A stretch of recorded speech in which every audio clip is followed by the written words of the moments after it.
Yeah, we should be good. We should be back on any second. Oh.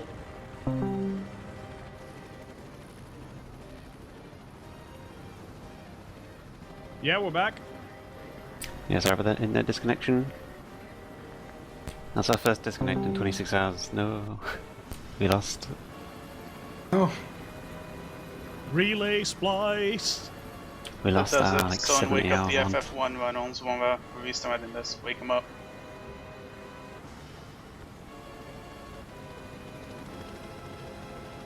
In the meantime, we're getting a nice closer look at the Sister Rhea.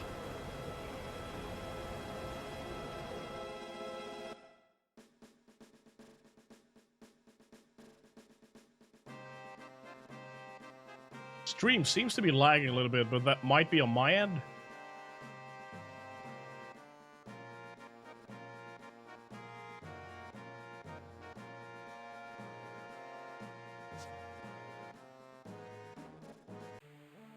I know I've got some of the greatest music known to man on Final Fantasy VIII, which I don't think the stream is still on your audio, isn't it, Seth? It's on 7. It's on That's 7. a shame. 7 music's not that good. Whoa! It's pretty class, but like 8, this is a stellar. The invasion of Dole or Dalit is absolutely stellar. I think I might have to ask you to turn in your FF7 speedrunning license. Pretty sure I did it about 3 weeks ago when I started running 8 and 9. Oh wow! My Good final choice. return. Good choice on games, though.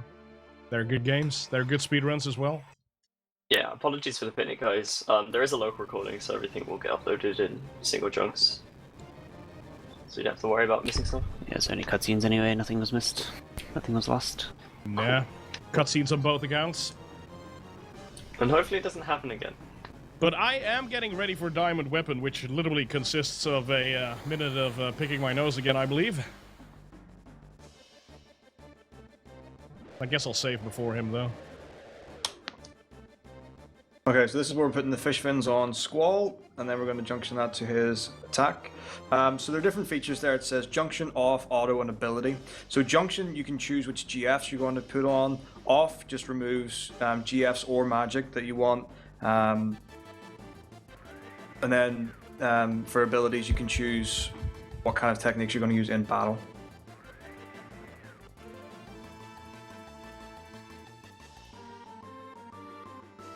I'm absolutely loving the sweet MIDI sounds coming through my ears right now.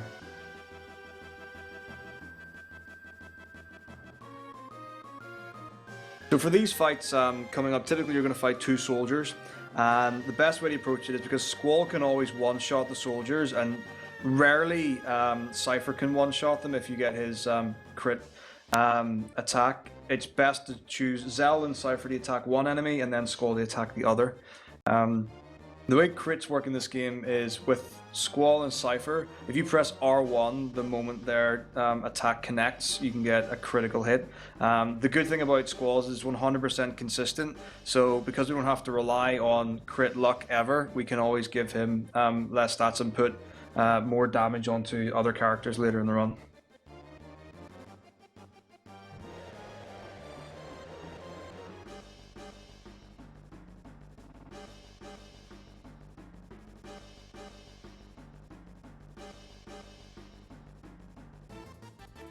And I'm literally just here standing, waiting for the big guy to come to me. He's not really fast. He never will be.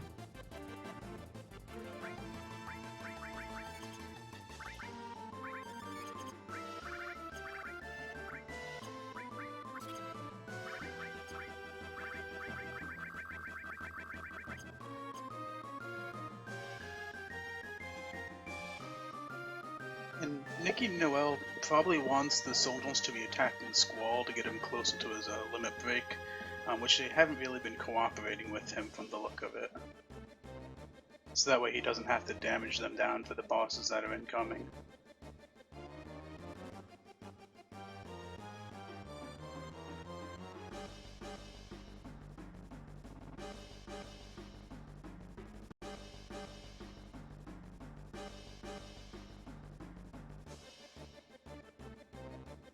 I should probably save, but I kind of want to have Diamond closer to me so we don't have to wait this time in case I do die, but wasn't really intending on dying. You know what? I'll save now. I'm gonna forget about it otherwise.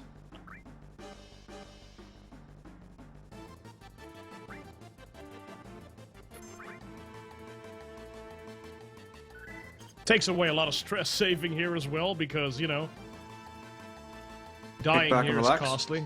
Yeah. Otherwise, I'd be sent back to, like, right before carry armor, I believe was my last save. Yep.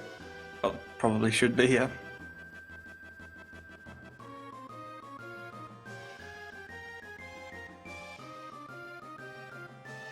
Alright, I'm getting ready for the fight of my life, because Diamond Weapon is a legit fight, and I actually need to focus here for a little bit, so... Let's do this. Cool. Do you want us to be quiet as well, or are we okay? Sorry, I don't know at this point. It's fine. We can give like a minute of free time, and the fight's 3 minutes long, so you should be fine.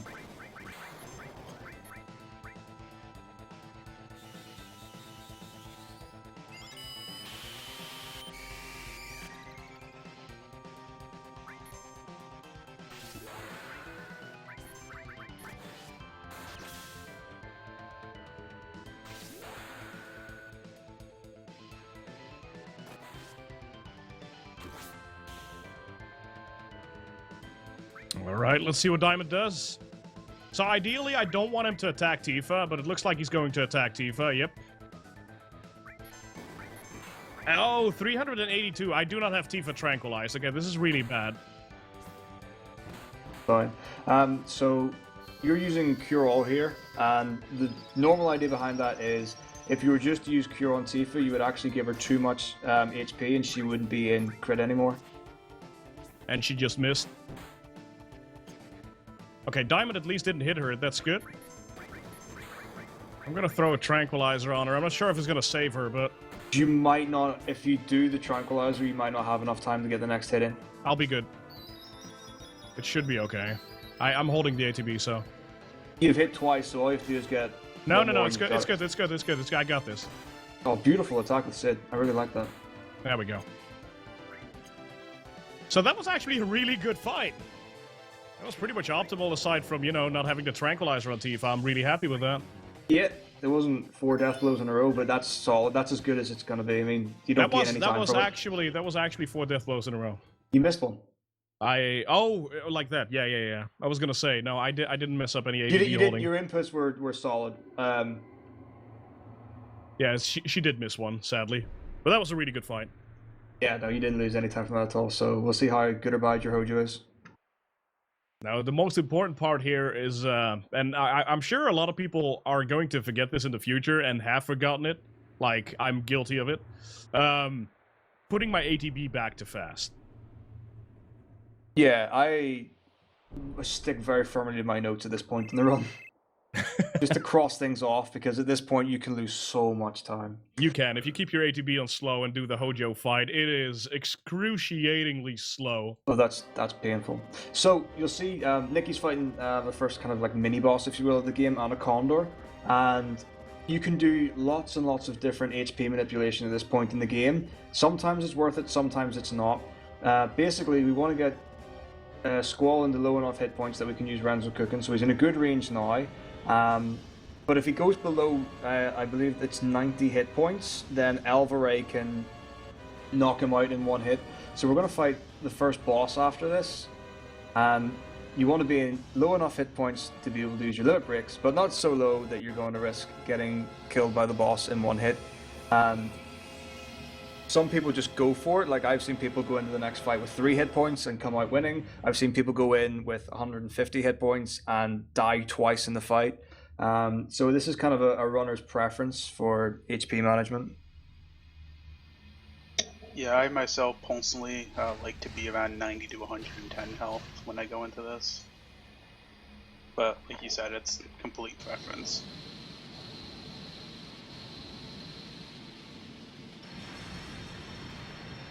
Also, I know this has nothing to do with FF8 or 7, but someone just told me that I'm like 20 followers away from 7,000 followers. That is pretty cool. 7 sound like what? That is pretty cool. No, I know. That's actually really cool. How many?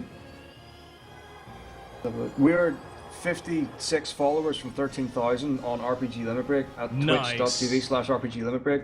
That means we've actually gotten like 3,000 followers here.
So we're coming up to the Midgar skip now for 7 for those that missed it last time.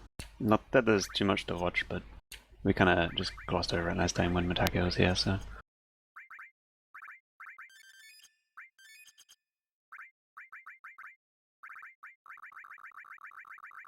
I hope 500 HP is going to be enough.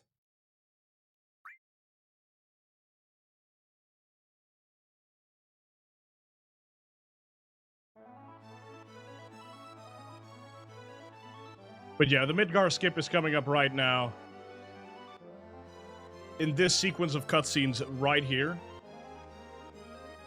Yeah, it's not even really entirely obvious what happens if you're not used to the cutscene, I guess. But essentially, when the scene cuts to Hoja, it's supposed to just be some dialogue with Hoja, between Reeve and Hoja, like over the phone, but because the invisible cloud in that cutscene is so close to the trigger, it's like 1 pixel away, we're able to take control of Cloud for 1 frame and move into the trigger to start the fight with Hoja.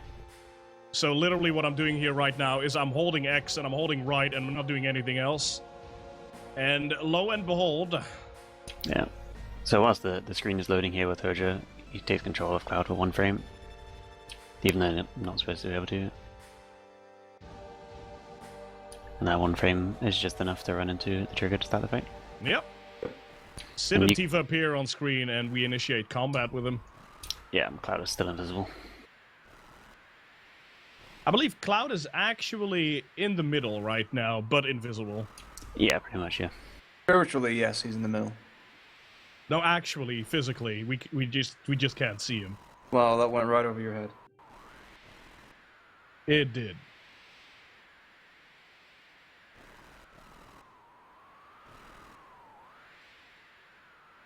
So now the music will bug out on FF7 for a little while, until the soft reset at the end of the disc. Luckily, we didn't get the glitch. So there is a very, very extremely nasty glitch that you can get here, which will actually cause like a sound chime to go ee, and it screeches really hard. And if you're unlucky, you'll get that. I never knew that. I must never have gotten it. You got really lucky, dude. I've had really faint noises, but nothing screechy or annoying. Oh, wow, you should check one of my latest runs. It's... wow, I think it's to do with him spawning the extra enemies, isn't it? I have no idea. I have no idea. The only thing I know is I needed new ears afterwards. It was that bad. This is the new audio glitch for Final Fantasy VII. So, Nikki's fighting Biggs and Wedge, kind of notorious characters from the Final Fantasy franchise. So this is how their roles have been reprised in Final Fantasy VIII. Now, it's very important that Nikki kills both Biggs and Wedge individually before the next phase of this fight. If not, what will happen is there are items that you get for drops at the end of this encounter, and 2 of them are cottages, which we need for junctioning later on. So if you botch this fight, you either have to buy more tents to compensate, which costs more money, which we don't have a lot of at the early parts of the run, or you kind of have to ad-lib a bit with your junctions until you've got a bit more legroom at the end. I'm having an exceptionally good Hojo fight here. Oh, I'm so happy for you. No, I'm you're not. actually No, you're not. surprised that Nikki is attacking Biggs with Zelda, because he actually can do a counter attack when you attack him. So I'm surprised he wasn't attacking himself instead of Biggs to prevent that. Yeah. Another thing to mention is that if he didn't kill both of them, which he did, he would have also lost out on 6 ability points, which he's already 6 short from only doing 2 fish fin fights. So that could end bad if he hadn't done it. That was Also- a really good Hojo fight. I don't know if it's been mentioned yet, but a lot of the time he's going to intentionally miss a lot of the hits on Renzokuken to lower the chance he'll hit a Rough Divide when he doesn't need it. But you always get it. Wait, what? I think that's a superstition thing that some people have. I'm pretty sure it's determined if you're going to get a rough divide from the beginning rather than how many times you hit, but I'm pretty sure that's a superstition. Yeah. Also with if you only get 4 fish fins, because you do slightly less damage, there are some fights where if you want to get the same kill in the same amount of turns, you have to get a rough divide. So Nikki will actually probably hope for a rough divide against Exatom, which is the next fight coming up. You'll also notice that Zell used to draw command to junction Siren out of bosses. So like we were saying earlier, you can junction magic, you can draw magic, you can also draw summons and GFs out of enemies. So we're going to do that at opportune times in the run. Another thing you might have mentioned is that both of his rough divides hit 6 times, both times he did it. And you're also going to notice when he fights the XATM and on the bottom, it's only going to hit 4 times unless he gets a rough divide. Some bosses, Renzokuken always hits the same number of times, and there's no luck involved with it. The rough divide is luck, though, every time. Yeah. So this is, you can't really manipulate when you get it. There are points in the run where we'll have 2 characters who will want to be searching for limit breaks in even fights, and there's an optimal turn order. So sometimes you'll want Squall to use his limit break first and the other person to use it second, because Renzokuken has a set amount of attacks, and the first phase of a boss might be quicker for Renzokuken than the second phase. So you can kind of hope for things like that, and they're just small optimizations if you can try and encourage it to happen.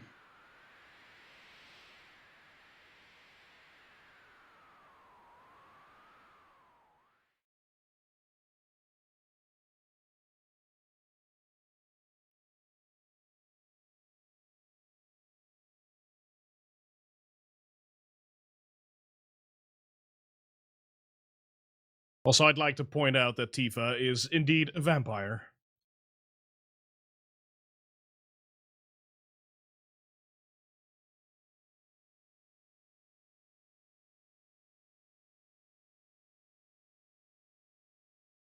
Let that sink in for a moment.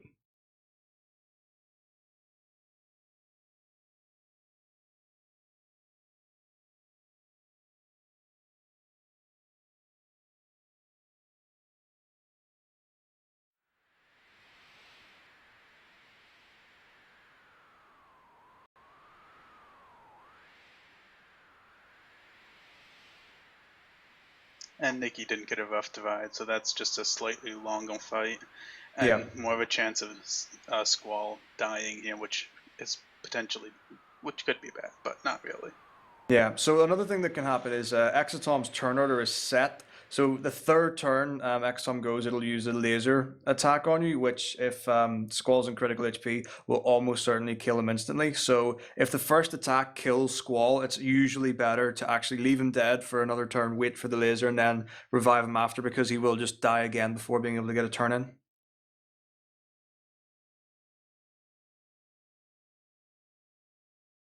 I think there's going to be some step manipulation coming up right here to actually manipulate the fights with Exatom. You normally have to fight him, I think it's 4 or 5 times. But if you walk very specifically, so you notice that Nikki took a couple of steps between a rock and a grassy patch, you can avoid this. What normally happens is you run straight down, the girth starts to shake, and then Exatom will come down and you'll get in the encounter. This screen you just have to run quickly. The next screen's probably the most tricky. So you run along the bridge, you stop at a certain point. Whenever you hear Exotom land, you run in the opposite direction, and then you start running towards Exotom, and then it will leap over you because it's following your movements, and then you'll be able to run across the bridge and not get hit. You talk to the dog because Franker Z, and then you run away.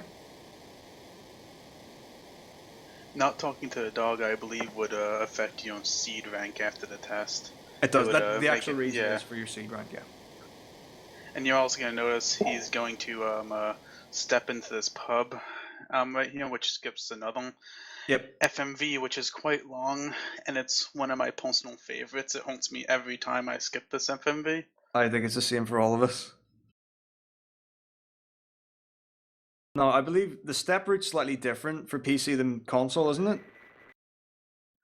It's different in that if you're doing RTA with the reset and not the code manipulation, it's different afterwards, and in Laguna Dream 2, at this point, it's not different yet. Okay, so you'll just see Nikki did 2 steps there after coming out of the bar, and that prevents getting an extra encounter. So there are certain points in the run where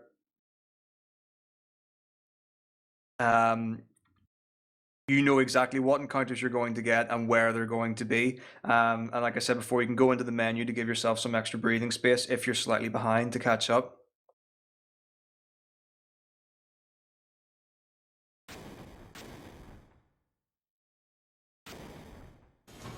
All right, and I'm coming up on the restoring of the Final Fantasy VII audio after the Midgar skip. We will be doing the soft reset in order to restore the glorious Northern Crater music Judgment Day, as well as all the tracks that are played for the final set of bosses.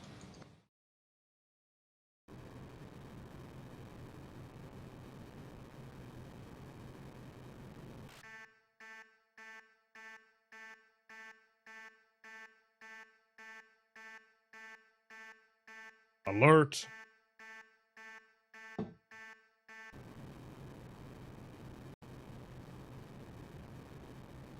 And the Golden Saucer FMVs. You don't have to worry about that. I was looking forward to that. Oh. Were you? I mean, I could do it, but I'm not gonna. Well, he crashed the first time, so I don't think it's worth it.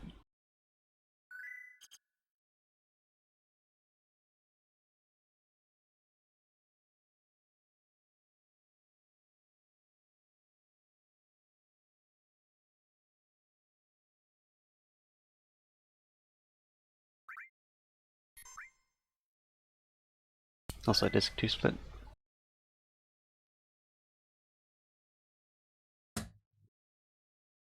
Here we go. Off to the final disc of Final Fantasy VII.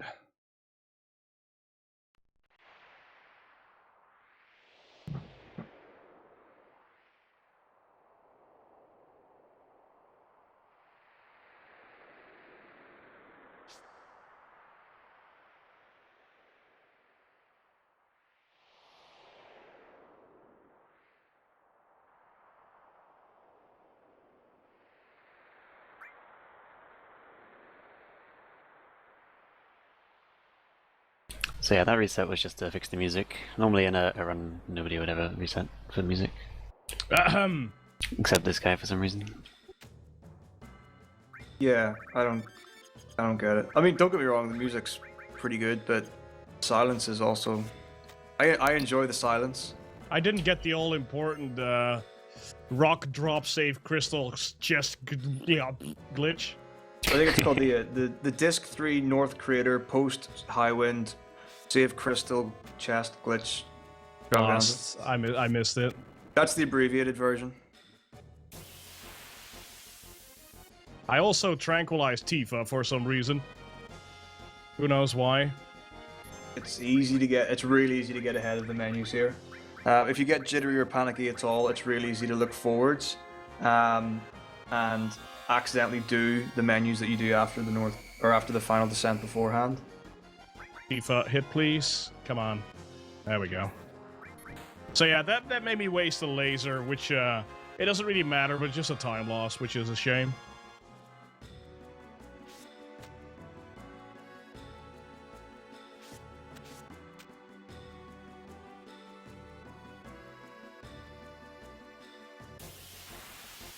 And yeah, he kills off Tifa just so that she's in critical HP later on. After Phoenix down. Yeah, we kill her now. I actually have an additional reason for it. Like, you saw Matiko get... Matiko. What? Where did that come from? You saw Matifa... Oh my! You saw Matifa. Matako... That was deliberate. No, that was not deliberate. How very dare you, young sir. You saw Matako get Tifa into critical HP, but I'm using a different strat. I'm actually gonna get Tifa her HP higher with HP pluses, and then I'm gonna resurrect her with the Phoenix down, actually putting her at 25% of her normal HP. Of her maximum HP, I should say. Okay, so Nikki's doing a free menu, if you will, at this point in the run. So what happens is you basically got a minute between going into the screen and for one of the assistants with the yellow hats or heads to come in and talk to you. So this is a really good time to try and get as much menuing done as possible. So we do a bit of junctioning, we do a switch between Zell and Quiztis, some abilities, some GFs, sort things like that out, and it's very important the time coming out of the menu, because you want Zell's position at the end of this minute to be right at the top of the screen. So you see that he's just turned around, and then whenever he turns around again, he should stop and get a startled look. So that's why you do the menu. Like, it looks a bit weird. There are times when you'll see, well, it's really only twice in the run, where you go out of the menu and it seems like you stay there and wait for no reason. And that's just to manipulate Zell's position. I'm having the weirdest thing in my life. I just had the save crystal skip and it didn't trigger. I put it prematurely, apparently. Okay. I've never had that happen. And now for the life of me, I cannot go into the menu anymore. There we go. Wow, that was awful.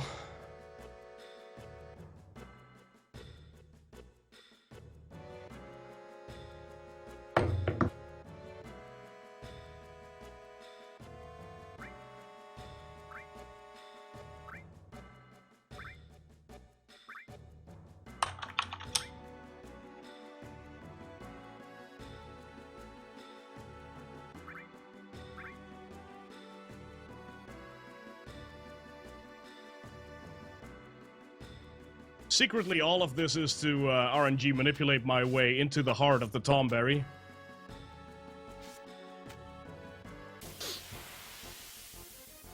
Kappa. But yeah, I'm getting back attacks and everything now. It's quite awful.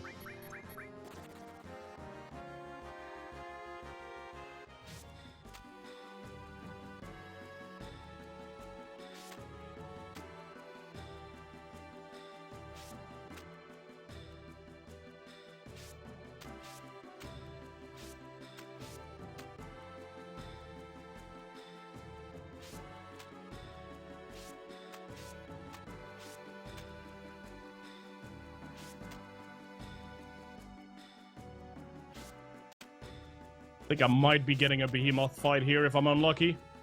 Okay, nice. So that was the last encounter that I had. It's a back attack Ari, man. I guess I will actually throw down my save crystal. Done. Nice.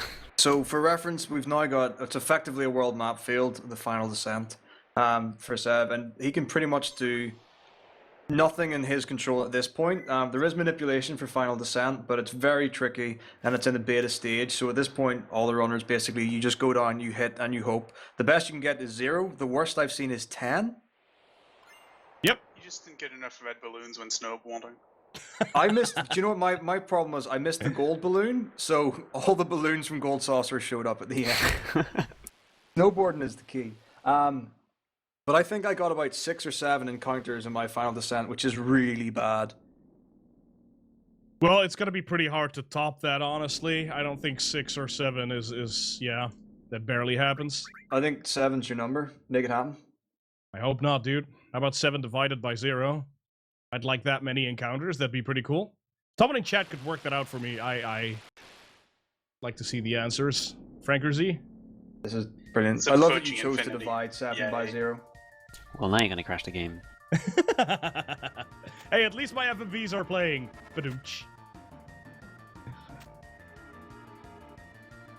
Oh, we got a first encounter on the first screen. I'm not happy with that. This is brilliant. I just for the sake of it, I went on the calculator on my PC and I said 7 divided by 0, and it's genuinely come up with cannot divide by 0. Nice. You've broken the laws of physics. Well, it looks like it because I seem to be able to run away. Didn't get hit at least. That's good. So we got through the whole game with correct step count, didn't we? We both did. It's pretty cool. Pretty. Yeah, really good job. It's really tough to do the whole game, the encounter manipulation. It's really impressive to see you both did it in a race. Thank you.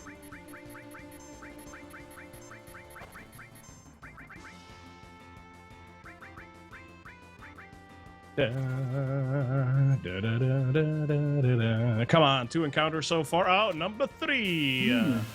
Something Number very unusual 3. about hearing a Dutchman sing music in Final Fantasy VII while I'm watching a waltz to the moon with Final Fantasy VIII characters. Oh wow, I'm gonna have to heal. Oh yeah, I'm gonna have to heal. Uh-oh.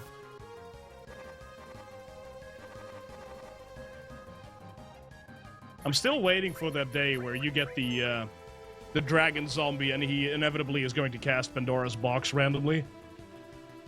There's a very small chance for that to happen. You could always learn Shadow Flare off the zombie and use it on Sephiroth. I've seen that before. Wow, another encounter. Beautiful. That's really horrible, that. Yeah. This final descent luck is pretty terrible. I think it's the that we both use the save crystal, probably. Games like, what are you doing? Saving? Ha! An interesting theory. It actually, because I reset and still got terrible encounters. Look at this final step encounter. Wow. So at this point in the run, the cute girl we just met with no name and the yellowish beige dress has decided that she's found someone else she wants to dance with, who says they can't dance but can actually waltz perfectly. And we're going to talk to our instructor, Quiztis, and she's going to send us on another little fetch quest. So a lot of the early components of Final Fantasy runs do tend, or games even, do tend to open with find this item, find this person, find this thing to get used to the actual mechanics, and it's up to us to try and get through that as quickly as possible. Please tell me I didn't screw anything up, I'm scared. I don't know. Did you put the I don't know. We'll find the oh, the Cloud has destruct. The only thing that matters is that you put destruct on Cloud. Cloud has destruct from like ages ago. I put it on after before underwater reactor. Yeah, that's all that matters. Seriously. As long as you've got one enemy skill and you've got destruct, you not really. Okay, we're good. We in there.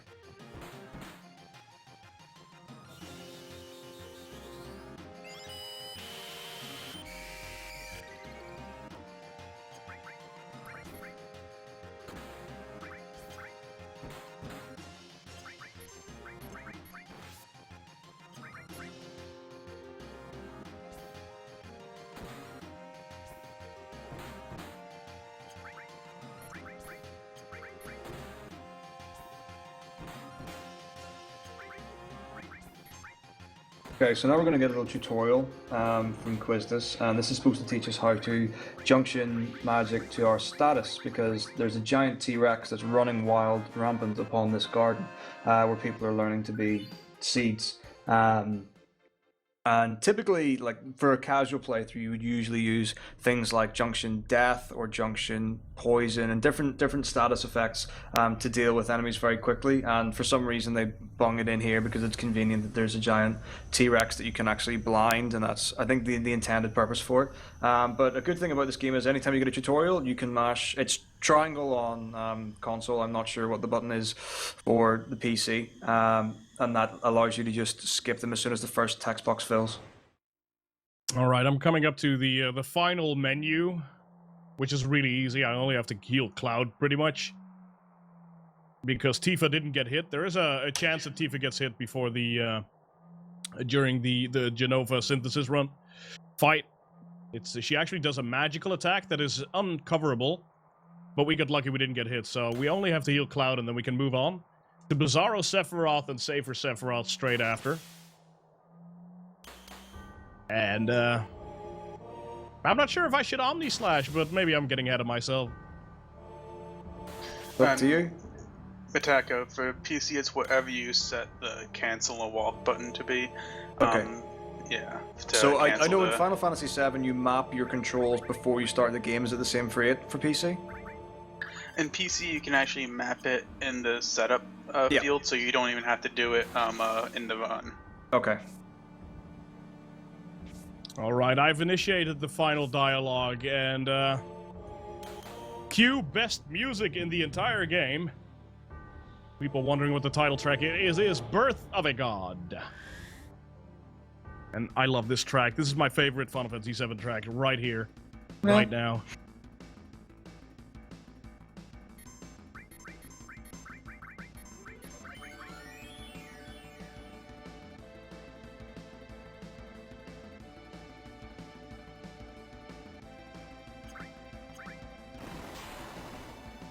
I got the perfect RNG. He hit Cloud and he missed. My favorite Bizarro setup is the first attack hits Tifa, then Bolt 3 hits Tifa, and then you kill him. That's pretty cool. That's the best one. It arguably is because it makes or reassures that you're not going to get killed in the safer fight from physical attacks, because it can mess up your ATB weight tricks against Safer Sephiroth if you've only got 2 characters. Sid actually got hit by Bolt 3, but I will be prematurely using my X potion here. I'm gonna do it. I saw you do it.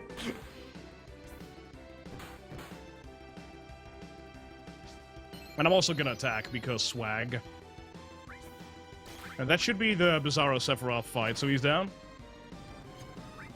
And I do that on purpose because the Shadow Flare might hit Sid and kill him, and I've had a scenario in where I could actually not ATB hold enough to avoid the Pale Horse attack, which is a disaster. Yeah, fortunately we don't have to worry about that anymore. Thankfully we don't, no.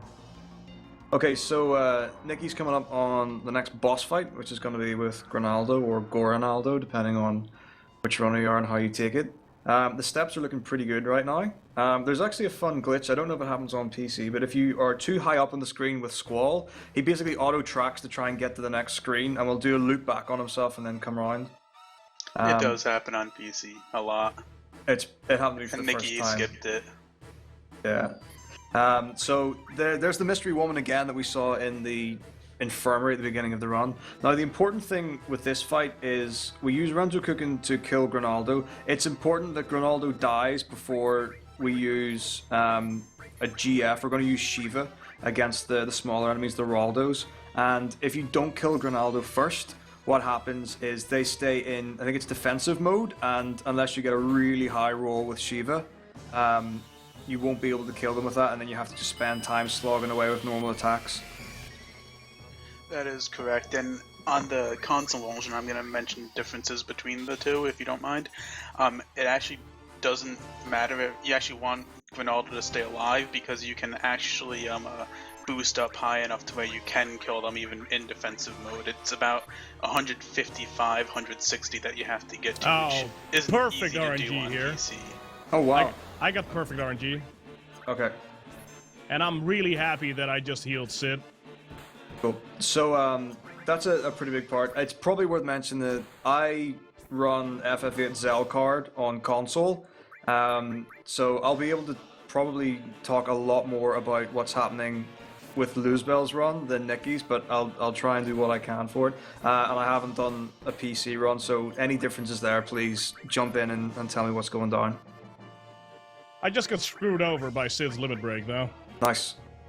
But it's You fine. have to be. It's fine. What I do. He's dead. For Shadow Flare, slightly after that, I'll make sure that I've got my ATB weight held with either Cloud or Sid, depending Ladies and gentlemen, on... yeah, it's. I just want to say thank you, everyone. Thank you for watching, obviously. Thank you, Batako, for running alongside me. Seraph for the commentary, and Creative Ellie as well. And obviously, you know, Maelstrom for organizing everything. I'll let you know. I'm gonna Omni Slash or what? Yes. Do it. Do it. Okay, we'll Omni Slash. I mean, We'll why is the Omni time? Slash.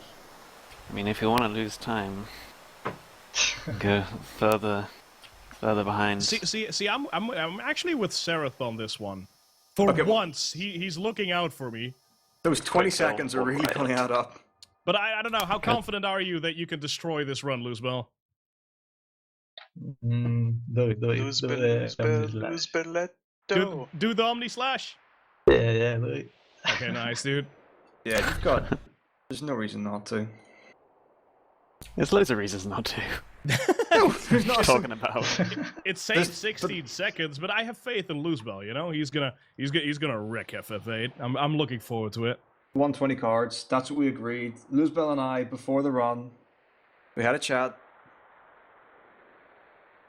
Although he has just said that if he gets first try quizzes card, he might do Zealous. In which case, he will do Zealous and the Cerberus skip.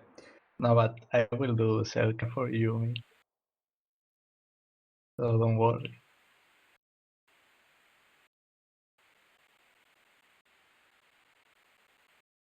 Oh man, I'm so glad we both finished this run without serious Injuries?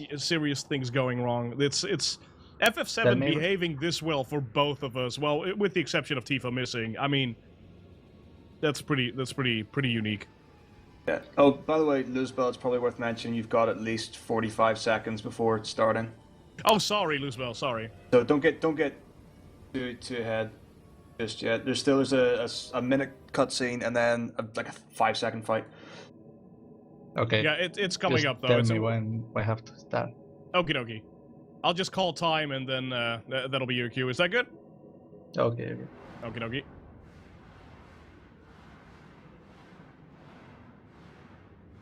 So at this point, we get a notification to say that we are going on another mission or journey with as members of Seed, and we're going to a town called Timber. So we're just getting a brief from Sid. He's the headmaster. He's actually very close with all the students, which is pretty cool.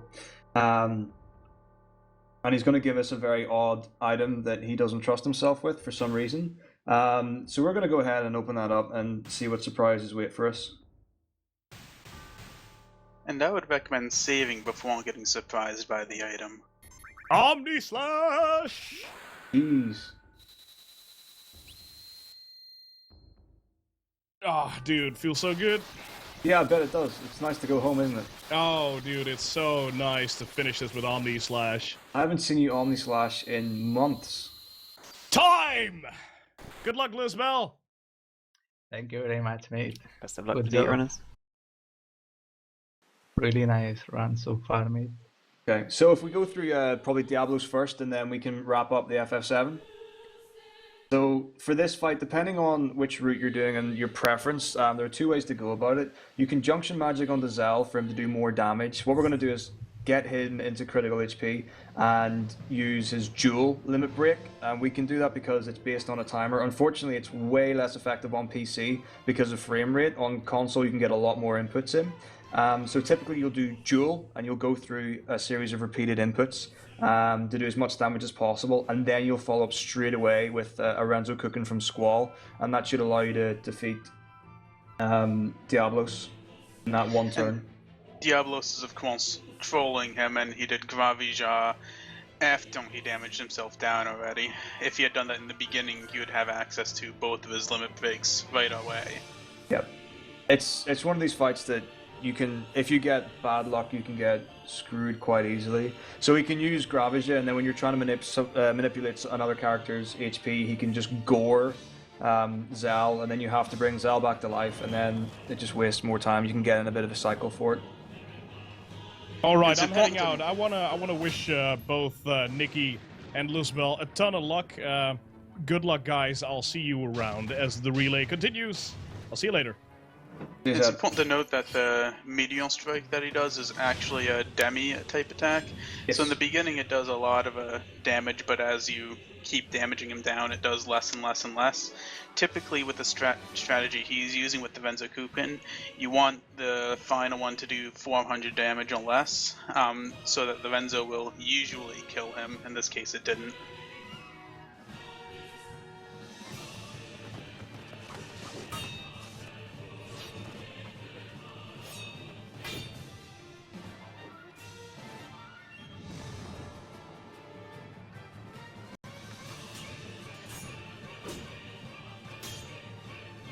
So that was a fairly hapless Diablo. So now we're going to do some card games. So that's beautiful. So Nikki got first try quiz discard. On PC, most runners wait 2.5 seconds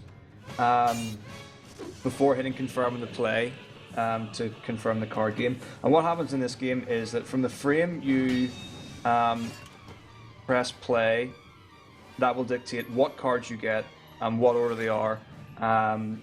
And typically on PC, it's more often than not, if you wait, I think it's 2.5 seconds, you're more likely to get quiz discard. It's based on things like world map encounters and different attacks from enemies and things like that. So it is technically, I believe, possible to root out if you went through every single instance possible with movement. But typically most runners go for it. Also, because of the frame rate difference, it's a lot quicker to do card games on PC than console, so you lose a lot less time for the more card games. And another thing that a lot of runners are starting to do, this isn't very marathon friendly, which is why I don't think either are going to do it, is if you can skip the text boxes fast enough, if before you leave Garden, the RNG has not progressed at all, so you can actually manipulate it. If you skip the text boxes fast enough, which usually requires a turbo control, you can actually get the same exact card placement every time and get the Quistis card right away every time. But it's not safe to do. It would require a reset if you didn't get it. Which is why I don't think either of them. I know Nikki didn't do it. I do not think Lose But will.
Okay, so while we've got a little bit of downtime, we should probably just wrap up the FF7 proceedings. So, let's say again, big thanks to Seven Sins, the runner, myself, Matako, who was racing him, commentators Sereth and creative Ellie. I don't know if either of you are in the chat. I think they're both out of the chat, so big thanks for the contribution from them and everyone else.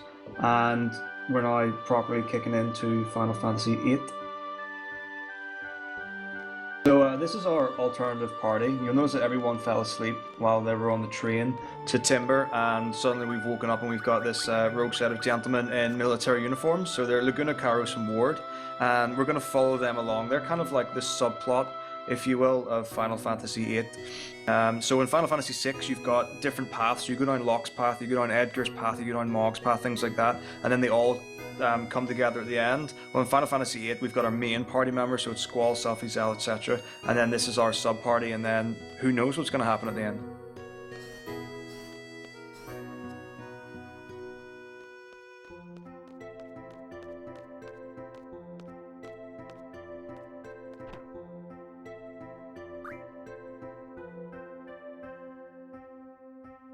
And it looks like Nikki's step count has survived the Laguna Dream 1, which is good. It's very easy to lose it in this Laguna Dream, actually, which makes it difficult to get back. Yeah, you have to be very careful with how you move in certain screens. I find that the geometry in Final Fantasy VIII is quite confusing a lot of the time. In some Final Fantasies, if you leave a screen in the middle going upwards, the next screen, if you continue to hold upwards, you'll go in that direction because that's the way it should be.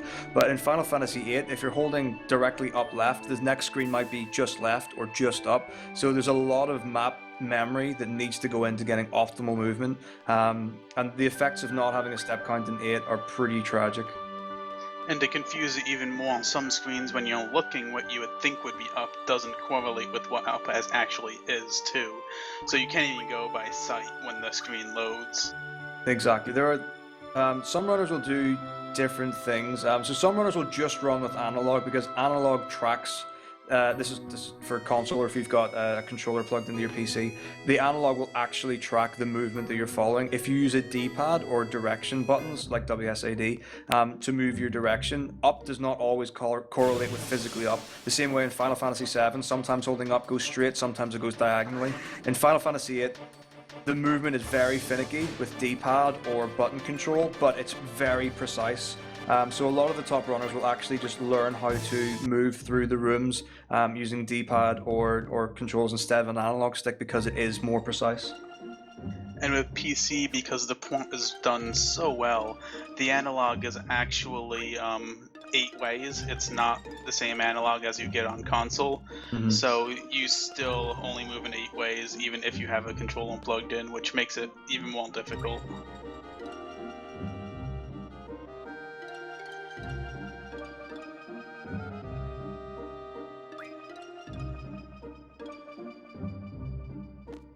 There's one thing that I really appreciate as a musician from Final Fantasy VIII, apart from the fact that Nobuo Uematsu has stellar soundtracks right throughout the entire series, is that in this game in particular, lots of referential motifs and different ideas. So you might have heard this, the music that's playing right now. Actually, are we using Luzbel's audio or Nikki's audio?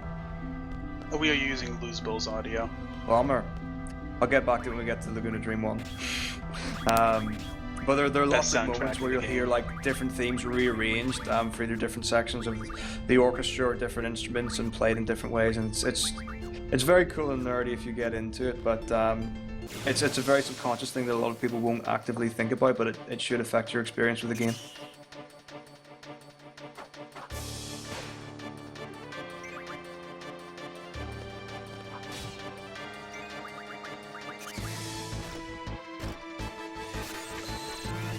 There's one thing we didn't mention, that a lot of the fights you'll see that people are fleeing from every single encounter, which is generally what you want to do. But if there's a random encounter where you need to do some sort of action during the fight, you don't run from it until you do the last action, and then you can flee after that. So you'll see that Luzbel didn't flee at all there. If one of his characters was in critical HP, he probably would switch in the last attack to fleeing as well.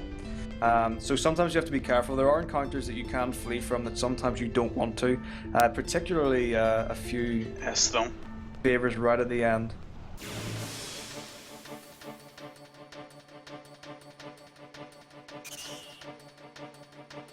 Another thing I don't think we mentioned was when you're actually in yellow HP and crit HP, it actually skips the battle ready animation where like Quistis cracks on whip. So if both of them are in yellow, it saves a few seconds each random. Well, I'm not going to call them random each battle.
Okay, so we've just finished Laguna Dream 1 with me, and Luzbel's just about to finish the Fire Cavern. So again, you notice that Luzbel did that menu halfway through the screen to manipulate extra steps, and it looks like Luzbel is going to have to...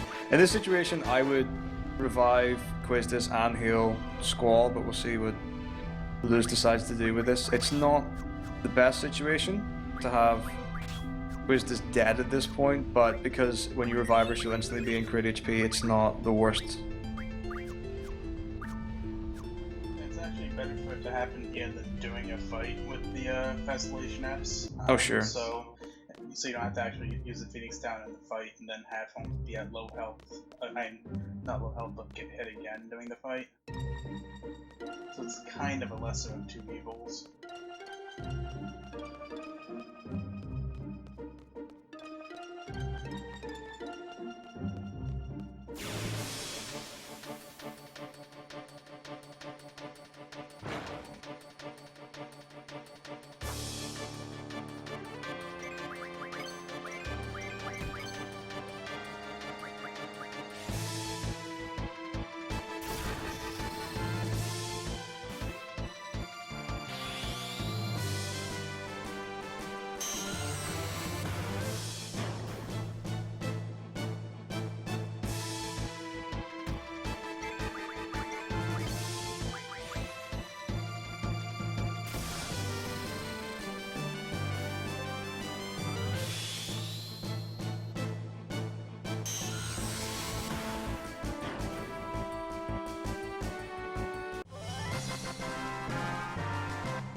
This is really the first major diversion between console and PC. The next thing to happen on a console run would be you phase through Watts, who's the gentleman with the blue hat and the or the yellow jacket, and go straight into the next scene. But this skip doesn't work on PC, so Nikki is going to go straight up into the back carriage, and she is going to talk to the next party member that we're going to be working with.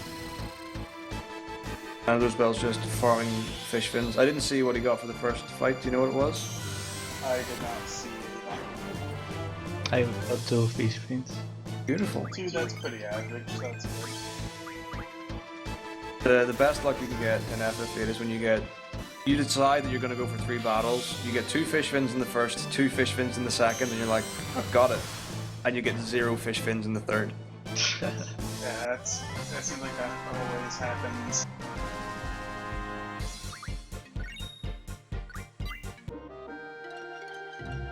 And even got another one too, so let's hope that doesn't happen. So Luzbel's doing a third fight, which suggests to me that he might be doing Zealous instead of Zelcard, but I could be wrong. No, but it's better to do with fights if you want to go with 5 fish fins. Like if I get 5 fish fins in total, then it's okay. Yeah. So the big But if difference, not, as I then- said earlier, was you get 37 attack with the 5 and 33 with the 4. And it just makes fights like Elvaray, Biggs and Wedge, Exoton more consistent to have the 5 fins.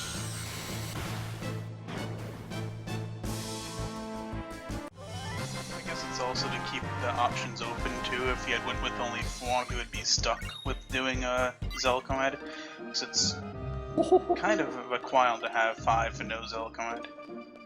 Yeah, But that's having 5 in Zelcomad is nice too. yeah. A lot of the Zealous runners will always do 3 fights no matter what. Also for the route, if you do 3 fish fin battles, because you get extra AP from that, Quizzicoatl will learn the ability card sooner, which means instead of having to split menus in half, to do 1 the junction, the attack to Squall at the beginning of Delay, and then after fights switching once you've learned card, you'll then be able to do that menu all in one before starting Delay. That also makes it so that you don't have to fight any soldiers in Timbom, Yeah. where Nikki currently is. So it's about 20, no actually not 20, it's a decent amount of time save in Timbom, which is put in a different spot. Yeah. And you also get strength plus 20% if you do 3 fights before Diablos, and you get strength plus 40% before the tank and the missile base, which makes the fight slightly faster.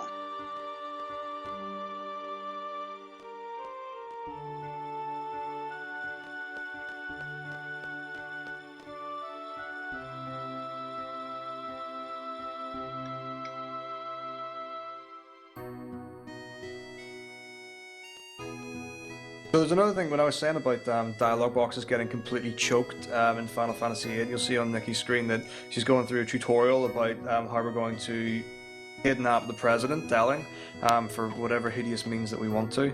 And the action to get out of this screen is the L1 button. But if you hold the L1 button or mash it, a lot of these text boxes will just get jammed and will not be able to go freely.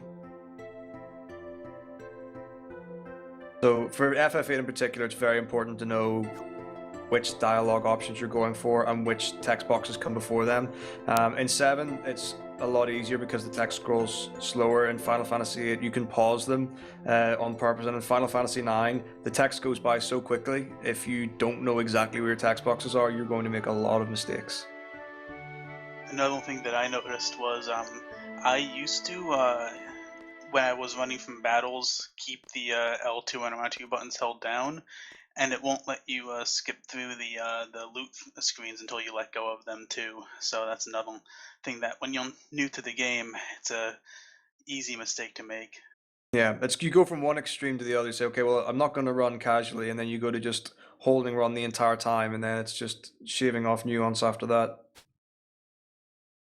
There's also a cool bit of speed tech coming up with the run mechanic that happens at a couple of points in the game. It happens the first time it was in Dale, so whenever Luzbel gets there, I'll point out what he's doing, because how he runs from the fights that he can't escape from will be a little different to other points in the run.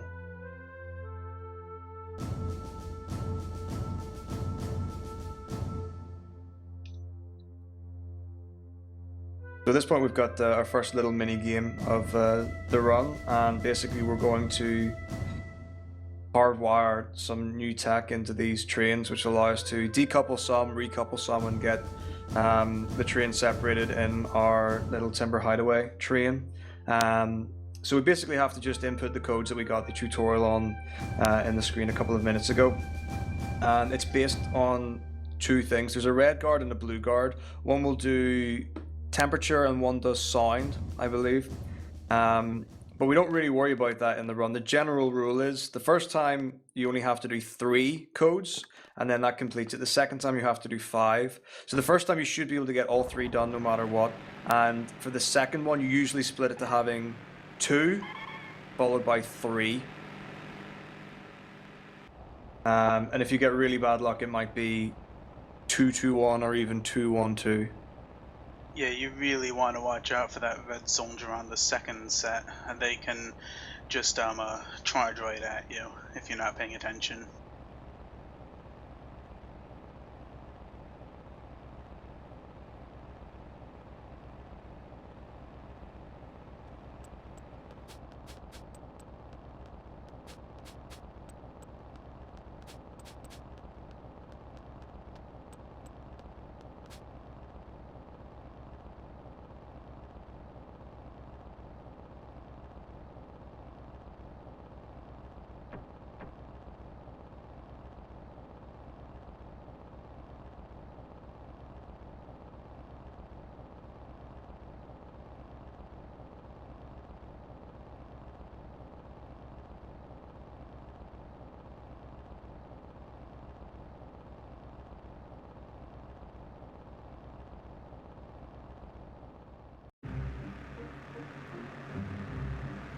So you'll notice that in some cutscenes we actually have free movement on characters. There's a couple of times in Final Fantasy VII it happens, a couple of times in Final Fantasy VIII when it happens. So you'll see on Nikki's screen there, she was just kind of casually circling around doing some spider movement. There's some really cool ones you can do in the run, in some unexpected places where you wouldn't think that you can move that you can. So you can have little bits of fun when there's a bit of downtime in the run. And it actually lets you skip a small little cutscene at one point in the run too if you do it correctly. which we'll mention later on, and it's quite a while from now.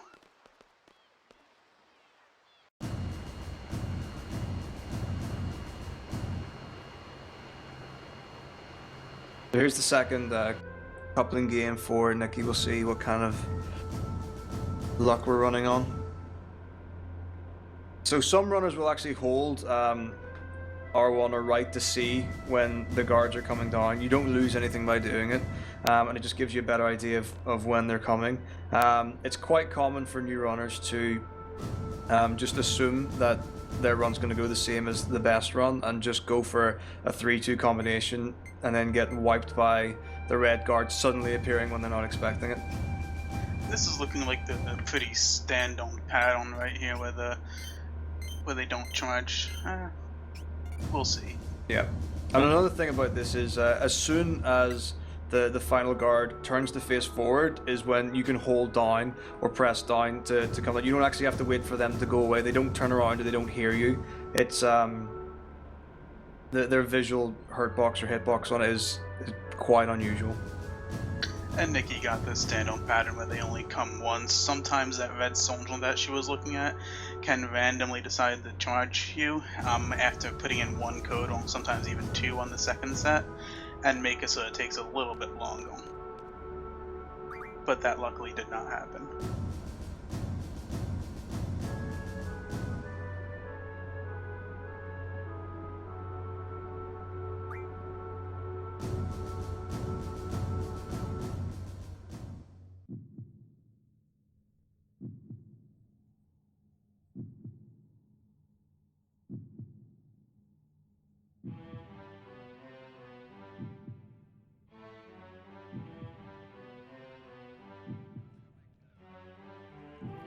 That Attack on Dollop music.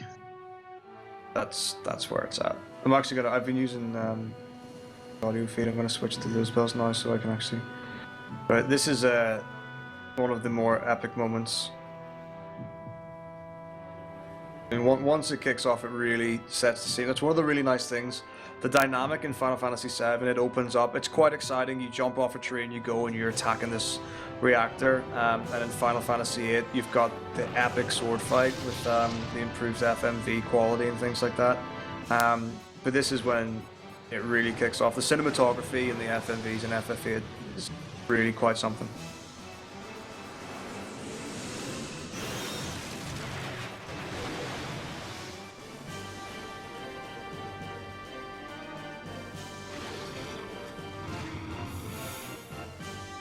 Okay, so Nikki's coming up on the next boss. I'm sorry to talk through the music, I really am. And the strat for this, so it starts with a fake president and then some weird stuff happens.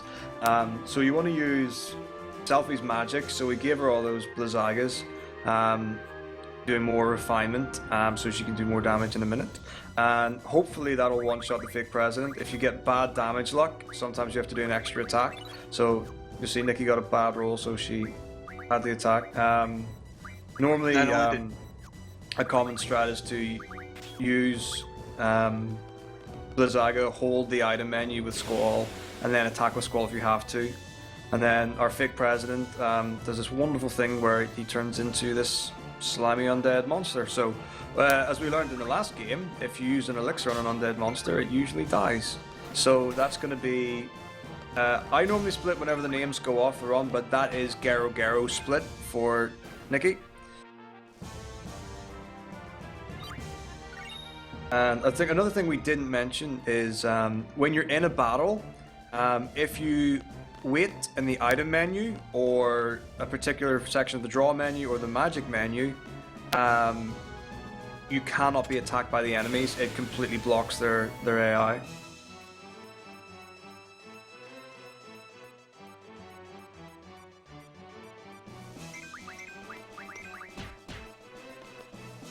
So I said I would mention this when we come to Dole. If you look at Luzbel's screen now, so he's on the right, you'll see that he's actually not running from this fight, because for some reason in Dole what happens is the game automatically reverts to the ready animation at the end of the fight no matter what. So if you're running, it will actually take you from running to your ready animation, and that actually wastes time. It happens at another point later in the run. So it's just an interesting feature. I'm not sure why it's there, but that's just a small optimization.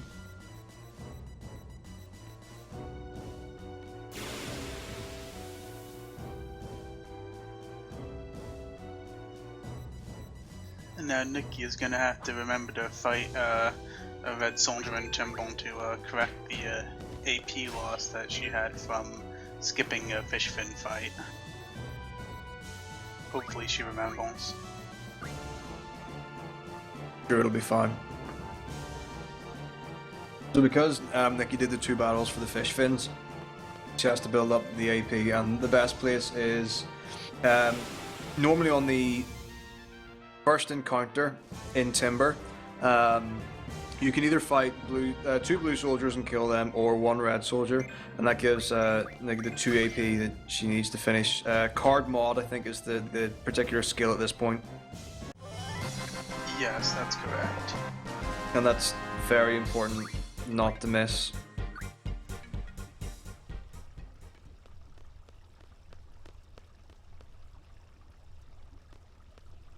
Yeah, card mod essentially makes this run possible, at least fast. Because without it, you wouldn't be able to do enough damage to quickly kill bosses later on.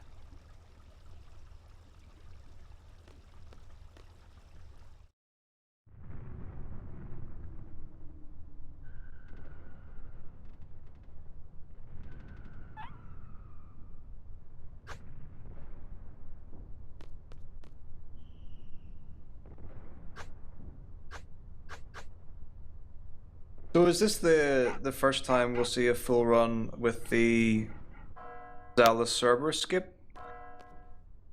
I know that Japanese runners have done it. Yeah. I have not seen it done on PC yet, so I'm not sure how it's. I think personally I might have have not seen a seen stream with one. Card 7 doing it. I'm not sure if she did the Cerberus skip in the new Esther menu, but Yeah, I personally have not seen it on the PC version. So, but I'm not positive if it's never been done before or if it's just very uncommon. yeah, I would say for North America, or it's not even for NA, but non-JP, if you will. It's a very new idea that runners have started to take on. And it's for the Cerberus skip it's quite a big thing for the Zealous route. It saves a lot of time on the Zeal route, so it should be pretty interesting, especially if we have the runners doing different routes. It also cuts out a very, very dangerous fight. Yeah, particularly Sometimes. in Zealous, Cerberus is a very scary fight at the end of Disc 2. And with Zelcard, it's a bit of a cakewalk as long as you keep one of your party with members. Zelcard it's very safe. Well, not very safe, but much safer than no Zelcard. Yep.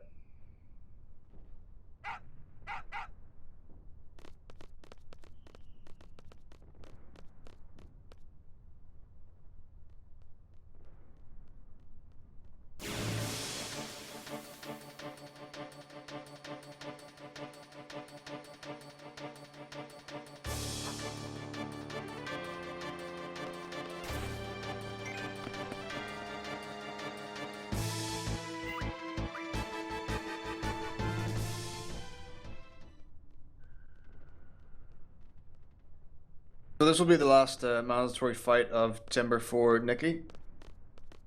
And then she's going to do a menu, and this is really where the 2 routes are gonna diverge, because we use card mod here to get various items that we're going to use to help us in the run. And there's one big thing that the Zell card gives us, which is 3 hyper wrists, and that gives us strength plus 60. And as I said, obviously strength plus 60% will give you 60% more damage, so without that, it should make things very interesting. We'll see how this Bell's Anaconda fight goes. And as good as that strength plus 60% sounds, it comes with a very high price. That price being it adds a lot of RNG to the run. Zell card, you can play Zell's mom in a Balam before you leave, and she has a 10% chance of playing the card. So that's a lot of time that you can lose in playing a card game to make the run a little bit safer and a little bit faster. Yeah. Which typically is not worth it, unless you get it in the first or second try, which is unlikely. So if you see on the right screen with Lizbel, he actually managed to defeat the Anacondor with just one Omni Slash because he has the 5 fish fins. So this is where the time saves really start to potentially come in. So that was a very solid Anaconda fight, and he's in a really nice HP range for Alvarez.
Okay, so on Nicky's screen on the left, we're getting a little feed from an announcement. We're going to get a message from the president. I think this is the first time TV has been broadcast in many years in the FF8 universe.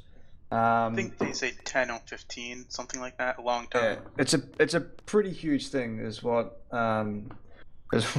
what we're thinking, and it's kind of out of the blue. So we've come to crash the party to see what's going on and why it's happening.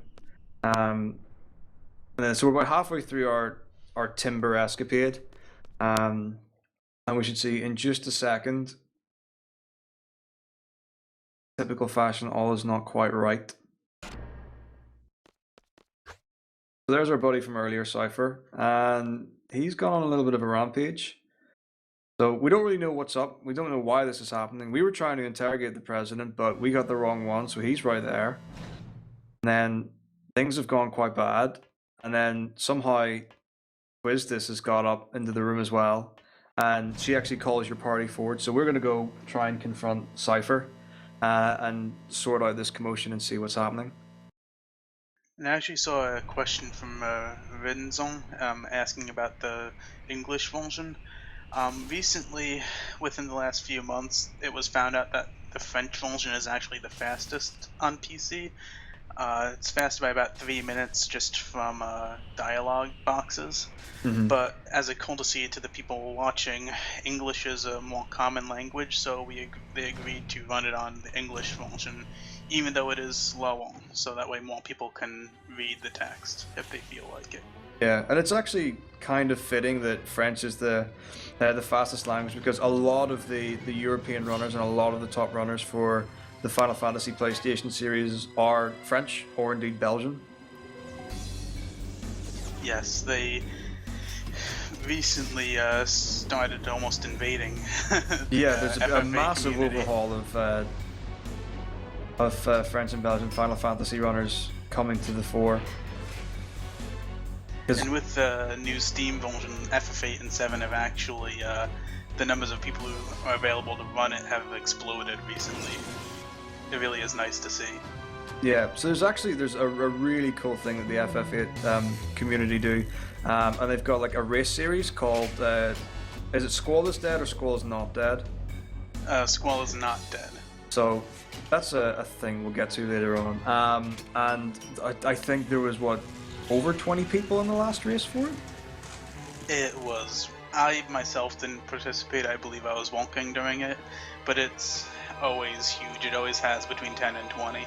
Yeah, it's one of the biggest full game races that that you get a turnout for. Like sometimes people will try to organize full game runs. Final Fantasy X is probably the next most successful for racing, but the FF8 community is really blown up, particularly on PC because it's so accessible. And it's really, really good to see that many people coming into the community.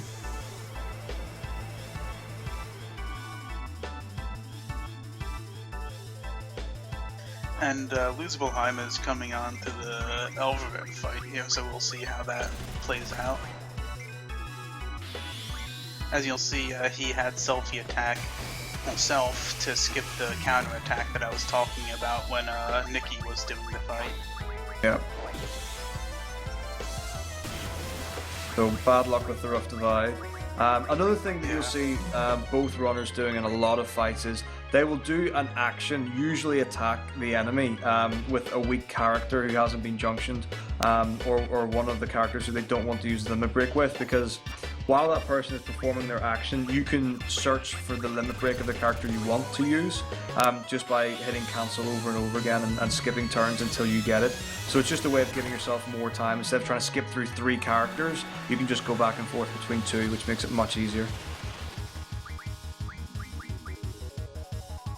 Yeah, so you don't want to hold ATB in this game like you do in a few other games, holding attacks, I mean. Yeah, there's a lot of... ATB weight is a very big speed tech device that we use in FF7. In Final Fantasy IX, they manipulate a lot of battles and AI with ATB weight as well, but it's not really a thing in Final Fantasy VIII. And in Final Fantasy X, we changed back to like proper turn-based combat, so the fights are a lot more consistent in Final Fantasy X. So you're going to see a lot of diverse battle tech throughout the rest of the marathon.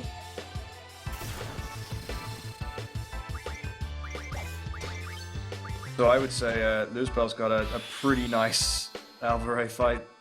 And Squall's health is amazing from the XATM fight coming up too. Yep, this is relatively ideal, and no Rough Divide for the hit on Alvaray, so that's pretty nice.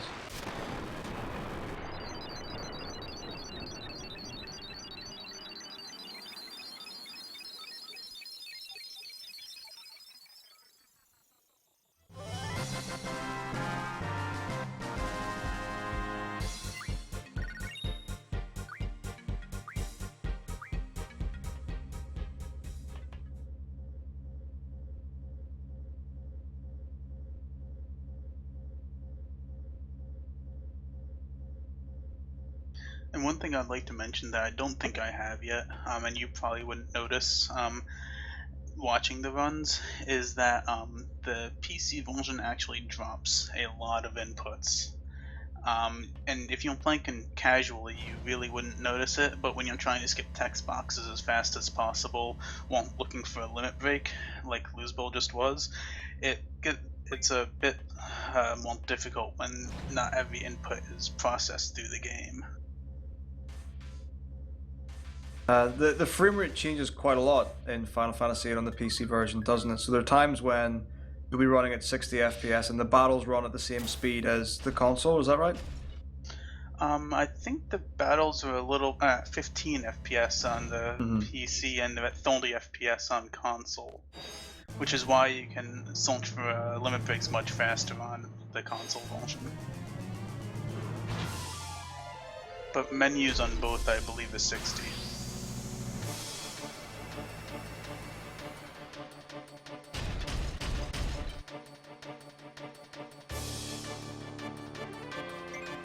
So let's see how X-Tom goes for Luzbel.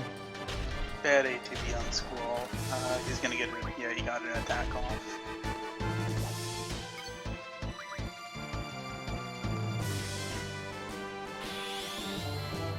So that's not too bad. On console, most runners will use Thunder with Zell as well as Renzo Cooking with Squall. But you'll see that both of the runners just chose to attack and use Renzo Cooking. seconds. That's unusual. Losable actually got the Rough Divide, but it did not kill the XATM from the Rough Divide. Yeah, that must have been, I'm guessing, bad damage luck. Yeah, that's the only thing I can think of that can explain that, because Zell and Selfie also had attacked it, so it should have been low enough to where that put it down. Yeah, normally that would be a comfortable KO for Exatom. So you see on Nikki's screen, it's very important. What she's doing right now is she's gone towards the train station and she's getting tickets off Zone. He's now disguised as an old man because why not? But we're not actually going to go on the train because that's slow. We're just going to run to our destination because that's fast. But if you don't go into the screen and get the tickets off Zone, you cannot advance the plot. We're going to leave, and guards are going to ask us if we really want to go, but they just say you cannot leave because the train's here if you don't go to the screen in advance. So you can lose a fair bit of time if you make this mistake. I've made this mistake before on PC version. It's about 2.5 to 3 minutes. It's pretty big if you do.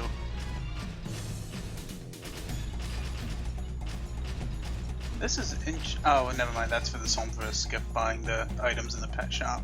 Yeah.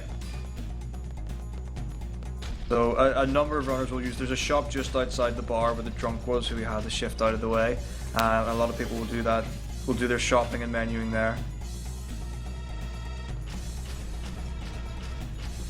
So Niggy's going for the safer option in the world map, which a lot of people do. It saves very little time to do it riskily. So she's going around the path. On the grey path, you cannot get encounters on the world map.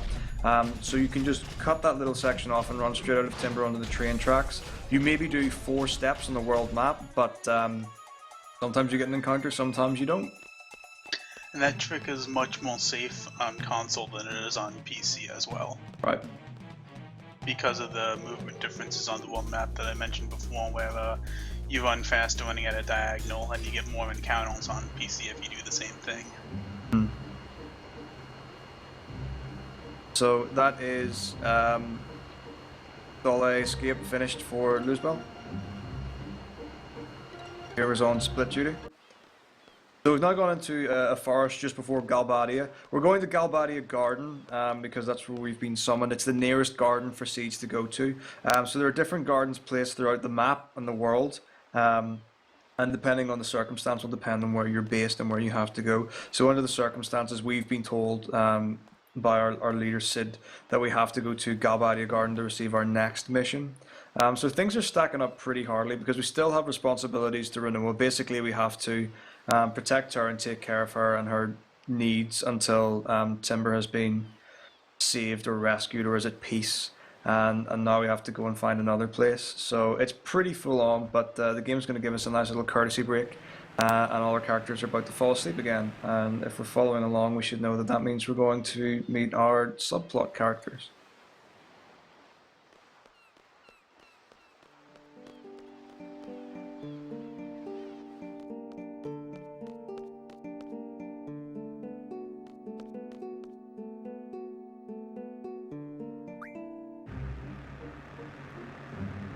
Luzbel on the right there buys the van. You choose the top option because it's quickest and it's the cheapest. And you'll notice that he drove straight forwards to get to Balam. We are going to return, or to Balam Garden. We are going to return to the town of Balam. And you're going to see some pretty interesting movement, I should think. Between now and the end of the run, there could be some very fun driving of vehicles. Yes, the vehicle driving is a little bit difficult when you first try to do it the way they do it. Yeah, there's a nifty camera trick that you can do that makes it a little bit easier that I did not know about for a long time. Yeah, that camera trick can help quite a bit.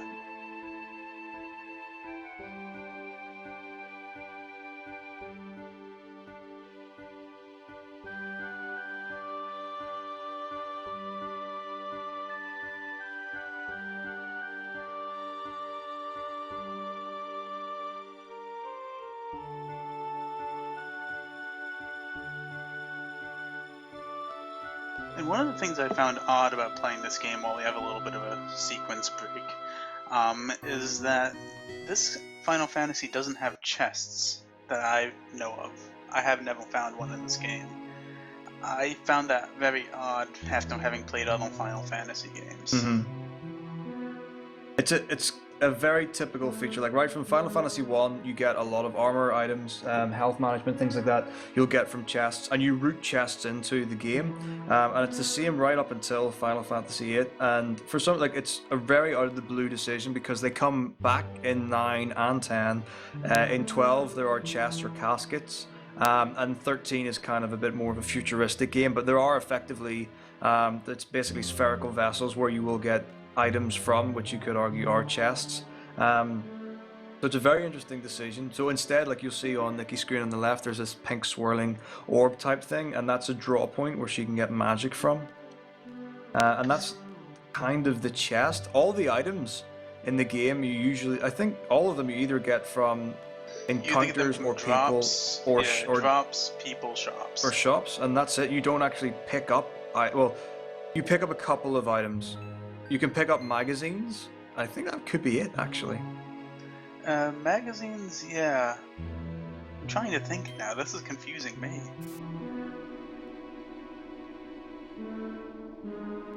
So here's a big deviation in step route between console and PC. You'll see that Nikki forced an encounter on this screen. On console, you would run into the next screen and you would get your encounter there. That's the difference between the RTA route where you do a reset to manipulate something and the code guessing where you, which will not do yet, where you can look at the placement of NPCs and do something, a nice little trick which skips a nice little side quest. Yep.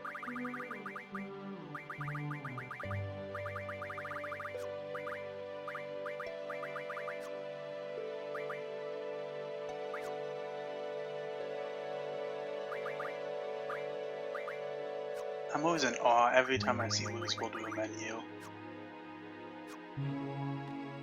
He's just playing around now. I know. It's what there's a really interesting thing you'll see when Luzbel does some particular menus where he has a lot of wiggle room, and what I imagine is happening is it just looks like he's going in and out of different characters and settings and things like that. Sometimes you might think that he's checking his junctions or his magic or his GF abilities. I think he's actually checking the stats of his characters because he knows what that's going to do in effect in the run. But yeah, so I spoke to Luzbel recently about Final Fantasy VIII, and he said that he played this game every single day for about 8 months. And I think if anyone knows this run, it's gonna be him. There is a reason why he has the record in both PC and console right now. He is just amazing at this game. Yep. And it's funny as well because the console world record is, as far as PlayStation Final Fantasies are concerned, the freest to take because it's an outdated route. It's very few mistakes, it's a very clean run, but all you would need to do is learn the route and then get as good as Luzbel, and then you can get a free world record. I think there's an estimated about 7 minutes in time save just in route changes, but his run is so good, it's going to be difficult to beat it even with those 7 minutes in route changes. Yeah, and it was another thing as well. Like, you can look at his 831 console and think that's a solid record, and it's exactly the same with if you look at Karakarn's 904 or 908 Final Fantasy 9 NA run. It's a really solid run, and the reason that no one beat it for so long was because it's just a great run. I mean, some of the strats were outdated, and it was over a year old before someone took over the time on it. But because it's such a good run, that's why it stands out.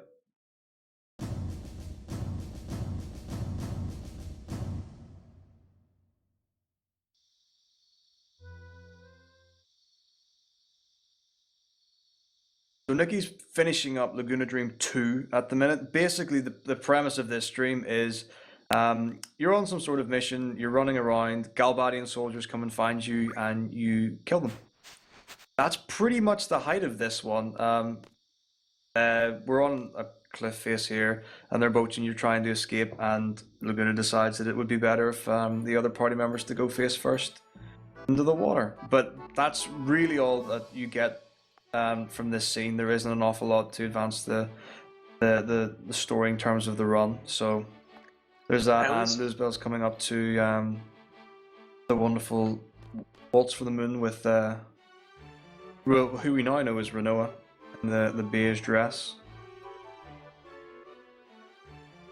I always try to gauge how high this cliff is by the size of those ships, and it looks like they would not survive this jump. It's at least 4 jaws as tall.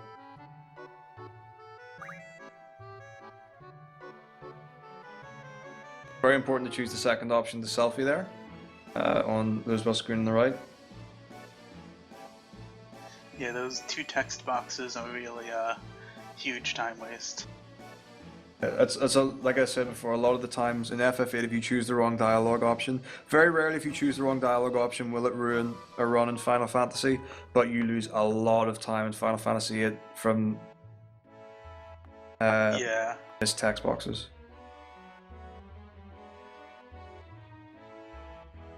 FF8 overall is a pretty safe run. It's if you make safety saves before a few bosses, you're almost guaranteed to finish it.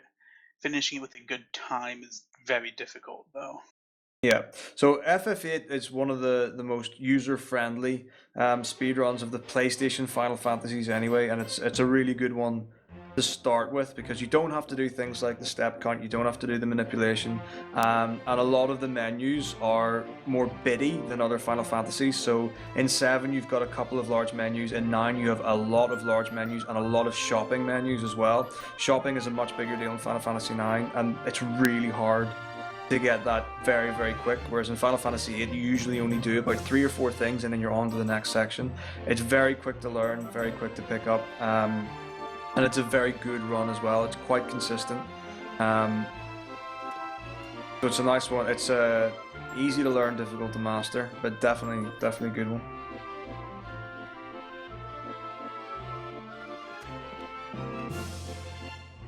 So Nikki's going to go up into the restroom, or resting room, not the bathroom, and wait for instructions from whoever's in charge of the garden here to see what we're going to do next, what's our next step. And Lizbel's just romancing dear Renoa.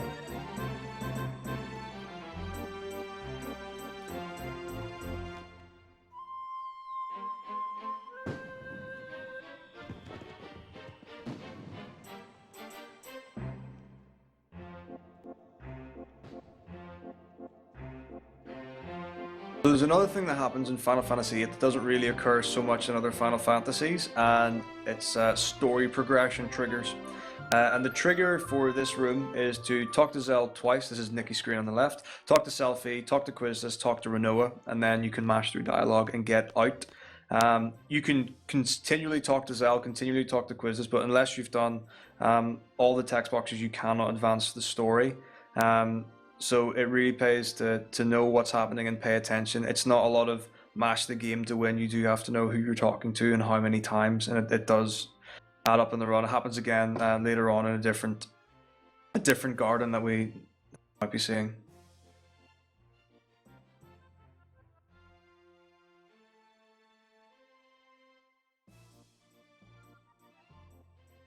At this point we find out that Cypher tried to kill the president. Is that all of this happened? I think this is the point where you find out that that Siphon had a trial. He was captured. They don't really say what happened to him. So he's on trial for says that murder. she dated him. And we know that Renoa dated him at some point. And then Squall, in his wonderful emotional state, decides that he needs to be loved as well, and he doesn't like the people are talking about him in the past tense. This Final Fantasy really ramps up the human element in terms of story. So there's a lot more of person-to-person interaction, more relatable things to real life, if you will, and a bit less fantasy. So now we get the this is kind of like the backup comedy relief. So you've got Biggs and Wedge who have little moments of comedy, and in Final Fantasy VIII you've got Fusion and Raijin.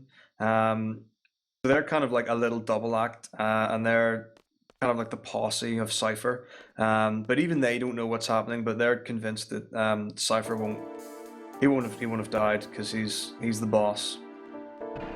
And something I'd like to mention about this screen coming up, actually, you're probably going to notice Nikki wait around for a few seconds for a dialogue box to appear on top. If you are very quick on this screen and leave it before the dialogue box appears, you actually can't progress the story. You have to go back to that screen for the dialogue.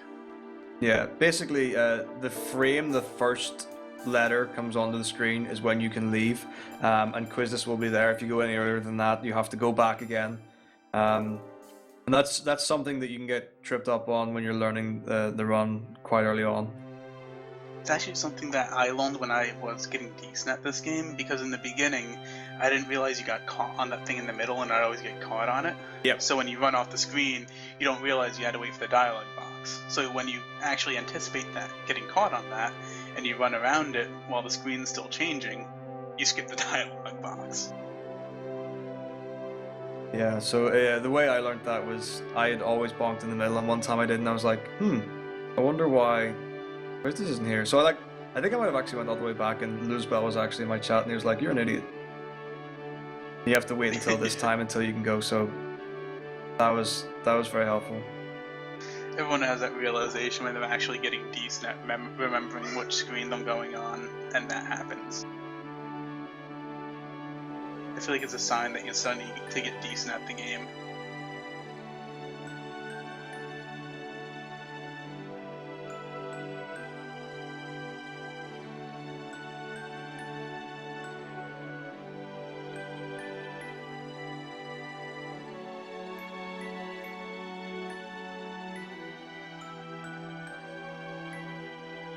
And this option coming up too for him is important. If you choose the wrong option, for Nikki is important. If you choose the wrong option, it actually is about a minute of Selfie and Rhino are fawning over Irvine, who is being introduced right now.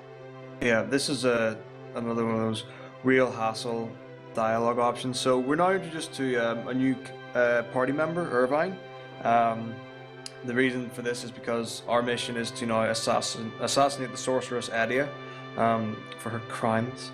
And we don't have a sharpshooter, so we need a guy who can actually use a sniper rifle. So Galbadia loan us their seed, Irvine, and we find out pretty sharpish that he's a bit of a player. So he's going to try it on with some of our less masculine party members, and we need to keep that on track.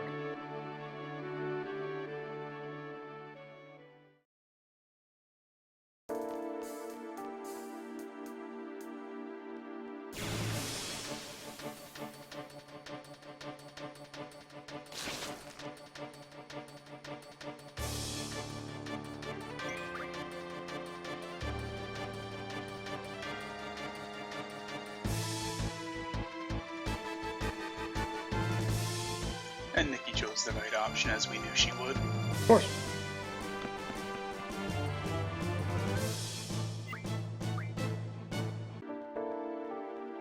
So that's a really unlucky place to get an encounter, but as D Sharper said, world map encounters PC, it can happen. And they're the only encounters in this game that are completely random. Yeah, so it's quite common for runners to get one between the forest and Galbadia Garden and Galbadia Garden on this train here. So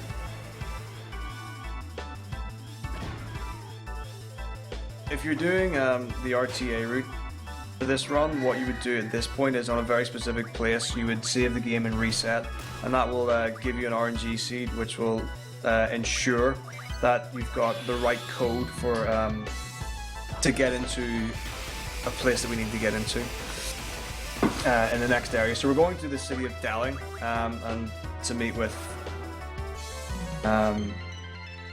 General Caraway, who's in charge. We need to get specific code so the guard knows that we're trustworthy and we've done the test, basically. So you see Nikki reset the game there. It's much quicker to reset in PC than it is in console. the other way to do this is you can do code manipulation, and that's based on how many attempts it took you to get the Quistis card and the Zell card, because they're important to the rune, and then also NPC placement in the town of Delling as well. So you would have to do that, put it into a spreadsheet, and then you'll get a set of values. So it's a 3-digit code, and you might have 3 possible options, or you might have 9 possible options depending on what you drew. So by doing the RTA reset, that will allow Nikki to know exactly what the code is, so she can just go in and instantly tell the guard, and that's it. And if you miscounted the Quistis and Zell card, if you got really bad luck and got like 10 on one of them, and you put it in as 9 or 11, you might actually get 0 possibilities, which is a problem if you're doing the code manipulation. Yeah.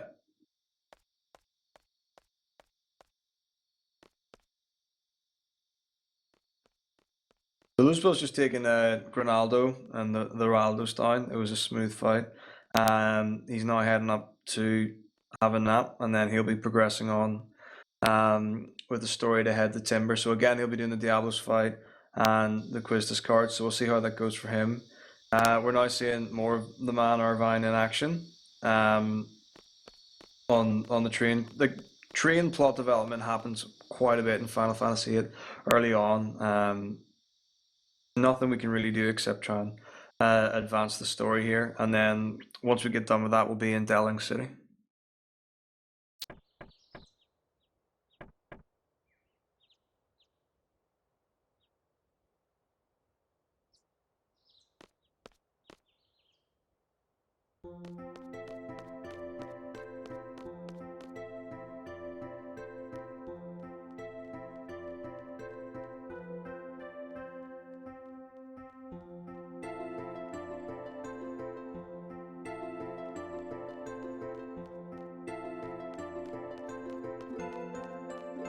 So we get just a hint of how strong Zell's fists are in the train there.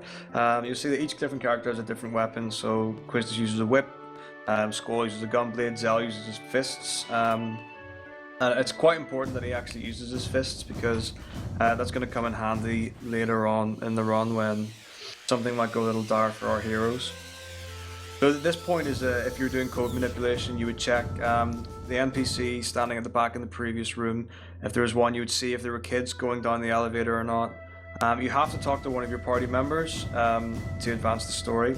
On the left screen, then you leave this screen, straight ahead you turn left, there are 2 more NPCs, so there's the 2 ladies there, and then you go through this screen. When you get to the next one, there's another NPC who may or may not appear, and depending on when that woman appears with the bus will depend on what code you're getting. So it's a very complicated thing. Fortunately, someone put through a readily available Excel sheet to help along with this, but it's quite new, and it's a pretty exciting advancement in the run. But again, it's mostly a console thing because the reset takes so long for console, so it's definitely quicker.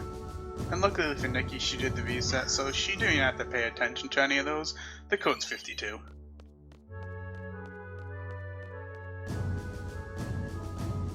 And there we go, and we're in. And that skips having to go, if you want not to do that on the code manipulation, you would have to go to the Tomb of the Forgotten King, where the GF Brothons can be caught, and get a code off of Swand, which would tell you what the code is to get into the mansion, but we can skip that now. Yeah, so that used to be there used to be a differentiation in category between single segment and RTA in this game. And another thing that you have to consider is that to get to the Tomb of the Unknown King, you have to spend 3,000 gil getting a vehicle to drive across there. Now the difference actually between the best times for single segment and RTA are actually very, very minimal for the console run. So it's just a very handy thing now. We've got the code manipulation. It's actually funny now. The RTA is slow on the single segment because of the code manipulation. Exactly.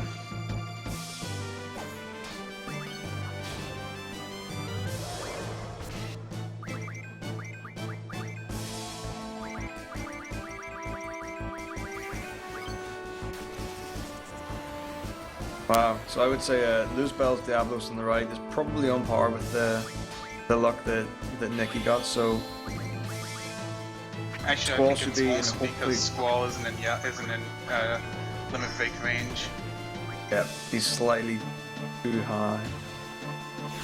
Yeah, he's about 20-25 health too high to limit break.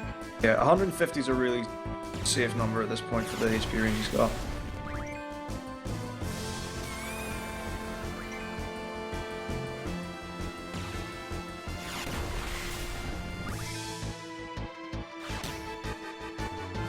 And I'm not sure if he's going to get enough medial strikes off. We'll see if this one does the job. His health is still a little bit high. Yeah. And bounce the Gravi shot.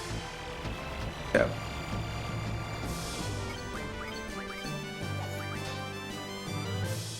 So he's just gonna go all out attack and hope for the best. Okay, unfortunately, what's happening on the left with Nikki is that General Caraway is just talking us through the plan for the assassination of the sorceress. And this is basically a chance for you to stretch your legs and just do a bit of running, basically. There's very little going on gameplay-wise. It's a couple of minutes for this entire scene. So that's pretty much all that's going on there. So it was a well-handled Diablos fight, but pretty naff luck. Yeah, and I actually like to run around in this section. I think the reason why Nikki's doing it too is because when you get paid from the seed is dependent on how many steps you've taken. Yeah. And those are free steps because you cannot get a battle in that area, so it counts towards getting paid, but it doesn't count against no step count. Yeah. So a lot of runners will just run in circles at that point. And the good thing, so both runners got first try Quizdas. Wonderful. So again on PC, wait for 2.5 seconds and then hope for the best. So that was good. So now we've got first try Quizdas card. That really begs the question as to what route Dear Lizbel is going to go for.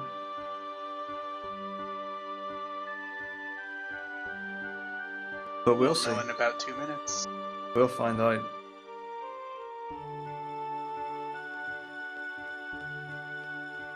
I mean, if he wants to catch up time, he really wants to get that 1/1 cards. But like I said, that 10% chance, it's very tempting, but knowing it's 10%. No, it's one of those ones where you can put it down on a spreadsheet and say this is numerically 10%, but it never plays out as 10%. Oh, You'll I also know, notice it's always that either Lizbel in the doesn't. phone. Go ahead. Go ahead. Okay, I was Lizbel gonna say doesn't it's drive always... into Balam here because it takes longer. There's an animation, and actually, any time that a runner will go to, or in this game, you drive to a town, you typically get out and run into the town because it's quicker. There's no car return animation, and we also get to use the car when we get back out again. That's right.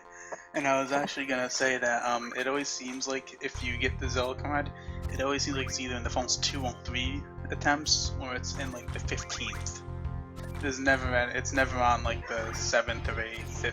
That's the way it feels like. I haven't done any testing on that myself. Yeah, in my, I could tell you my last 4 to 5 runs, my last run got 2nd try, the 2 before got 24th try, and the 2 before that got 3rd try. That's the kind of range you're looking at. And he chose the 2nd try. Wow. And he chose the Mantis on that last game as his winnings because it can actually be refined into a very strong ammo, 10 of them, which Omvine can use later on against difficult bosses. And that 2nd try is very good. It makes the run very safe, and it speeds up some fights later on.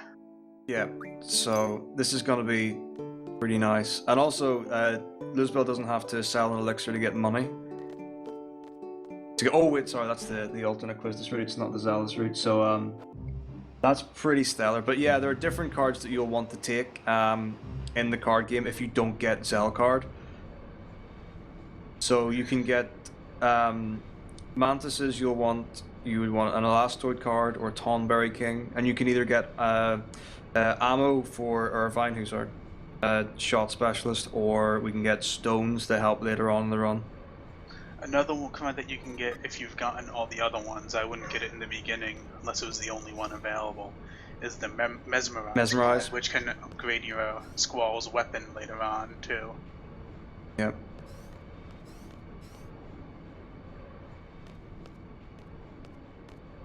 So I saw someone in chat ask how the card game works in Final Fantasy VIII.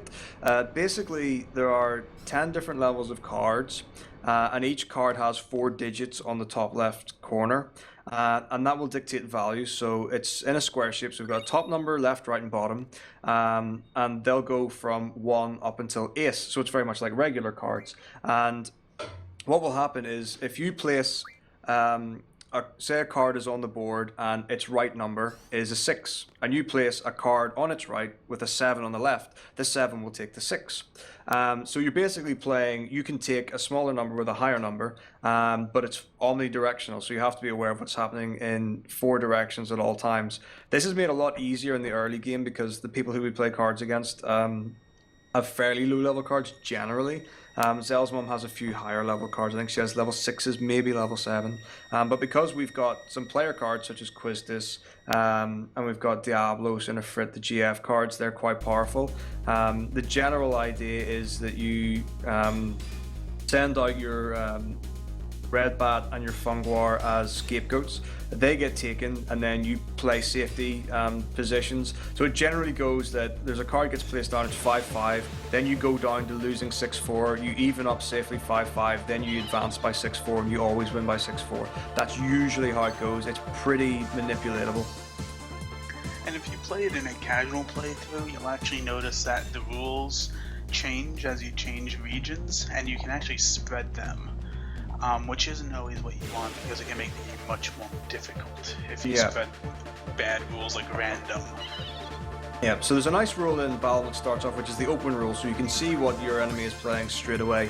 The random rule means that you do not get to choose what cards you play. Your elemental rules, where they have certain cards of elemental properties, where they'll get boosted or lowered depending on what they're doing. There's an exchange rule where you can swap cards if there's a tie and things like that. It's a very, very deep, thought out game. So depending on how you play, you can do it. You can also manipulate which rules get moved to which areas, which I believe be a 100% route.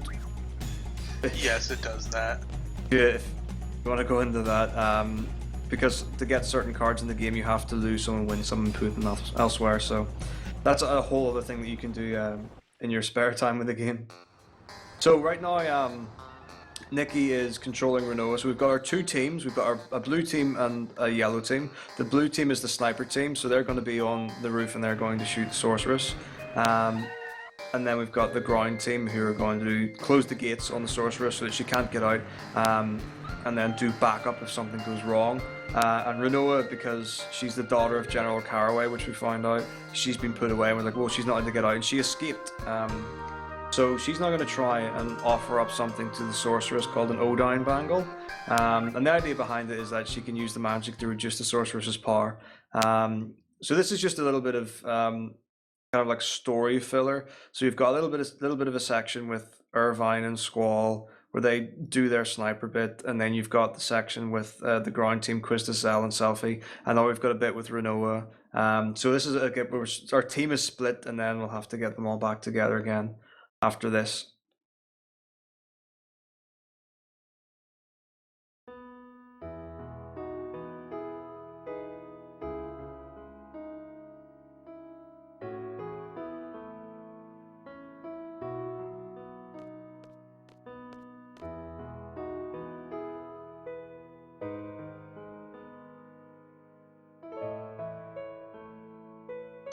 Wow, mates. 1-2 cards. I know, that's Really amazing nice. as well. As I got a Grand Mantis card, which gives 10 AP ammo, which is Yeah, nice. you don't set on AP ammo, you only need the 1 the 5 pulse ammo. Yep. Yeah.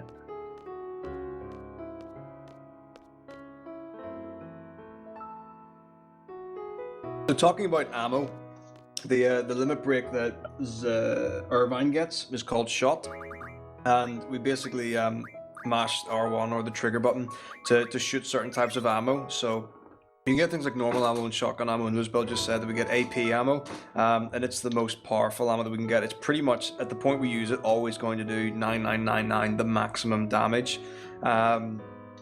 So because he's got extra, that means he can actually adjust the strats that he's going to use against enemies at the end of the game to make sure that he can kill them even quicker and more consistently. And if you were paying attention to the right stream, Luzbelheim's, you saw that he did that menu right then. He did that because at this point the music has to stop before the story can progress, before you get control of Laguna again. And the music actually progresses while you're in the menu, so you get a time to do a free menu about 10 seconds, which is why he did it there rather than later on, to save a little bit of time.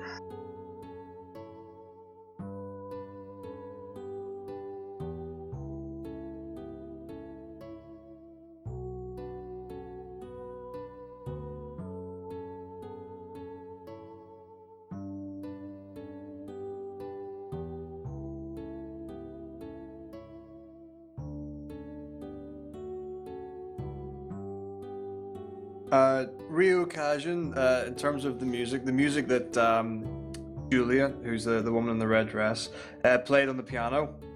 It's basically a version of the Eyes on Me theme. That's the same tune, Waltz to the Moon, just in a different arrangement of it. So in the Waltz to the Moon, it's done in the waltz, it's in a 3/time, it's a quick jaunty tune, but then it's a very sultry and sumptuous melody on the piano in a laid back 4 when it's played on the piano in this in the dream.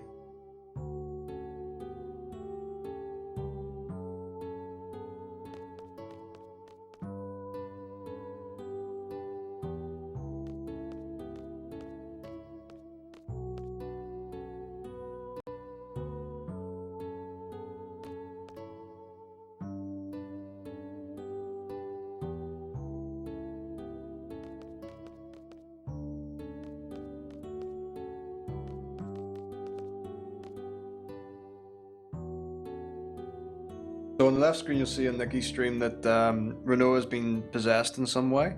She's in some sort of trance. She's not in a mental state of her own by any means at all. And there's a festival going on. It's very exciting. And Eddie has decided that a really good way to open the festival would be with a sacrifice. So she's brought 2 creatures back to life called Iguians.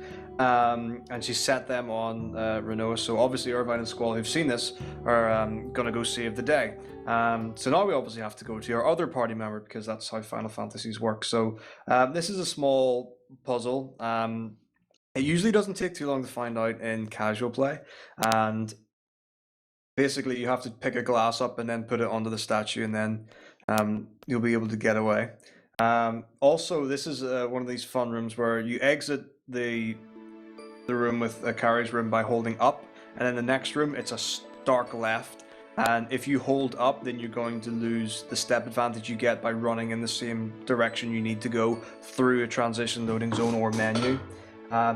So there are a lot of those screens coming up in the sewers for this party in a little bit, and this is a place where I particularly lose a lot of steps, and I would say it's a really good one to kind of get familiar with to keep on top of things. This one is very easy to get lost in. Galbadia Garden, luckily you don't lose steps in Galbadia Garden, because at that point you have encounter none, the next time you visit it, that is. But that's another place that's very easy to get lost in. It's very, each screen is very similar to the last one.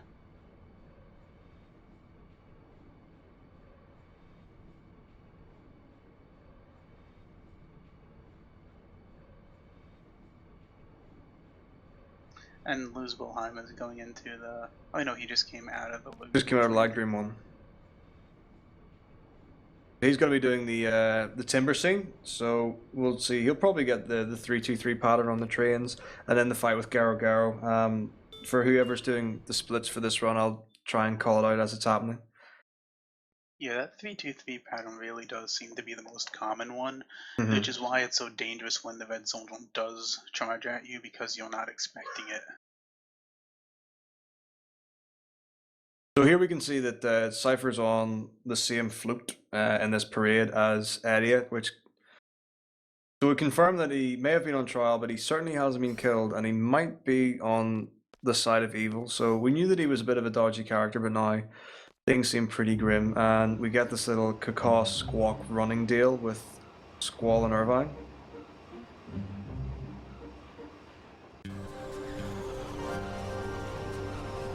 So this is where we really see the first instance of the junction system really being shown off in the run for the fight that Nikki's coming up to. So she's going to fight the two Iguians, and so we've got two very good characters. We've got Squall and Irvine. We've already seen that Squall's limit break's very powerful. We'll see Irvine's limit break coming up later in the run. And when we get to the fight, it pretty much speaks for itself as to how the junction system can be abused very early on in the game.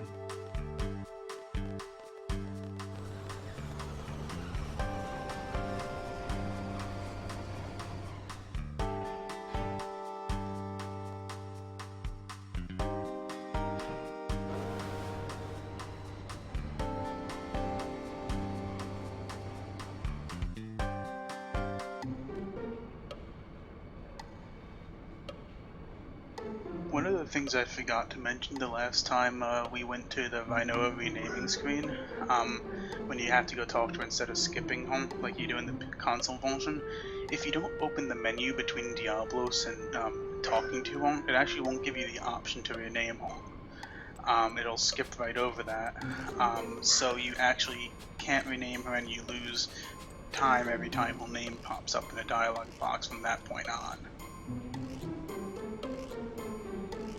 It's an interesting little thing that it's really, it would happen in the console version too if you actually spoke to him. Mm-hmm.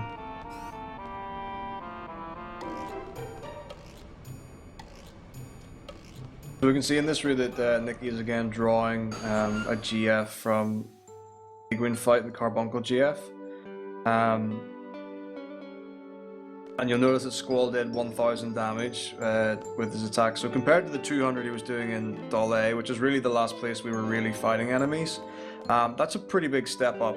And D-Sharper, do you want to go through how the leveling system works in this game? Sure. In this game, you do not want to level. The enemies that you fight and the bosses that you fight actually level up with you as you level. Which makes it so that they have higher health, they do more damage, all the things that a higher level enemy will do. In this game, junctions are key.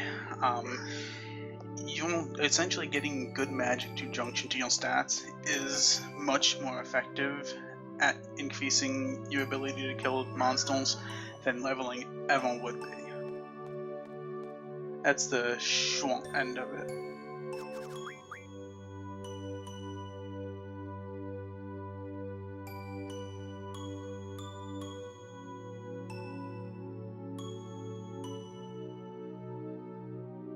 There's a few exceptions to that rule. A couple of bosses have set levels in the PC version, but we'll get to those later on.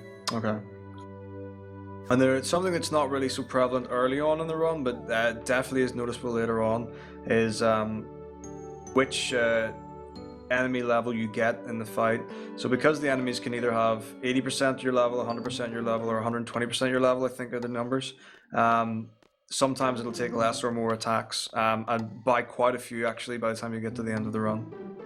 Yeah, I think Nikki, when she was fighting the Gira fight, I think the Fake President was also a high level as well as a bad damage roll, because usually a Zell attack, which she did, would switch Gira to the next phase, which it didn't in that case. Mm-hmm.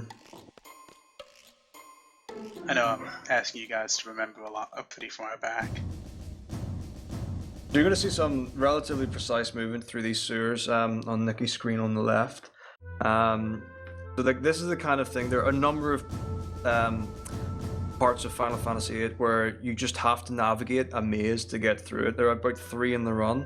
And there comes a time when you just know exactly what you're doing, but it really helps to have this mapped out in advance.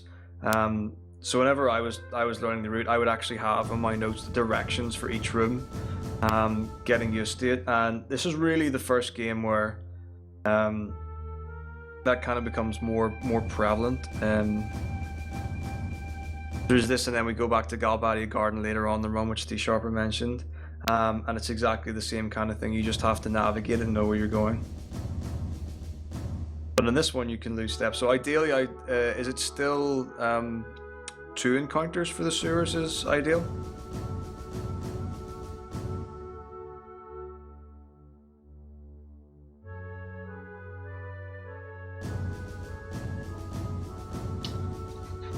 The ideal thing is 1 encounter only, Okay. because want to get all the encounters in Elden 3, because you have the whole part in yellow, so you save time, like 2 seconds at the beginning of every fight. So that's why. Yeah, sorry, I was busy doing something. 1 encounter is ideal on PC, 2 is ideal on console. I think Luzville just said that. Yep. So I think Nikki just got a second encounter right at the end of the screen.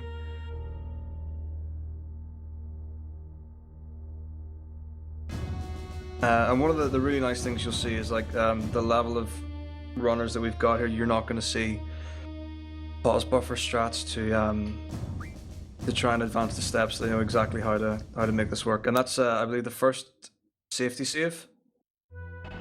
And I believe she's saving them because she lost on step count.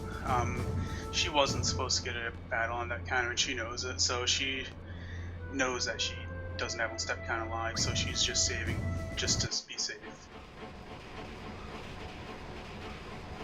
Okay, so apparently a lot of people are asking about the running animation, which we talked about earlier on. So whenever you get into a fight, you'll notice that both of the runners are escaping even from unescapable battles.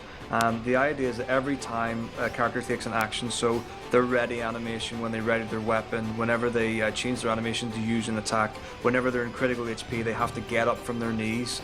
This all takes time. And it's wasted time in the battle. But if you hold escape, your party will remain fleeing the entire time and just go straight from flee to attack, flee to attack, flee, and then when the battle ends, straight to the finished animation. So it just saves time in battle, not having to waste time going through animations. And it can save several seconds per fight by doing it well.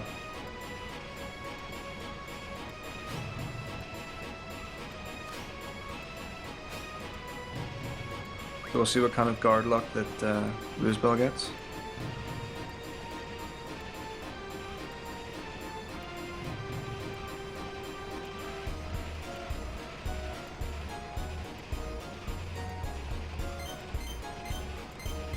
Another thing I'd like to mention on that code on the train is if you do remap your control, the buttons don't actually depict what number is each button. It actually gets remapped. So if you switch triangle with Sonkel, for instance, I don't know why you would, but if you do, the 4 and the 1 would be switched. So 4 would be Sonkel and 1 would be triangle.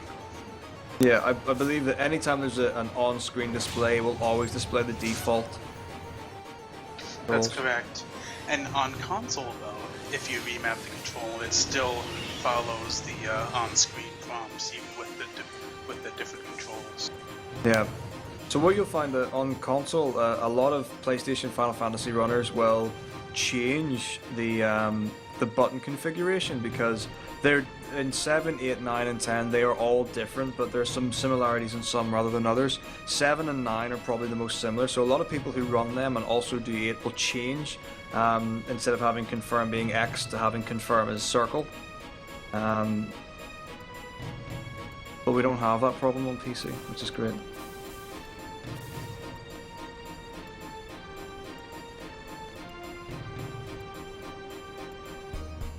And the fights that Nikki is about to do, she's going to use a slightly different strat from Luzville because she did not get the Zelklad. So both of those fights are going to be slightly different between the two people running the game.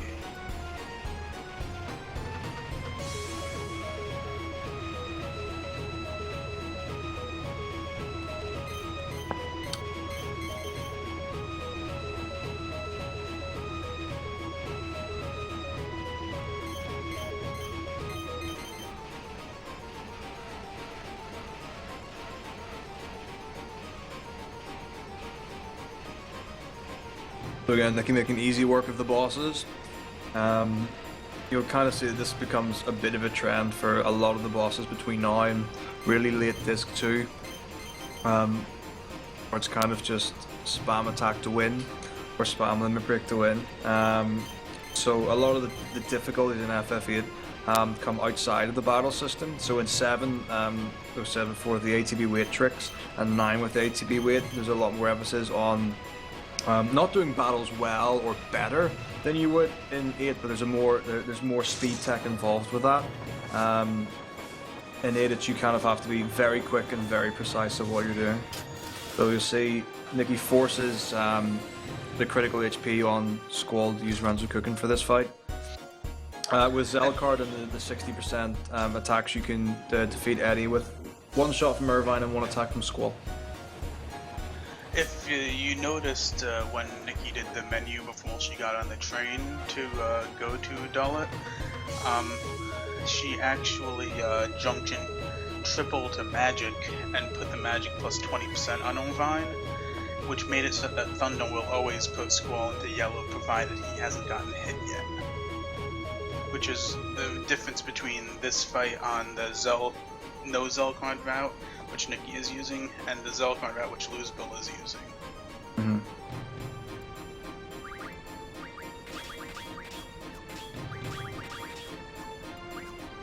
And it's in general pretty safe because Idia's first attack is almost always Thundara on Irvine. I have never seen her first attack be anything else.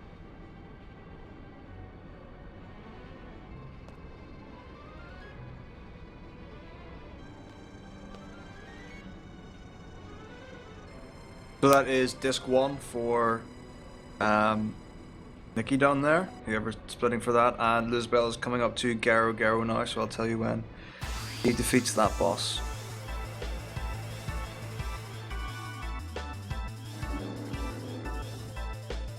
So we're back with our neighborhood-friendly Laguna in the beginning of Disc 2, and this time so he's with a young girl there, and we're like, haven't seen her with one before, so we're just going to do more story time and character development here.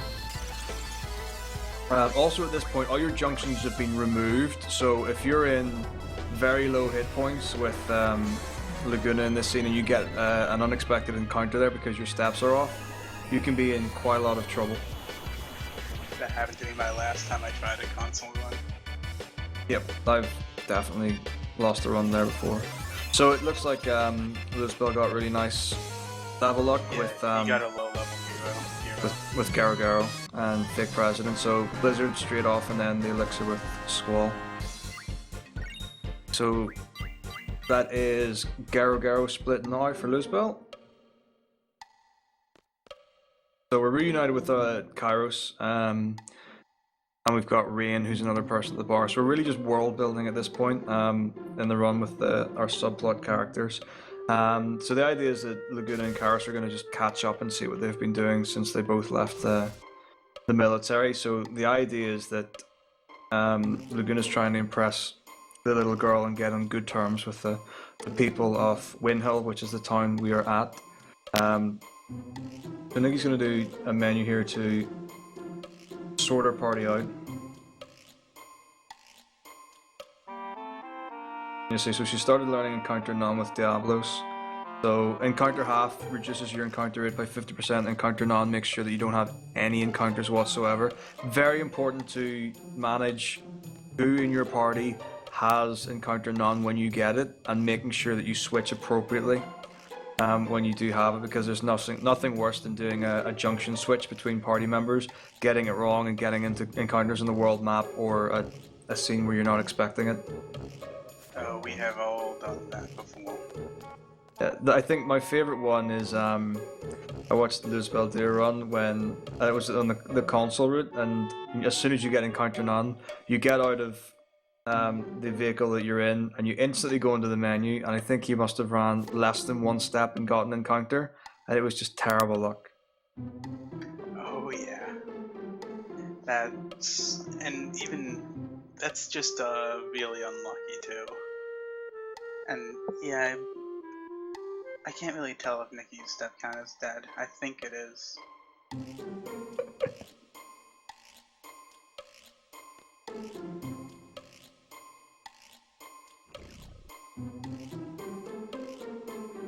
So She's the trying. Live Dream 3 can be pretty tough for steps and encounters because of that particular screen. And depending on when you get your encounter and then how far after you do your steps, you can pretty easily walk into extra encounters accidentally.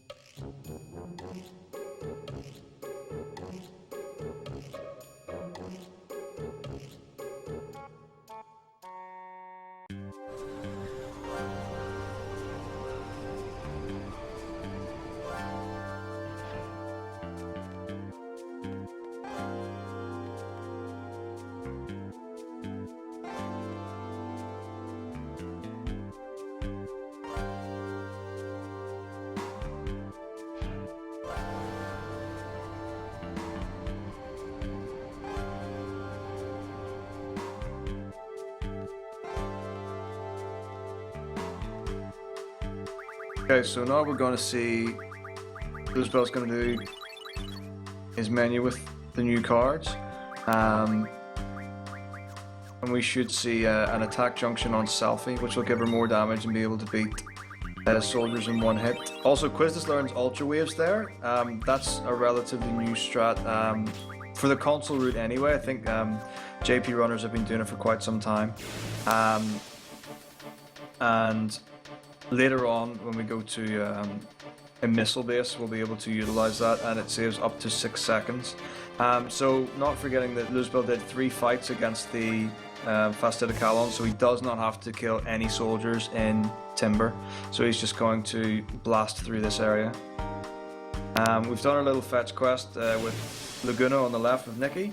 You basically just have to run through Windhill and not kill any enemies. If you do, they get tallied here, and then you do a kind of full military report to Rain.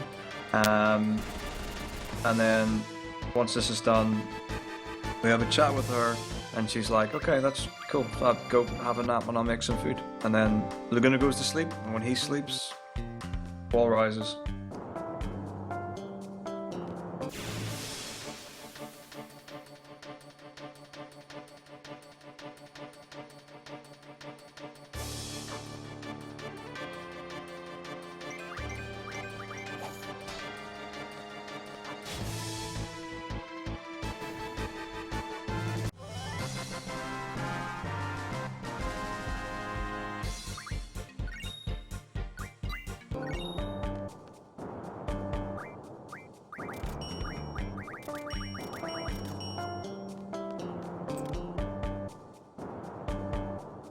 So Luzbel does the typical menu there at the actual shop instead of going to the pet shop that Nikki goes to, so again, just a little bit different there.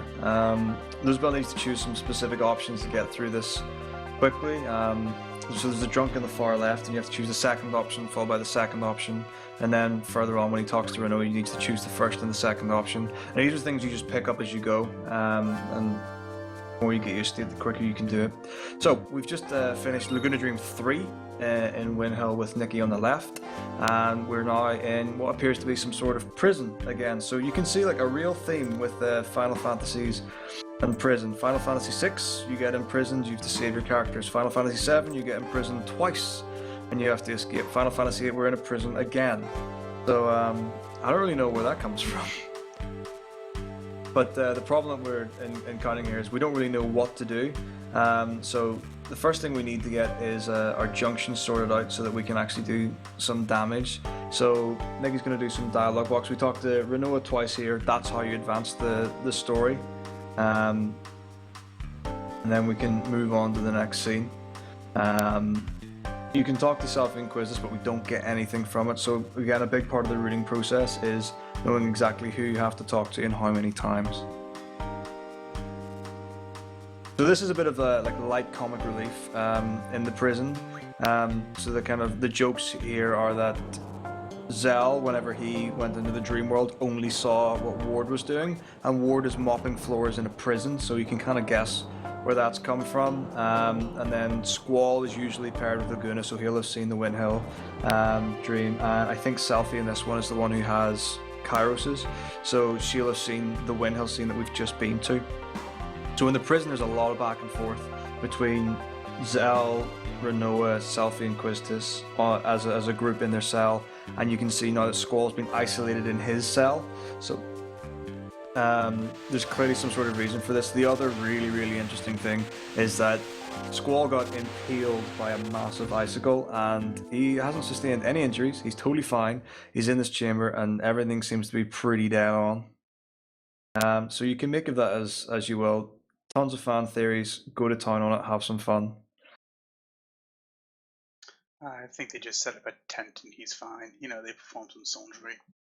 Yeah, it's just gonna be one of these ones. The dramatic black, like crush to black, is clearly for cinematic reasons, and you get spelled by enemies all the time, and you live. It's just a beautiful scene if you really want to be cold about it. Sorry. So again, Luzbel's kind of just really going through the motions with Timber right now. So there's the scene with President Dowling, and then Cypher's going to show up. There's like a small optimization if you want in movement where there's a little platform and you can actually run left just before it instead of going over it. On Nikki's screen, basically the guards are coming in and being massive douches, so they're going to give you a lot of hassle, but their main prerogative, they really want to know where's Renoa. So she gives herself up, she says, I'm Renoa, and then they take her away. So back to our initial party again. So at this point, really, it's a lot of just skipping dialogue and cutscenes for both of the runners in different places.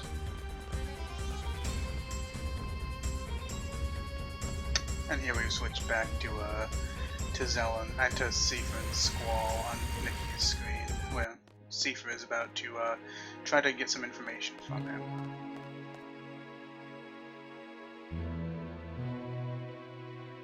And then we get our first introduction to the Moomba. So they're just like a race of creature, if you will. And if you were to explore the game more fully casually, there's actually a place you can go to at the top of the map called Shumi Village. And you'll meet the Shumi tribe there, and there are a lot of Moombas that live with them and cohabitate. And they're a very symbiotic creature, if you will. And it's just some really interesting stuff. There's a lot of backstory to the game that you're not going to see in the any % run. That's absolutely worth exploring out and finding. So they do. FF8's really good at darting in suggestions or little moments with characters who aren't integral to the story, but once you go and delve deeper and find the side quest and the little things like that, you can really get a feel for the world that's being set.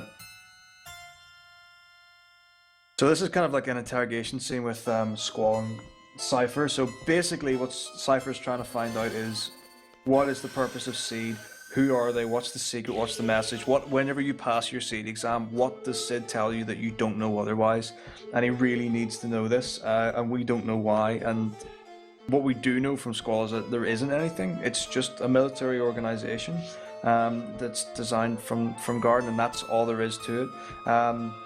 So it's really kind of just, again, world building, plot development, posing questions. This is kind of like the late first act of the film, if you will.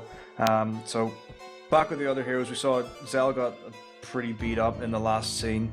So we're trying to get him in good health. The Moomba's bringing food in. In the old route, we used to choose dialogue option number 1 in this scene, but someone decided in their infinite wisdom that dialogue 2 was quicker, and we actually let the Moomba take a bit of a beating as well, but there's a reason for that'll be coming up fairly shortly that we can explain as we go.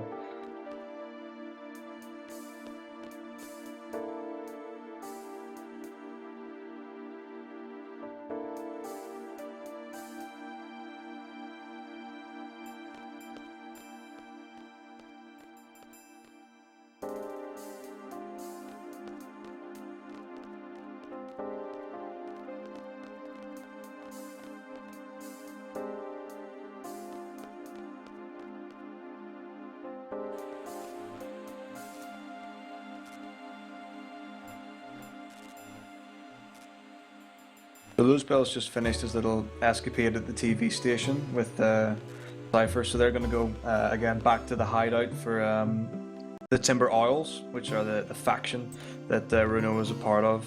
And again, they're going to regroup, get ready for the plan, and then he's going to leave again. So I think Squall's just about to be put out of his misery. So he's getting electrocuted as part of this. Fortunately, it's not Metal Gear Solid style. There's no quick time event. You do not have to mash to get out of this. So that's pretty comforting. But everything seems pretty grim for heroes, really, at this point in the story. But there might be some light at the end of the tunnel, so see what happens when we get back to our other party members. You might remember earlier on when Nikki was on the train to go to Delling City, I had mentioned that Zell's weapons are his fists, and other people have actual weapons like a whip and a gunblade and a gun and things like that, and that might come in handy. So this is kind of the point where Selphie turns out to be the genius of the game, and she reminds Zell that his weapons are actually his fists. So they didn't take his weapons because, I mean, you're not going to take someone's gloves under the assumption that that's some sort of damaging weapon that's going to enhance the power of you. So this is a little like fake out scene where they're like, Zell's like, the ladies have passed out, boff, takes out the guard, and he realizes, okay, so now all he has to do is find their weapons, and then they can get geared up and then pretty set for the rest of it. It'll be pretty nice. Well, there it is. All you have to do is go up one floor and the weapons are there. And if you remember, Seb and I were talking in Final Fantasy VII, there are points in the run where if you just mash the confirm button, it doesn't advance the story. You have to run into the scene. That's a prime example of times when I've just been mashing X and then realized, I need to actually run a little bit to fight these guys. So this is a mandatory fight, but because of the junction, Zell should be able to make pretty short work with them. Yes, and as you were mentioning before, how you used to save the Moomba, skipping the Moomba saves time in that you actually would have a long cutscene right here where you pick up the weapons, as well as when you save him, as well as when you go back into the Moomba would be in all those cutscenes, adding time onto how long the cutscenes last. Yeah.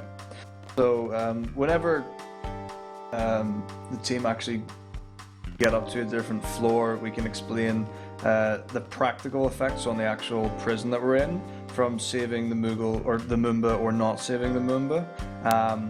But it's the choice of whether or not to do it was timing out specific instances. So it's kind of like you have to time out and say, well, is it more efficient to lose time on a cutscene but save time on movement, or the other way around? And it turns out the quickest way is to get rid of that cutscene and have to endure a little more movement. And all of that is also provided that you think your step count is alive, so Nikki might not agree with me in me saying that whole step count isn't alive, so we'll see how this plays out. Yeah, so we've got the reprise of our comedy duo coming up in just a second. You might recognize them from earlier on in the run.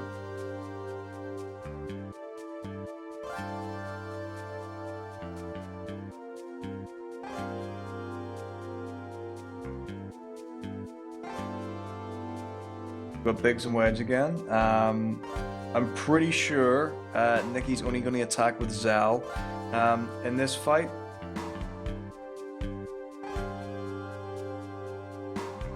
So what you can do is when you're junctioning party members, you're going to have basically two tanks who are going to do a lot of the damage, and you're going to have basically like a fodder character who's going to just do a lot of filler.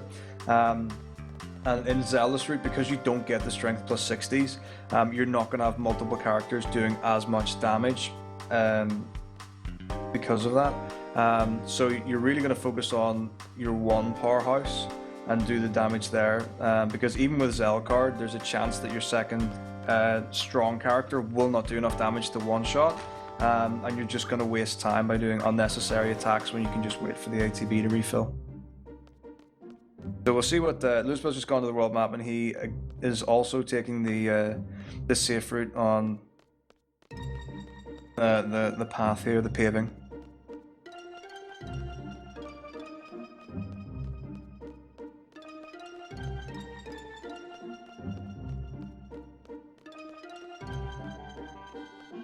So this is another sequence. So you'll notice on Nikki's screen that she is just scaling the prison, if you will. And your movement needs to be very precise here to get the encounters when you want them.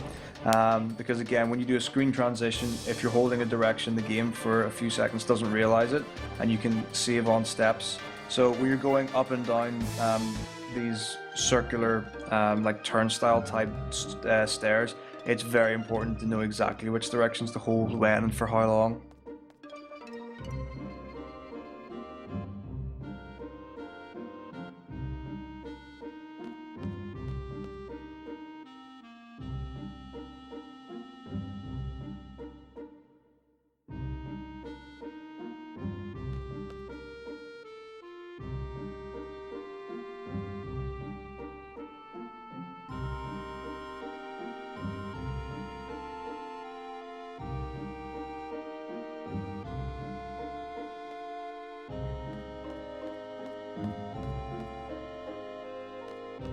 So this Bill's just finishing up with Laguna Dream 2, and he's going to be heading into Galbadia.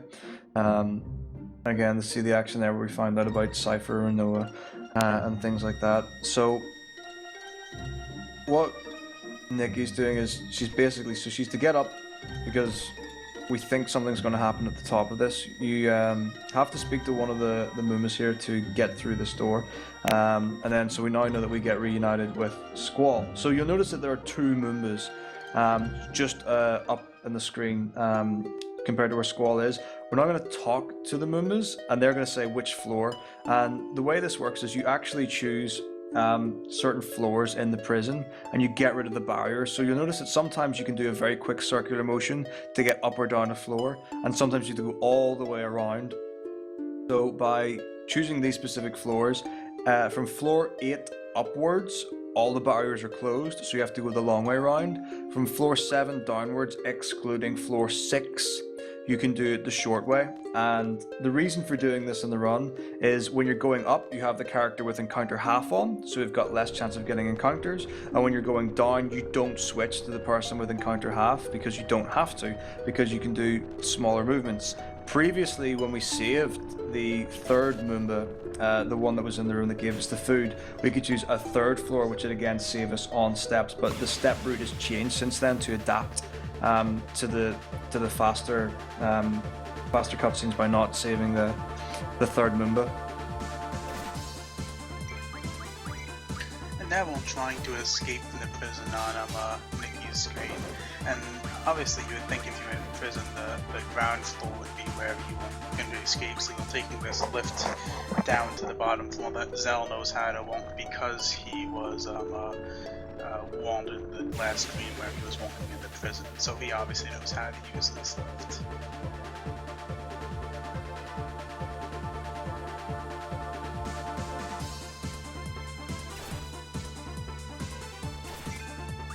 So this is where things get a bit weird. You typically don't see sand in a prison. It's a very effective route, I would imagine, to keep captives set in. But before we can really think about why there's sand there, there's a lot of commotion going upstairs and gunfire. And this is a notorious screen here. This text box you have to hold right and move the Zell instantly. If you don't move quick enough, the guard will catch you and you can get in the encounter. And if the guard catches you on the frame of the screen transition, you can soft lock the game.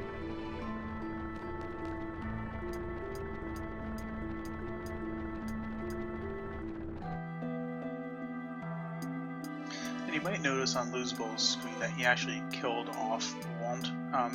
That's because he has a Zell card. He knows that both Laguna and Kiros can one-shot all of the Estelsanjons. So he killed off Wand actually, so he doesn't have to worry about him attacking during any of these fights. He can just hold the X button and he knows they will all die from one hit. Yep. He also, the final battle that you go against, the one Estel Soldier actually brings both Kyros and Wong down to 1 health with an attack, it makes he only attacks the live one, Kyros, because Wong isn't available to attack. So overall, it makes the fights easier as well as saving a small amount of time on the last fight. And it makes Ifrit gets more levels, but we'll get into that later. Oh yeah, that's pretty important, the level 10 Ifrit. There's another really nice thing about the step route in Final Fantasy VIII. So in Final Fantasy 4, 5, and 6, you either run or you walk, and it's tile based.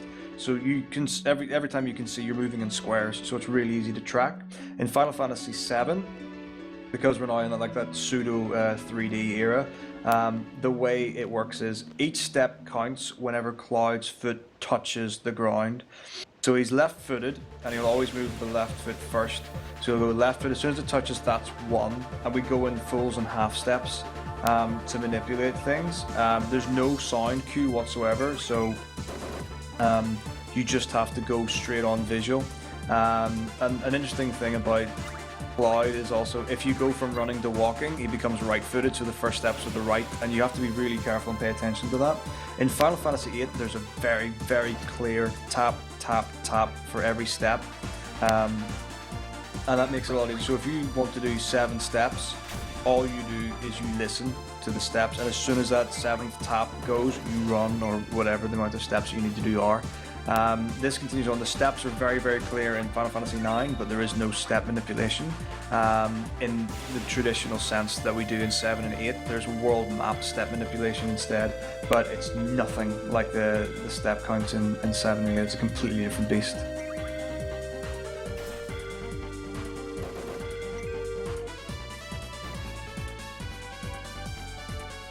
So the team for Nikki on the left have split up. So we've got Squall, Renoa, and Zell are going upwards. So we know that the crane device is down at the bottom where the sand is, because they decided to run all the way up. So we need to get to the controls with this party. So that party is going up to the top to get to the controls, and then this party are trying to decide, well, what are we going to do? Well, the obvious option is to do the exact opposite. So they're going to say, right, well, let's go down and get on the crane. So you choose one party, you run up a couple of floors, and you get the second party and you run down a couple of floors. It's riveting gameplay, I assure you. So you'll notice that Nikki actually swapped junctions between Irvine and Squall there. That will, I'm guessing, be to give encounter half to this party.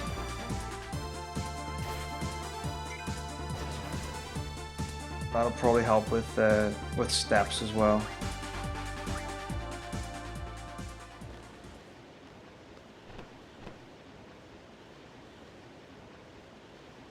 Graveyard Brawl, it's a soft locking, so there are 2 kinds of crashes you can get. A soft lock is when the game runs but you cannot advance the plot or the story or the action in any way. So if you're frozen in a dialogue and no matter what you press you can't get out of that dialogue, the game is soft locked.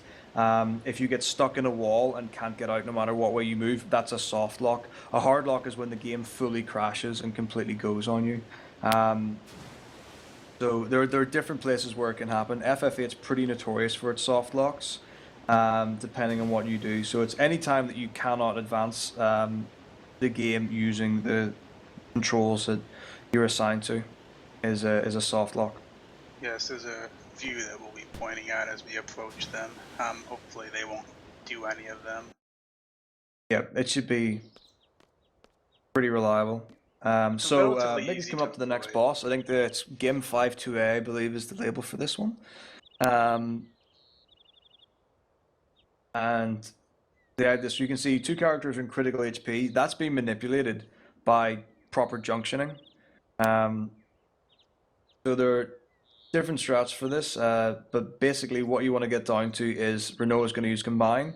So there's her trusty dog Angelo, and that's going to one-shot this fight, and that's going to carry on to following areas for Renoa. So she's actually going to be a big player in the next area or 2 for that reason. Renoa is great for killing AoE groups of more than one fights that have low health, because it doesn't do a lot of damage with only strength plus 20%, but it does do enough to kill regular soldiers. Yep.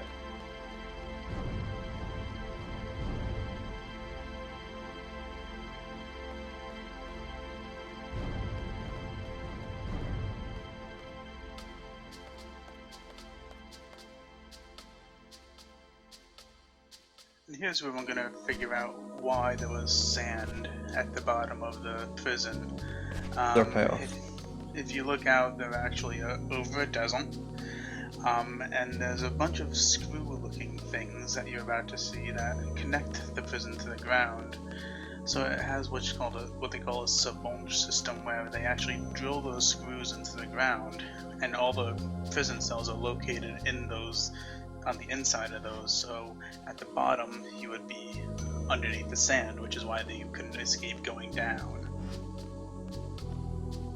Welcome to the engineering portion of the run.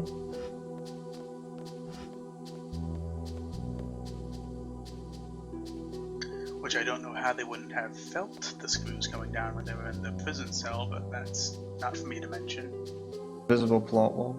So at this point in the run, Nikki's holding right with Squall, and you'll see the character is gradually edging right and right and right and right. If you don't do that, you game over. Quite important. Yes, I think on my first playthrough of this, I game over because I didn't know which way to go. Yeah, there's a really funny moment later in the run when we go back to Galbadia Garden, and I think at some point, I think the developers just gave up at one point, and you get a genuine text box comes up on the screen and it says hold left or move left, just in case you weren't sure, and it just seems so gauche and out of place. So we've commandeered 2 vehicles. Which seems very convenient, but we'll not question it. So we're going to have a little recce. Wait, did it say hold left to hold right? I'm curious, because they might have been trying to make you game over if it said hold left. Oh, it's not for this bit, but it's in Galbadi, it's left, for sure. Oh, okay. It's for the epic fight scene with the clothesline. Oh, right.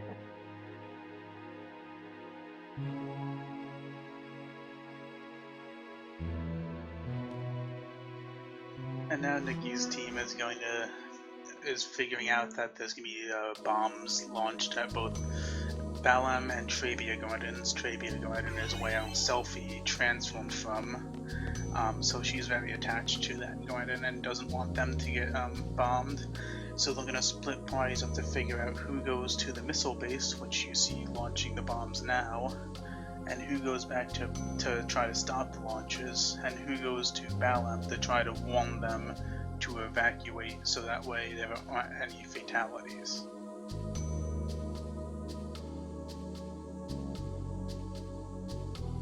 And of course they're making you decide, which is good. Yeah, that's handy.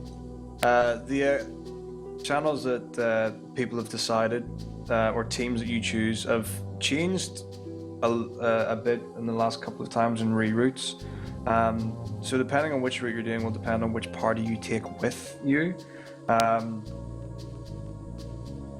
then we'll get different results depending on which scenes happen. So we can cover them as and when they come up. So Lisbel's just finishing with the first Galbadia Garden section, so he's going to find out, he's going to get Irvine, going to find out they need to kill the sorceress. He's going to choose the right party, we're going to ignore Irvine, and we're going to go back onto the train where Zell smashes it down. Very important to talk to Renoa here before trying to run away, because you can run out of Garden, get into a fight, and not advance the plot. Very easy to do. So we've got the team in Nikki stream on the left, Squall, Quizzes, and Irvine. They're going to go back to Balam Garden, report everything to Sid, and try and stop, because missiles are headed their way as well as Trivia Garden.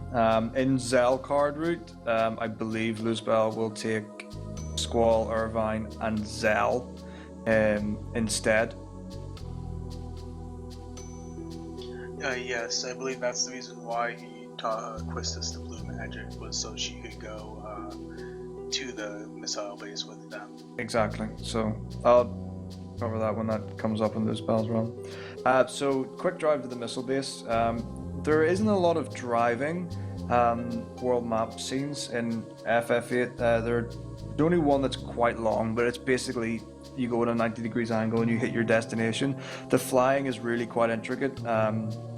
So whenever we eventually get some sort of air vehicle, that's going to really open up the movement options. So it's very easy to get to the missile base where we are on the left. Conveniently, the van that we have is one of the factory ones from the missile base. We might be doing supply work for the desert prison that we've just left.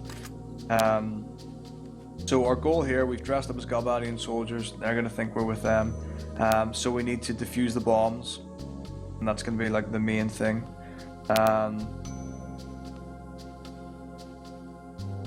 So this is another like fetch quest section, and you just want to try and be optimal with movements and choose your dialogue options quickly. Again, there are a few minutes of like comedic relief. They really do try and build the characters a lot in Final Fantasy VIII, and get that feeling of reality. So as Selphie here, she thinks like the best thing to do is to kind of sneak past the guard, and you get this funny sneak animation, and they get called out by the guard, and they're like, okay, fine, we'll just run normally, it'll be fine. And then they'll actually go on and do their thing.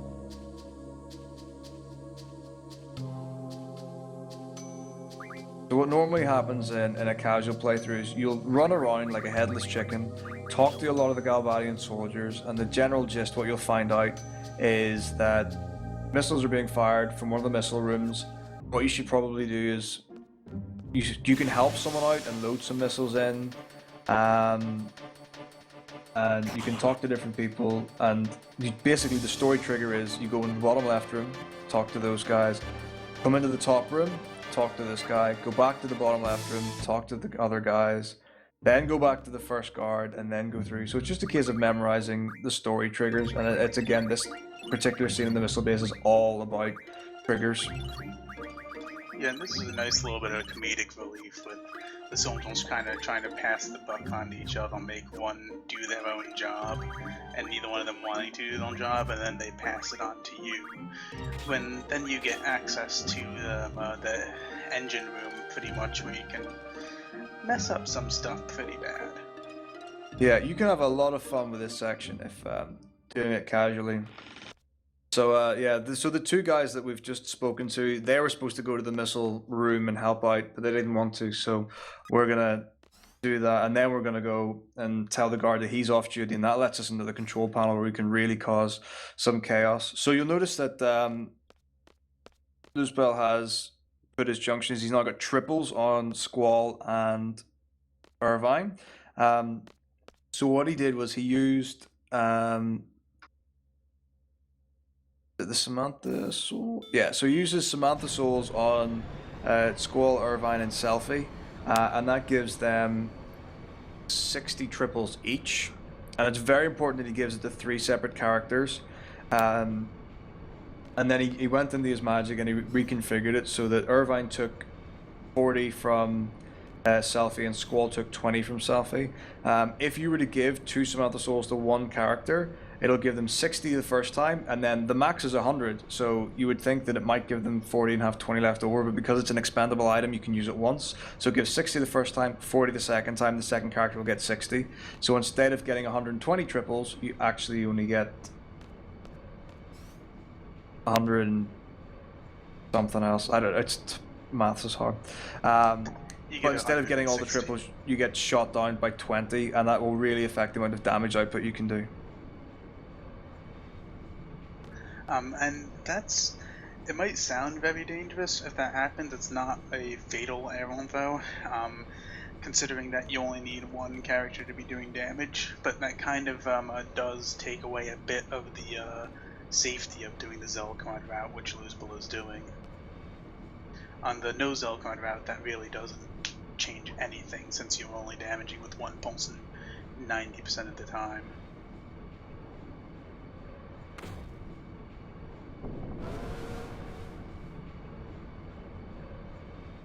Okay, so the fight that you're about to see with these soldiers, we said that before, Renault is really good with AoE, so there are 3 guards here, we're going to fight 3 guards, we're going to use Combine, and we're going to throw Angelo Cannon again.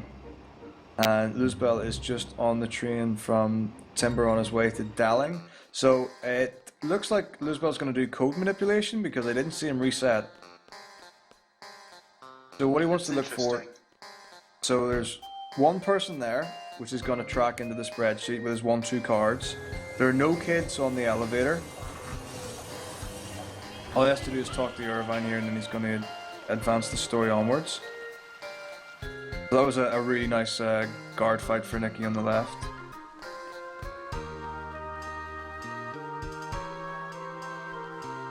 So again, Luzbel runs straight out in the right. So we've got the 2 women are walking from the right.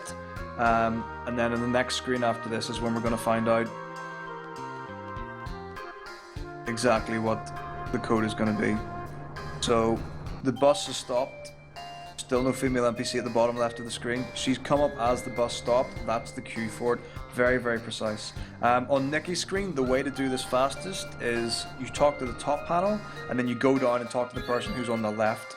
You can actually talk to the left panel, then the right panel, then the top panel, and you can waste a lot of time trying to figure things out. But the fastest way is to talk to the top panel and then the person, and then you can just advance on.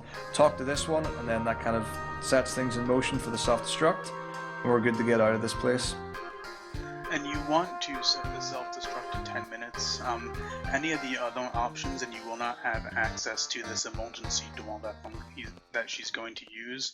You have to actually run all the way back around to the entrance rather than using that emergency door that she just used. And 10 minutes is more than enough to kill this boss coming up.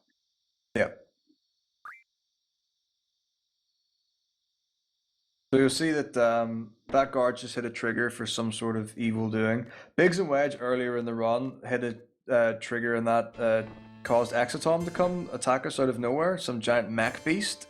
So we'll just have to see if another giant mech beast is going to come because of that trigger. So on the left with on Nikki's stream, we're going to talk to this soldier here, clearly in dire straits. And we need to make a passionate plea because we want to save our friends in Trivia Garden, we want to save our friends in Balam Garden. So we need to get information because we need to get on. So we messed with things, we didn't really know what was happening in the first room. This time we really need to set things in motion. So, talk to the guard. One of the most jarring text conversations ever as well. Lots and lots of thoughts, lots of dramatic hyperbole. Not unlike a scene from Shakespeare, I guarantee. And I just want to make a note on the Galbadia military security protocols, because they use the most complex passwords, such as Idia, your leader's name, font digits, all alpha. Yeah, amazing. It's slightly more secure than password. Slightly indeed. It's as well we don't have any numerical pass keys in this game. So this is a menu sequence on the left with Nikki that I personally really dislike. Basically, we just need to set the error ratio as far as we can and try and get the missiles to avoid the garden. But the inputs are so delayed compared to normal text boxes. It can be a little hard to time. Oh, I always usually waste at least 3 or 4 seconds on this just to make sure I get into the right part of the menu. Yeah, it's really easy. Not like you can press down quickly and it won't get input, it'll get eaten up, and then you go into the wrong place, which wastes a lot of time. It's better just to play it safe. That just happened to Nikki. She went into the data upload screen and she hit X too fast.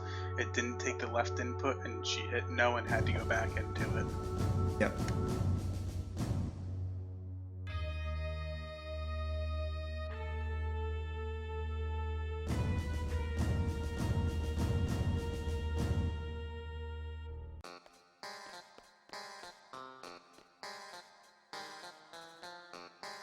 So Luzbill didn't get the best code luck there. I think it was 5th try. And that's just one of the payoffs you get. But it's totally worth it. I think Luzbill might be trying to prove a point with the route choice that he's doing. So, got out of the missile base, set the air ratio, so things should be looking pretty good. Oh, a 2nd try code. I apologize. Yeah, I wasn't really paying attention to it that closely either. Unfortunately. Yep. Thanks, Luz, for that. So that looked like a giant mech. I wonder what that's about. So we try to leave, then the missiles go. And then we get our obligatory area boss coming up.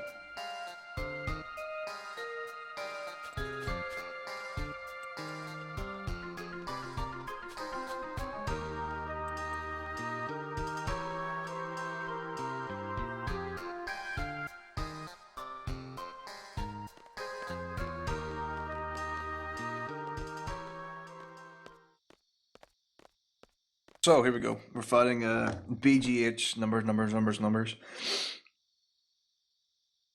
So That's why I call him the tank. tank is a much better shout. So that's not a great start off the bat. So this is a different party than what Luzbell's going to bring. So what we're trying to do is we're going to open up with fuel. Once you do a certain amount to BGH, basically what we want to do is a certain amount of tankers on the top of the tank will destruct once you've done a certain amount of damage. We really want all of them to be destroyed at the same time because it wastes a lot of time to get 2, and then there's text box and cutscene kind of type deals. And then another 2 can go, another 2 can go. And also, I believe if you don't do it correctly, you lose AP in the fight. That is correct. And then that essentially makes it so you get encountered on one fight later, which isn't that big of a deal, but it counts. So that happens, and then now we've got our AoE specialist, Renault. So obviously we've taken down the tank. So there've got to be people driving the tank. They've got some more soldiers to take care of. They're going to come in smoking at the bottom. And then we're going to take care of them with Renault.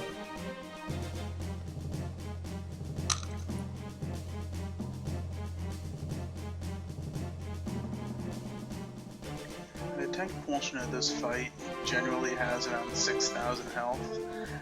Nikki actually kind of got trolled with the limit break, because with the long limit break it doesn't start off from the same area. You can't do the same inputs to get you can do the same inputs to get the same moves, but it doesn't start off in the same area, in the same part of the limit break. Yeah. So she didn't have access to a limit break, which would allow her to do around 3 to 4 attacks rather than I think it was close to 10 that she had to do to kill it there. Yeah, you really want to be hitting. It's around the 6,000 mark plus. And really interesting, the trigger to finish this area with the missile base, once you beat BGH, you have to run all the way to the right, all the way to the door on the left, then back to the middle, and then Selfie will stop. A lot of people will just run around in circles waiting for something to happen, and the game will eventually let you do it, but you can instantly do it if you run right to one end and right to the other. So we're now back in Balam Garden with the other team, on Nikki's on the left, and the step route and the threat count and the enemies can come right off the bat. So we're going to do a menu without moving whatsoever, and we're going to get encounter half back on our party and change our junctions up a little bit.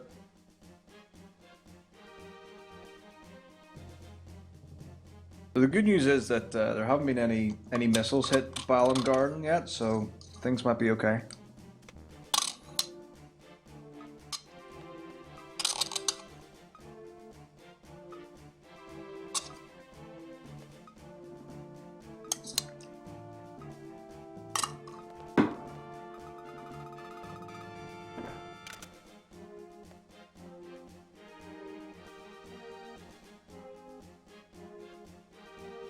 And as you see, the part on Nikki's stream, the Quistis, Omvine, and Squall are walking through Balam Garden trying to warn the people that missiles might be on the way, and the guys with the funny yellow hats, the Garden faculty, that scared me as a kid, are trying to find Sid and kill him for some reason. And they're asking you about this strange person called the Garden Master Nuong and whose side you're on. So you lie to them, say you're on Garden Master Nuong's side because they seem pretty obsessed with him, and then go around trying to find the Headmaster Sid so you can warn the Garden about the missiles that are coming. So it's pretty chaotic. Things are pretty in the air. There was one run I tried to be clever with the step route. I didn't realize you can get encounters right at the start of this area, and I thought, well, if I leave my menu for later on, then I'll be able to save steps by doing a menu buffer. And ended up getting 3 extra encounters in Balam instead of 1. Yeah, that can... yeah. You think The you're step being counter- clever, and then You're like, what? I wonder why no one's thought of this before. there's always a reason. So this is another little mini game of find the story trigger in Balam. So the first thing we're going to do is go to the training room. And it's really interesting because if you follow the story properly and doing this casually, you'll probably end up doing a lot more than you have to. So all we have to do is watch this scene with these people and run straight back out again. We do not have to help them. We do not have to fight anyone. That's just story trigger number 1. There's the T-Rexer we spoke about hours and hours ago at the beginning of the run. And It's actually quite funny, and it's been mentioned before, as that T-Rex one can actually appear on the second floor of the garden, and we always wonder how it fit inside the elevator. I've seen that happen multiple times to multiple people, where they got the T-Rex one on the second floor with a bad step count, and it's always funny. Yeah, that's intriguing.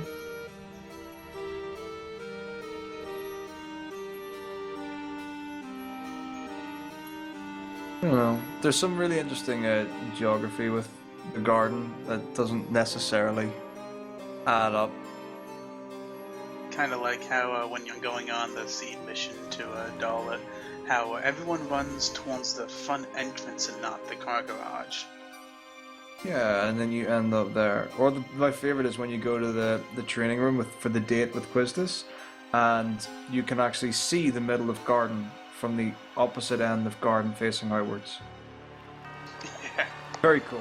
So you have to go into the library here and do this little cutscene, and you'll notice that Nikki's now going to go talk to another person in this room. You get a remedy if you've got Quistis in your party. Later on, Luzbel's going to come here with Zell, I think, and Zell gets Mega Phoenixes instead. You actually do have to talk to that person to progress this. If you don't, you'll be running around. Yeah, that was another time when I had a run and I thought, I'm going to be really clever. I don't need the Mega Phoenix for this route, and we never use it, and I don't sell it for anything. I'm just going to leave it alone. Went to the infirmary and could not advance the story. And at the infirmary, there's actually you really want to be careful with this dialogue box, because if you choose the top option and fight them, not only do you have to kill the battle, you also have to go through a bunch of extra text with the doctor, and I think it's close to 45 seconds of just text after the fight. So that's when you really want to be careful with it. Nikki obviously didn't choose the wrong option, but it's always a possibility.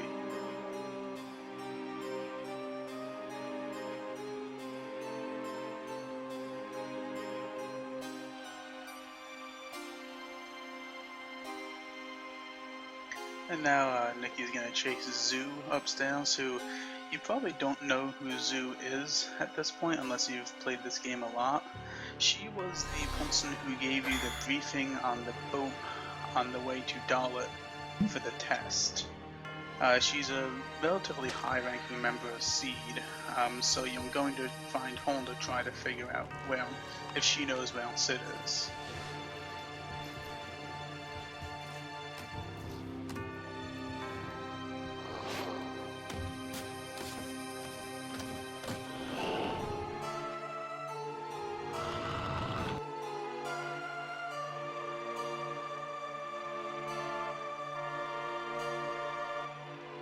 And on Loseball's stream, you see Rhinoa getting attacked by the Iguans again.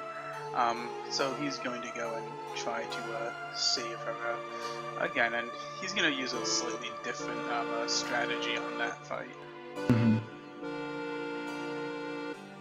Luzbel's just finishing up the fetch quest with Caraway in the house, Yeah. so he's going to go into the sewers, and then again we're going to have to save Rhinoa against the Iguans.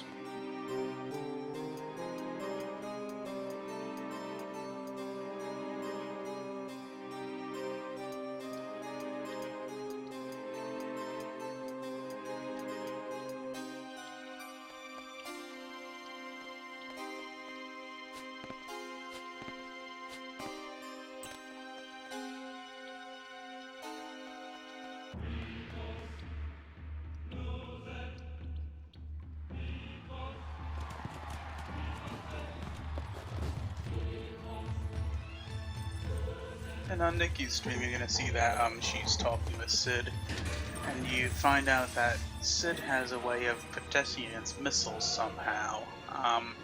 He doesn't really know how. He just knows that this used to be a bunker sort of thing, where they used to go in the event of an attack. And there's a lower level that you can go to that he has the key to, and activate this mystery defense system that you know nothing about that might save Gaiden from this attack that's coming. Yeah, so much in the way when he gives you a magical lamp which he knows nothing about but knows that it's dark and evil, he now gives you the key card to the MD level.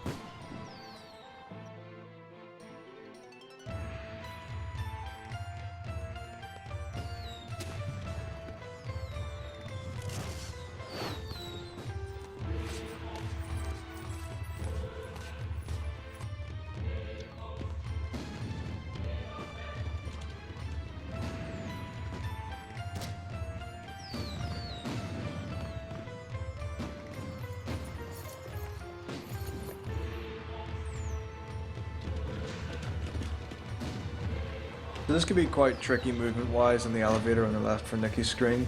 You have to talk to this kind of little dial and then talk to the floor.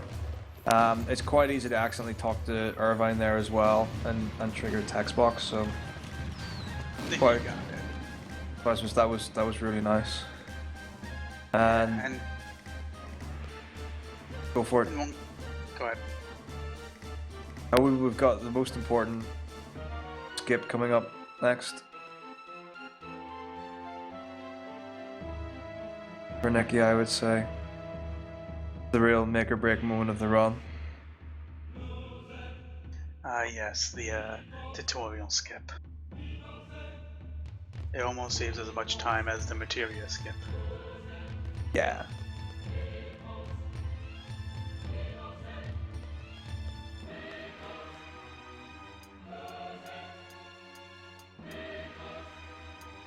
Another instance where you just need to know what text box you're going to hit. Now quickly. And now we've got a mini game coming up for Nikki in the next room called Valve Minigame. And if you play this casually, all the game tells you is to hit square really quickly, and you probably failed it the first time and never thought to do it again. But you might have, and you might have tried it and never gotten it. And if I'm not mistaken, I think you need to do 12 inputs per second to succeed first try. I think it's 112, or you might be right with 12 inputs a second. It might be 120 inputs in 10 seconds to pass this on the first try. Luzbelheim, the runner on the right, was actually the first person to do that without a tombo. And since then, multiple other runners have been able to do it. Nikki failed on the first try, which is very, very common on the PC version, which drops inputs like I said before. So it's actually very difficult to do on the PC version. It is still possible though. Yeah. So it's just like a fun kind of in-game egg your mates on with different runners.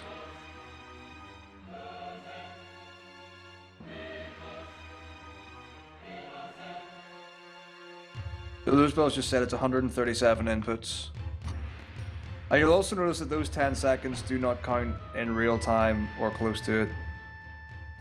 Or at least it never feels like it's counting in real time.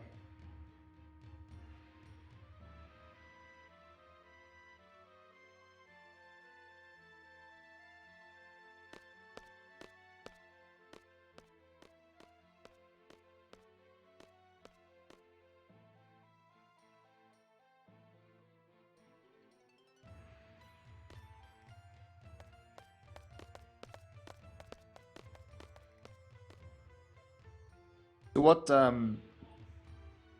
think he's doing now is gonna climb a ladder, find some sort of control panel. The idea is we're trying to just get deeper and deeper down into this MD level, which we really know nothing about, and it's not really explained how you're doing it. It's just the fact that you are doing it. And it's just a convenient way of doing it. Again, some of the text options, it's quicker to choose the second option than the first. But really all we're doing is trying to find where are the ladders and where are the different panels and things we can touch. But the first really risky boss of the run is coming up next.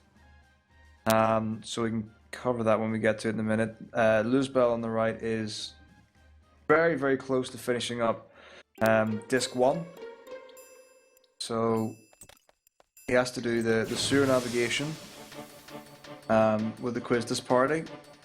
And after that, he's going to have to trap the sorceress, do the fight with Cypher and Edia, and then he'll be on to Disc 2. So, very important to hit that switch there that Nikki's just hit. It's also very easy to forget. Run all the way along the path and realize, how come the enemies haven't come yet? And then realize you missed the switch. So, these are the oil boils. Yeah, and this is going to be the first time we're going to see Onvine's limit break in action. And it's the reason why ammo is very important in this run.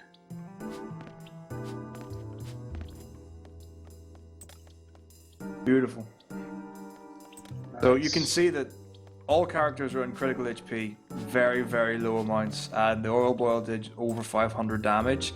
It's very, very easy for them to make short work of your team if you cannot search for Irvine's limit break quick enough.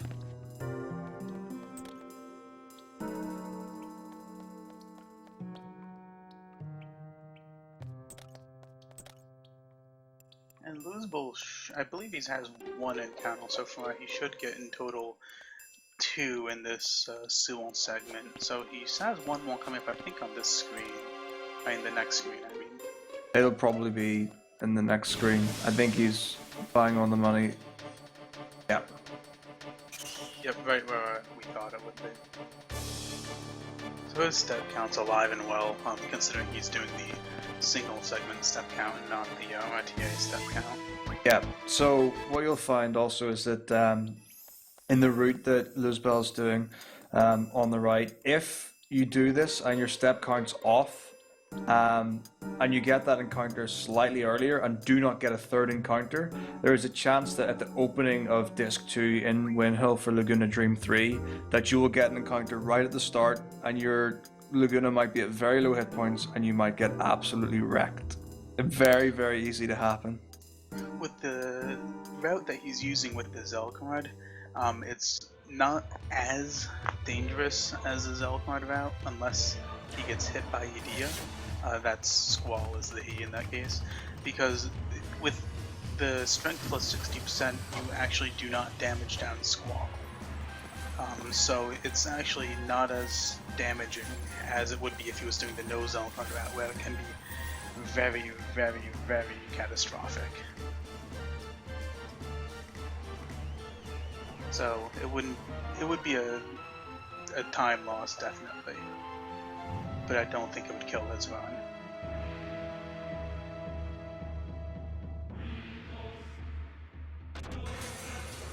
And we just, on Nikki's stream, we just found a giant set of Geons, which have activated and started spewing electricity. And now the platform that you're on is rising for some reason. So yeah, we've kind of all sense of normalcy's kind of gone out the window. So what was a fairly light fantasy setting has taken a real turn for the steampunk.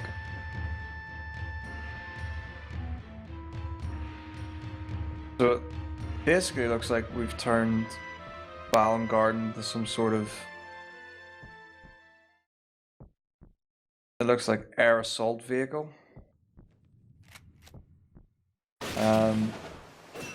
We really have no idea what's going on. Missiles come from Garden. You can see that we managed to divert them slightly off course, but not excellently. But for some reason the Garden's moving, or hovering more specifically.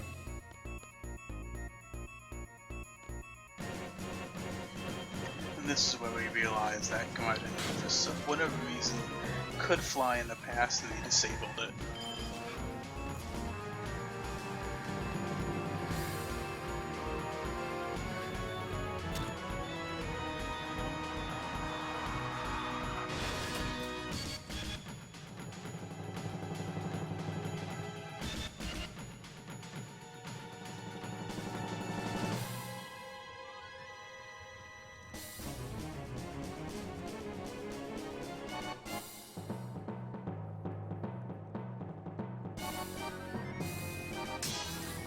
My favorite timpani solo.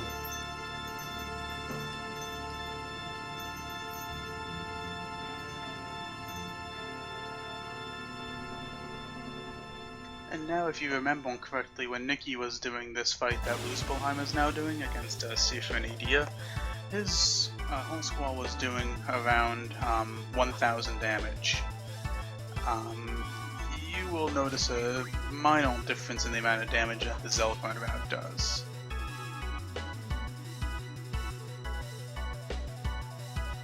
So it showed up as 1,000, but Luzbel did not trigger on that fight, so that was a non-crit 1,000, whereas Nikki's was 1,000. I feel like he did that to prove me wrong. Yeah, I just knew it was going to happen. But this fight's going to be notably different. There's Luzbel is not going to manipulate Squall's hit points to use Renzo Cooking. He should just rally off one attack with Squall and one attack with Irvine, and that will be GG for Edia.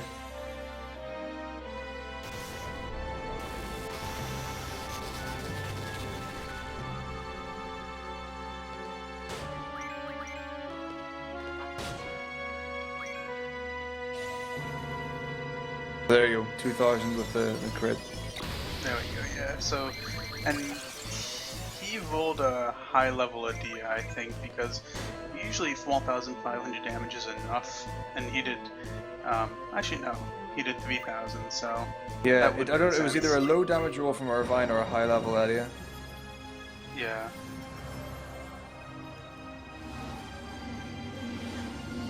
Actually, did you see which character had the 100 triples when he did the menu, or no?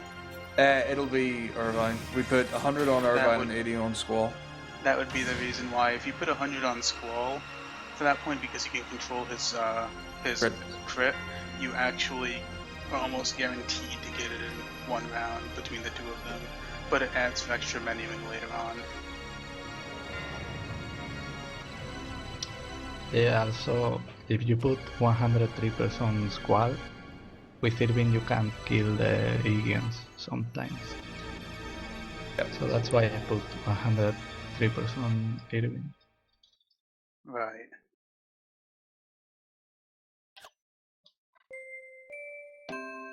And that's disc 1 for Luzbel.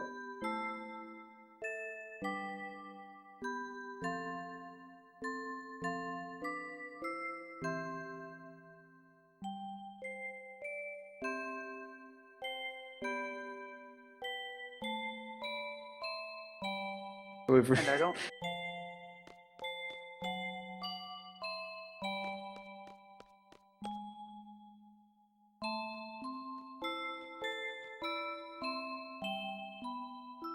And on Nikki's stream right now, the Garden was flying towards the town of Balam and was going to run it over. And Squall hit some random buttons and now they're drifting at sea. So this is while they'll just trying to figure out how to control the garden. They'll just have a little bit of downtime.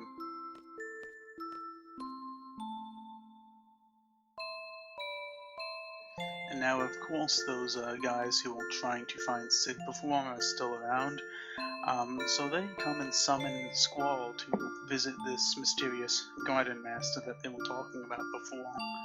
And he goes down the elevator to an area you don't have access to before this point, to have a talk with Garden Master Norg, as he's called.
So for the step route that Luzbel's doing, he expects to get 3 encounters in Windhill. It's 1 just before the bridge or just after, depending on the steps. And then he's going to get 1 about 2 or 3 screens later, and then he's going to get 1 just before the last screen on the way back. If he had have got an extra encounter in the sewers, then he would only get 2 encounters in Windhill. And that's pretty okay. The decider will be whether or not he gets the encounter in Fisherman's Horizon. And now, Nikki's got the most wonderful scene with Granddaddy Norg.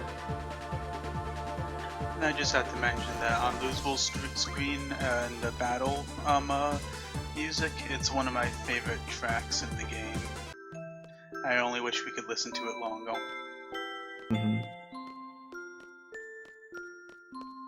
So it's encounter 9 steps onto the end. There can be a dodgy trigger at the bottom of this screen where it doesn't always activate. Don't know why it doesn't, but it's definitely a couple of times I've gone down there and not been able to hit this dialogue box. You can actually accidentally skip the one on the bridge the first time too, and then this one won't exist until you go back to the bridge and activate it. I've seen El Badixo do that actually.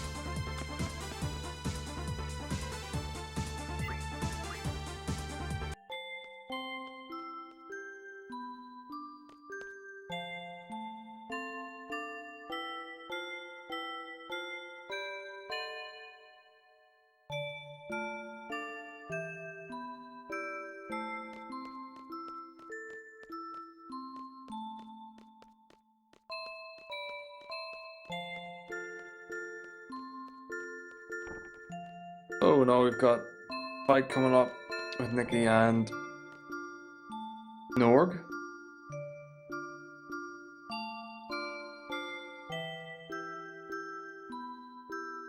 So he's got this pod of protection or some kind of thing, which I'm presuming is like sustaining his life in some way. I don't really think they explained that. I've never actually figured out why he's in that thing.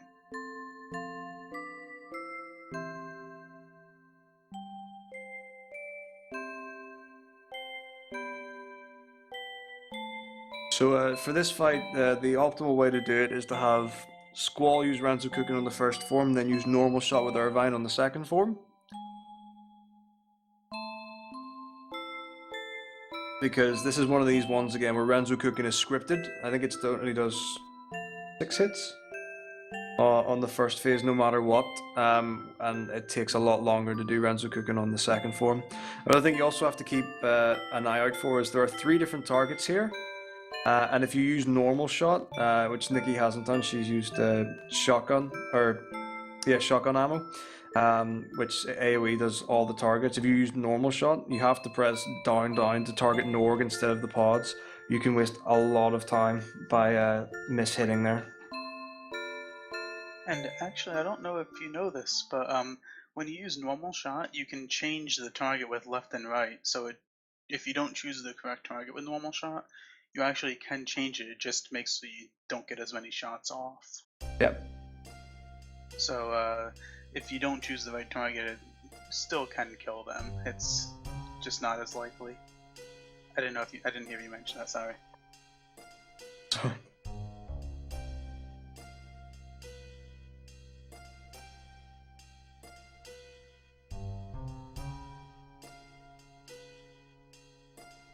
And while Nikki was talking to Nuong before, Nuong actually mentioned that he was the one who funded the garden. That's what his role was in the garden. He was the person backing it. He had the money. Sid had the vision. And he also said for some reason that Sid and Adia were a pathetic married couple. I think that's what he said. So you actually also learn that Adia, the sorceress who you tried to kill under Sid's orders, is married to the sorceress, which we will get into later on. But it's interesting to note that this is where you learn it, and it kind of puts a little bit of a mystery into the story as to what's going on. Yeah, this is when a lot of loose ends and ties and things start to come together, and the story really builds. So that's just like another little like small seed to plant in the player's mind to think about. There's also another like story trigger is you would think that you would have to go and talk to Sid in that scene, but all you have to do is say you want to talk to him, and then you can run right out of the room, and the game assumes that you've gone on and actually done the scene with Sid, and you can just run straight into the elevator and then. And if you notice when Nikki just got on the elevator, that B1 floor still existed. There is absolutely nothing on that B1 floor that exists solely to troll people running this game and make you go down the elevator to somewhere that you don't want to go.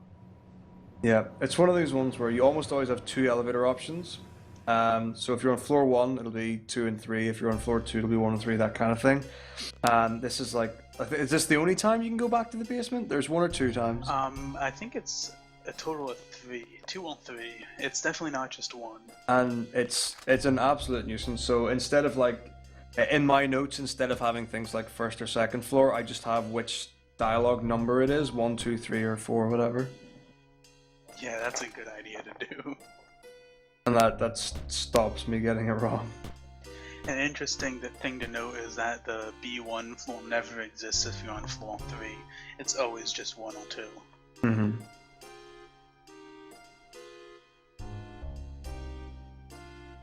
And here you also find people that introduce themselves as Adia's seed, which adds another plot point to this as to why the sorceress has seed if they're not actually with her. Yeah, so that's not like an official garden type deal, or not as far as we're aware anyway.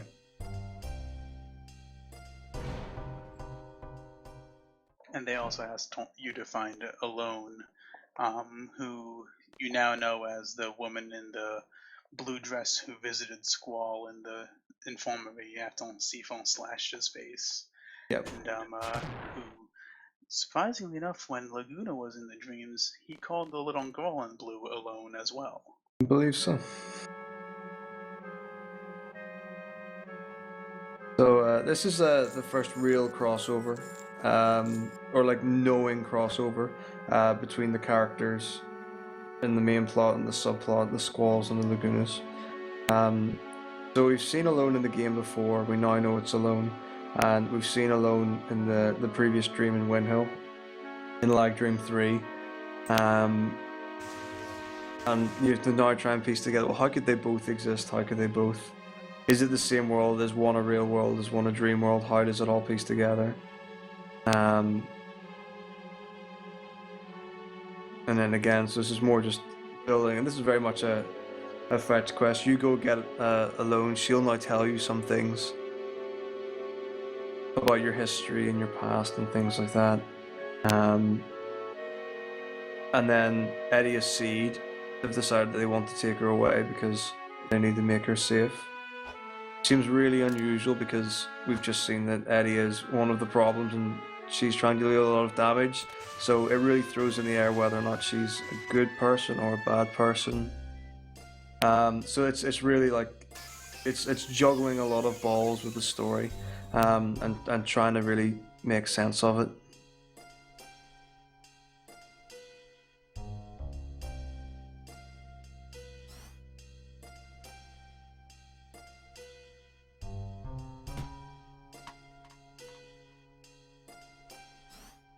And now Luzbel gets the option to save the Moogle or not.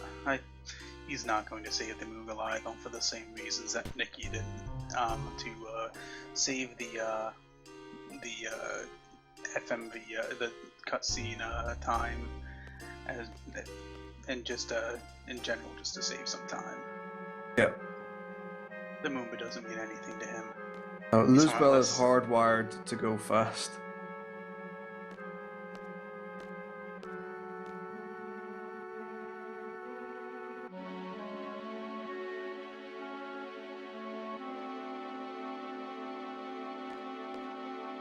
So Eddie's just left, or Alone rather, is just left on the White Seed ship.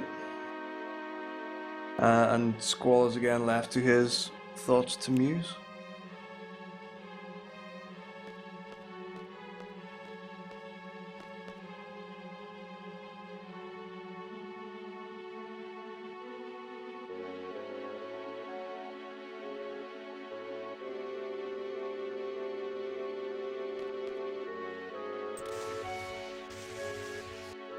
So if we brought Quizdas back to Balam Garden, when we split the parties to Balam and Missile Base, Quizdas comes and talks to you for this dialogue box. If we choose another party member, they will come in and talk to Squall. So if I'm not mistaken, Luzbel will be taking Zal to Balam, so this dialogue conversation will happen then. And also a couple of dialogues that would happen between another NPC and Quistis would also be switched up, just for continuity. And they say essentially the same thing, it's just different people, so slightly different molding. Mm-hmm. But otherwise it's essentially the same conversation between the two characters. Yeah. So at this point we realize that Balam is floating aimlessly in the water. Everything was fine until we realized that there's a small fishing village that we apparently seem to be headed straight for. So this is going to cause probably a little bit of commotion, and we'll maybe have to do more damage reduction to sort this out.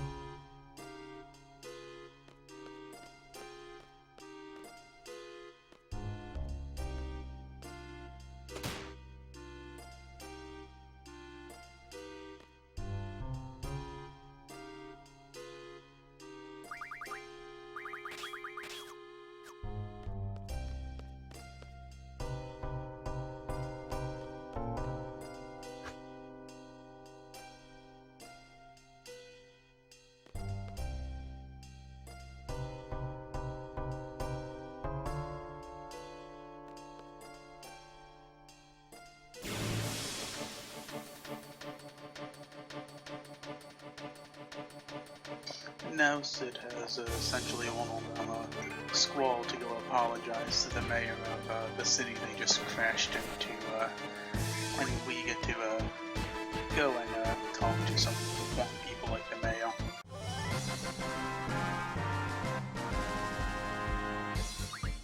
Pretty much it, so it's convenient enough that our one exit on the second floor happens to line perfectly up with the bridge going into this town.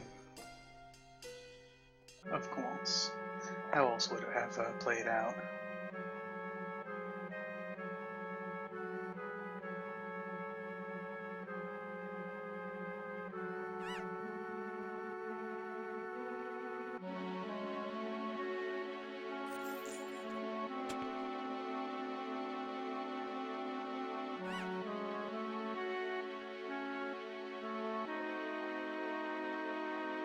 All the people in Fisherman's Horizon are very friendly, very helpful people. So we need to go find their mayor so we can negotiate how we're going to have the garden fixed and how we're going to be able to get the garden out of the side of their town. This is also a really nasty screen. You'll notice that Nikki held Squall's position in the bottom right and waited for the camera to come all the way down before going up and to the right to the next screen. You can actually get Squall right up to the loading zone for the next screen, but as soon as the camera comes down and locks, it forces you backwards by a few steps and then you have to go forward again. Yeah, the traditional format will let you actually proceed to the next screen is when it kind of goes out of focus. Once that happens, it'll let you go to the next screen without that happening. And Luzbel is now fighting Biggs and Wedge again, and he'll use a slightly different tactic than what Nikki did. He'll probably attack with both Selfie and Zell, but we'll see. Yeah, I think it's Quistis and Zell at this point. Oh yeah. Nice crit with Zell. Ooh, yeah. Yeah, I've talked to Luzbel a few times about this, and he said double crit. He said that he normally just attacks with Zell because it always kills. Quistis is not a guaranteed kill on Biggs and Wedge, but who needs that when you get that kind of crit luck? Yeah, that was, and they didn't get any attacks off either, I don't think, which is very uncommon when you're only attacking with one person. Yeah, that was beautiful. And Nikki is now talking with Mayon, who's essentially saying, we want to help you fix your garden so you can get out. We don't want you here. We don't want military organizations because they attract bad things. So he's essentially being nice to get them to leave to protect his people, which is a good thought.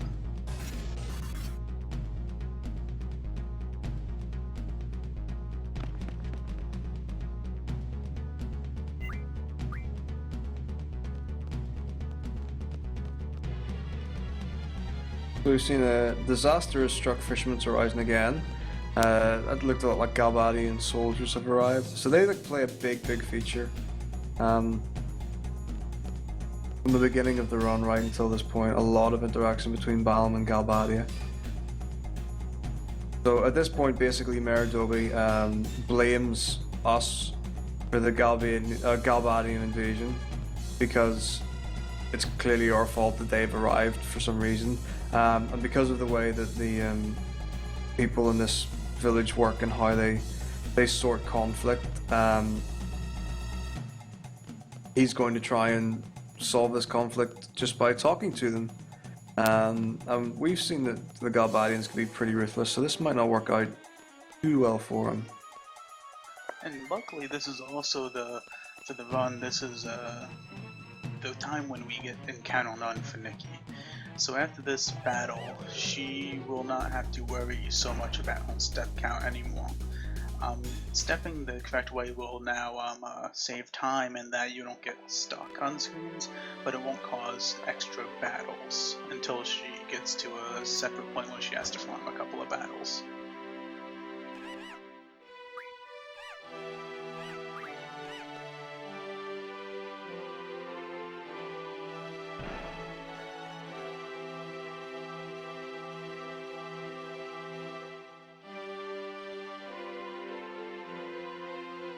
So the mayor was trying to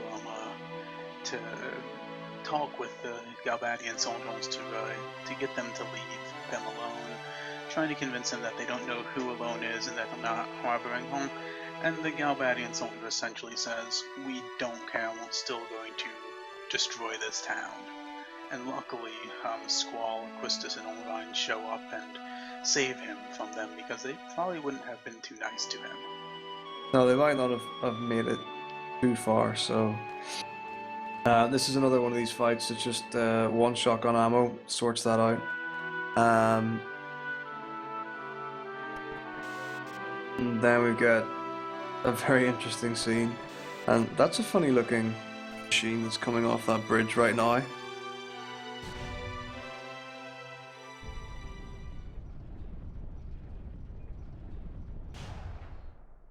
So somehow that tank floated its way to Fisherman's Horizon in the middle of the ocean. Yeah, so that tank got from this desert landmass Survived a huge explosion. As across well the as giant getting beat on ocean, by them. survived the explosion, managed to regain 2 of its like gas tankers at the top. And still being walking on to attack them. All for us to realize that the people who are driving it are your other party members, and they attacked you in it for some reason. Crazy world we live in. This is the point where I just put my fingers in my ears and say la la la la la la. It makes sense. Yeah. Don't question it. Yeah, this is like a good point in the run to kind of just like zone out from what's actually happening and what they're trying to sell the story as, and just say, "Oh, we've gone there. Okay, that's fine. That seems fun." It's like we have to reunite them somehow. We'll just do this. Yeah, I mean, and you haven't seen anything yet. Like, this is gonna just go off in a couple of hours. Yeah.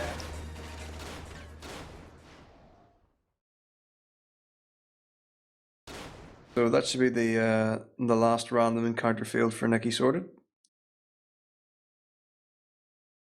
I actually didn't watch to make sure she got encounter, but I'm positive she did. She did so many attacks against the tank and the missile base. I'd be very surprised if she missed that AP.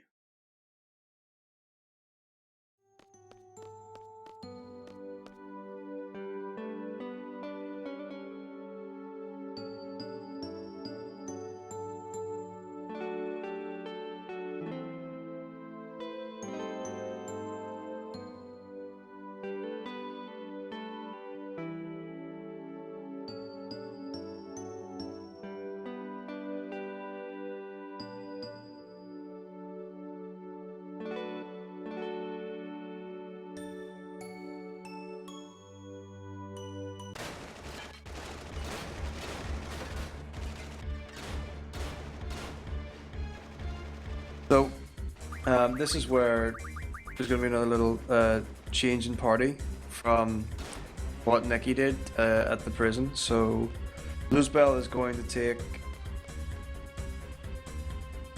Quizzus and Renoa with him. It doesn't really impact anything too much at this point. But when we get to the missile brace and Balam, it'll be a slightly different story. Yeah. And now Nikki's squall is learning that Selfie's feeling a little bit down and out. When you were at the party talking to Dancing with Rhinoa, she was trying to get you involved in the Garden Festival, which is essentially like a big concert that they put on. And Sophie just learned that the area of the garden that they were trying to put the concert on was destroyed when they crashed into Fisherman's Horizon. So you're going to go and console them now.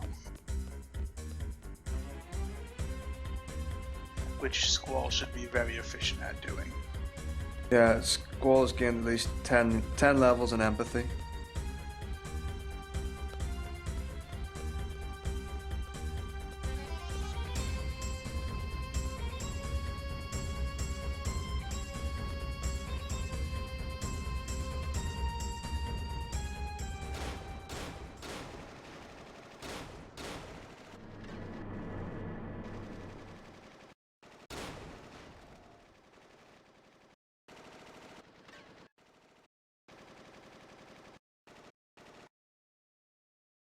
Here we can see that the quad's been pretty destroyed, and Selfie's really down in the dumps. But Squall's got this. Oh, maybe not. So we choose for Irvine to just to deal with the mess, and Squall's just going to get right out of there. But conveniently enough, we get a little message on the tannoy saying we have to go up and talk to sit on the bridge again.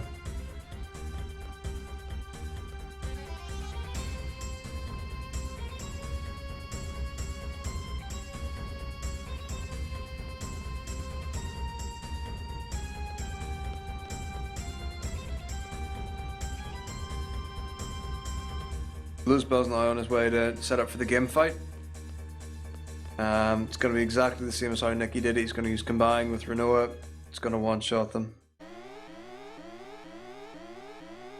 And that's basically going to be the power of having a Frit with plus 20 and plus 40 strength this early on.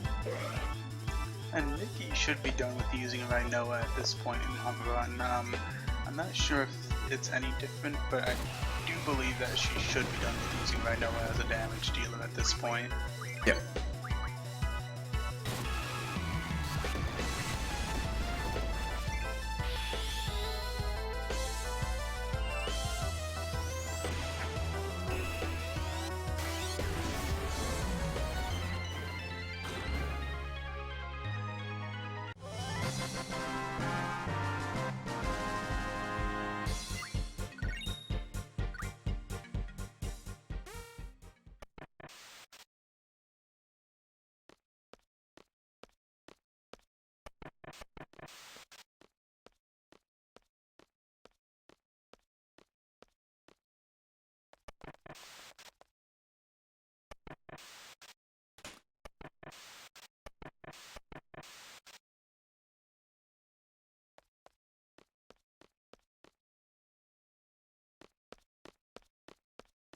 And now, actually, they do have a new, on Nicky's stream, they do have a new venue to put on the console, but they ran into another problem. One is that they do not have any musicians to perform on the console. The other one is that they mixed up the 8 different, I forget what they're called, 8 different squalls, they just said it. Yeah, they've messed up the sheet music. They only need 4 squalls, and they want you to choose which ones are correct by choosing which party member is going to magically loan an instrument overnight to play on this console. It's yeah, this is totally believable. So there are 2 different setups that work really nicely with the 4 instruments. So there's one which is a kind of smoky kind of jazz club version of Eyes on Me, and then there's this wonderful Irish reel where you can actually get Irvine to do tap dancing. And Quizdis does a really funky thing with the flute as well. It's pretty bizarre. The quickest way to go about it is just do the normal Eyes on Me. It's 2, 3, 4, 8 are the combinations to go for. Also, it's really important that you choose the second option with Renault at this text box, otherwise you will lose a lot of time. And I've asked a few people, because you could technically choose the last option and have 3 people playing Eyes on Me and 1 person doing the Irish jig, and say, is it quicker or slower? And no one really has an answer. It just seems to be generally accepted that everyone chooses to do the song properly. I think it's just more so it sounds good. I'm almost positive that no matter what setup you choose, it takes the same amount of time. I haven't timed it. I don't think anyone has, but even if it does lose time, it's going to be seconds at most.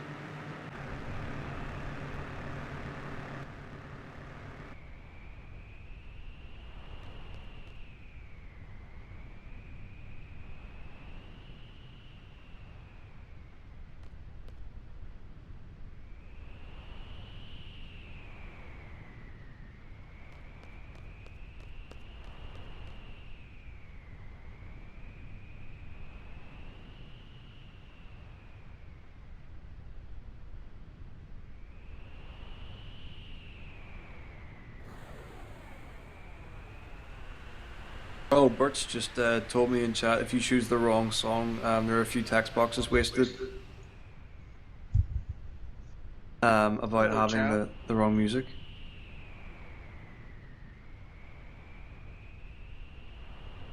Okay, that makes sense, I guess.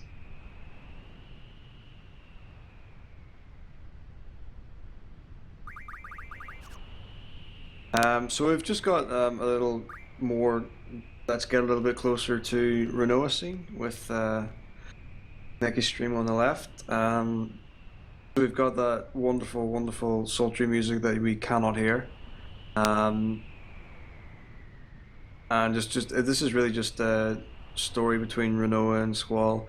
She's being all cutesy. They have a nice little moment. They remember when they danced back in the days when life was good and there was no Elia trying to kill the world with sorcery.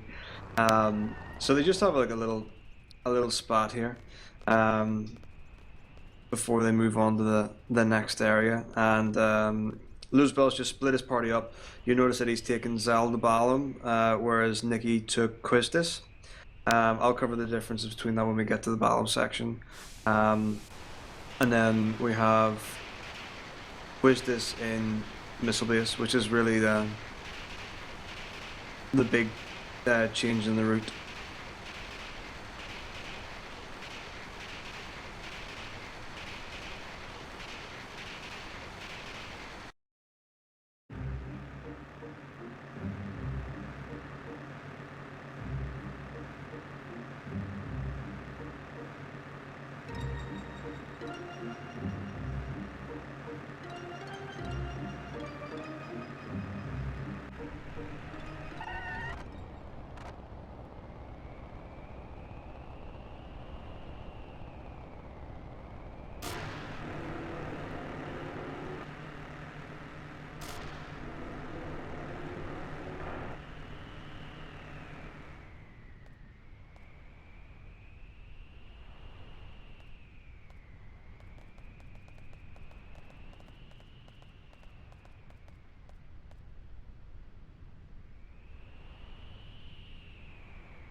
So we just had another small flashback on Nicky's stream on the left when Cloud's remembering his past again as baby Cloud.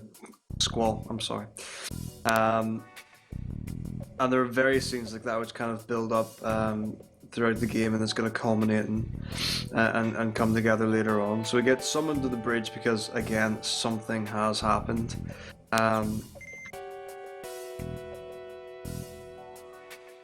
And it actually turns out that this time I think Selfie's the culprit for being summoned to Sid's office. So we're kind of getting to grips with Balum Garden. We had the run-in with the people of Fisherman's Horizon. We knew that they were really good engineers. They fixed the quad, we put on the concert. Things seem to be going well, and it turns out that they've completely fixed Garden, and they actually are familiar with the technology that makes the garden work. So what they've done is you'll see that on the bridge we've got Quistis and Nita, who you actually passed your seed exam with that Squall casually forgets about. And they've taught Nita how to drive the garden, so we now have complete control of how to navigate the garden as a hovercraft. So we can kind of choose wherever we want to go. So the first place we're going to go to is, well, back to Balum, because that was the original place we were going to crash into, and that's where the remains of where the Balum Garden once was. So that's what we're going to check out. Luzbel's now doing the missile-based minigame. He's just going between the dialogue triggers, trying to avoid getting into spats with the various Galbadian soldiers. You can get trolled pretty badly with the positioning of the Balum Garden. Whenever you park it and go into another place, there's a chance whenever you come out that it will not be where you left it, and it will also not be in the same direction. This is a very important menu for Nikki, where she really wants to get encountering on before doing any steps, because she can get straight in an encounter, which is exactly what you don't want to do. She actually also positioned the garden very intelligently to where when the party disembarked, she was actually standing on the road, so she would have been able to take a step or two and would have been fine. Yeah, so depending on what's on the terrain and where you are and what direction you're facing will depend on where you get out of the garden. Typically it's on the right side, slightly behind it.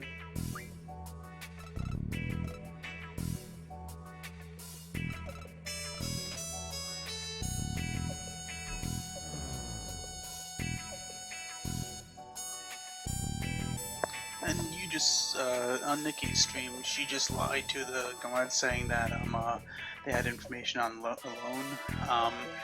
They're essentially just trying to get into Balam to see what's going on, and they know that's who they're looking for. So it's a nice little lie to get them into where they want to go. Yeah. So now we're in the Balam. We need to talk to the captain, who we don't know who that is. And there's a really interesting way of finding the captain. So the idea is that you're supposed to run all around Balam, talk to different NPCs, find out who the people are, what you have to do, and in this series of talking to different people, you'll end up actually going through a lot of loading zones. But it turns out that the quickest way is just to go in and out of this screen 17 times. So what Nikki's doing now, it looks very unusual, but this is all you have to do, and the cue for knowing that you've done it the right amount of times, if you haven't counted, is that the two soldiers here outside the inn hotel will be on their knees, otherwise they'll just be standing normally. So that's how you can tell. On console, the loading time for that is a lot slower, and it tends to build up some lag as well, so it's a pretty refreshing change on PC. Oh yeah, it's so much more bearable to do that on the PC versus the console. You can feel it, how much longer the loading zones take, especially on that little section. Now we get to fight Fusion and Rajan. So we find out who the captain is and the commander. It is Fusion and Rajan. So this fight's not too risky. The only person who's really going to do much damage is Rajan himself, and you'll notice that Nikki healed Squall is on relatively high HP. Irvine's in enough to be able to do his limit, and Zell doesn't really matter if we're honest about it. He's kind of just the third wheel. The next fight, however, can troll you quite badly. Now in Dallas, do we still draw Pandemona from? Yes.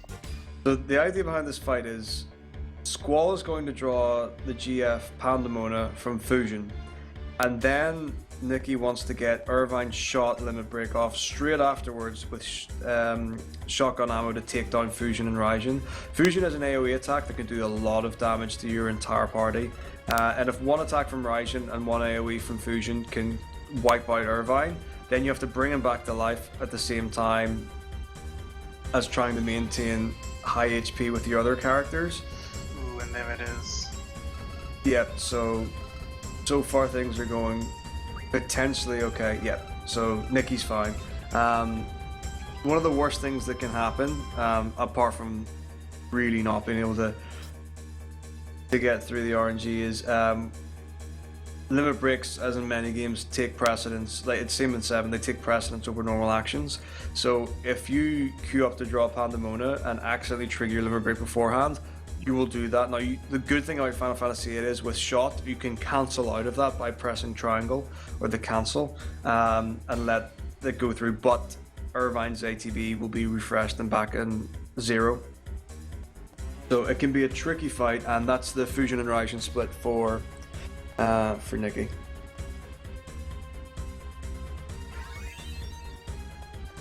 Luzbel is now doing the missile-based segment where he has to reset the missiles to miss, hopefully, Balam, which we now know ultimately fails. And he's talking to the guard again to get the passcode to break into the computer system. Yep.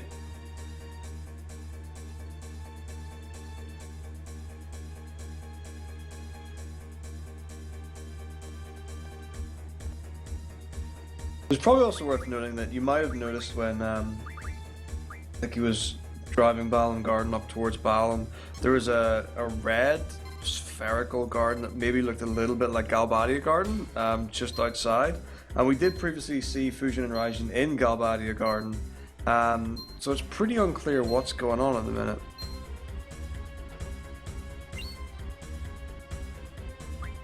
And Sylvia is now on Nikki's stream requesting to go to Trabia Garden so she can check on home friends. So that's the next area that you have to go to progress the story. So you get to fly Balan Garden to a place where you don't know where it is. They haven't really explained it yet. But luckily Nikki knows where it is. Yeah. So we're doing a little bit of land hovering here. The physics with the Balan Garden are pretty weird. I mean, it is a hover vehicle. If you go off an island, it will go straight into the sea and the water, and it will land there. You'll also notice that Nikki is purposefully changing the direction of Balan Garden, and you'll see exactly why when we leave Trapia Garden. So what you can do is, if you're quite precise with your movement, you can kind of bunny hop from island to island just before you dip into the sea. It's not too much of a time loss if you go into the sea. You just have to veer left, and you only lose a couple of seconds from it. But it's really not that hard to do. I think it's 15 seconds slower if you don't island hop, and if you run directly into the area that you're supposed to hop onto, like if you fail at the last moment, it's 15 seconds. So if it's any only, it's probably less. But yeah, it's not a huge time loss. Not for a relay, at least. But it's the kind of thing, you get the hang of it very quickly. Oh yeah.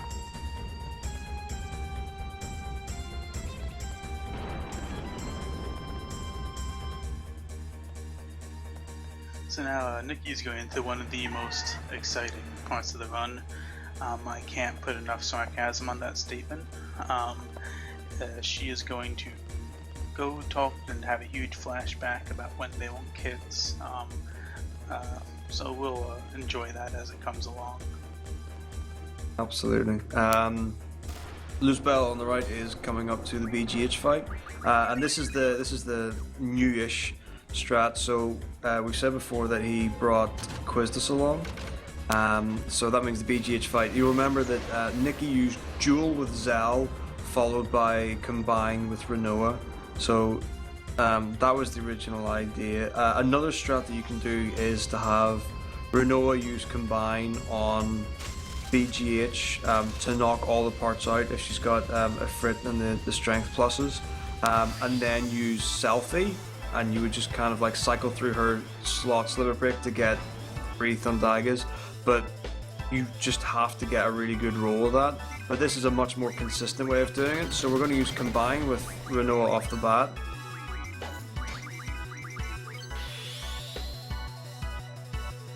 And then you'll see Luzbel's now loading up Quizdas' limit break. So way back, the first time Luzbel used card mod in Timber, he gave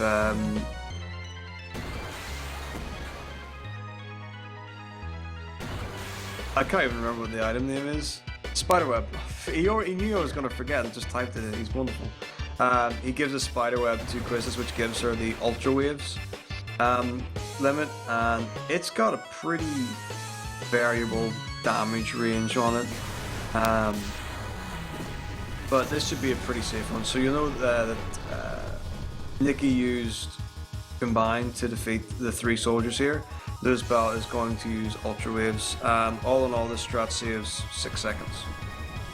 And it's also important to note that Rhino will only do enough damage to the tank portion of that fight if she has the strength plus 60%, which you only have in the Zealotron run.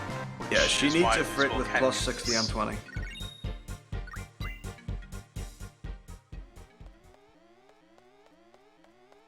The other nice thing about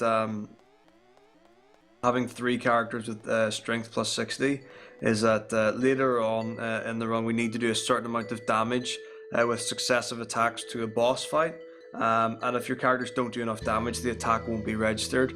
So Luzbel's going to junction Selfie with the strength plus 60, which means that we've got 3 characters who can reliably do enough damage, and if we have other characters in our party, we're going to have to throw items for that, but that's a wee while away yet.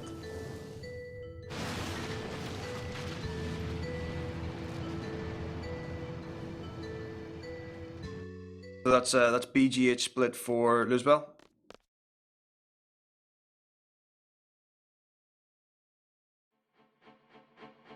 So again, Luzbel's going to go right into the menu here to not lose any steps and put on Encounter Half.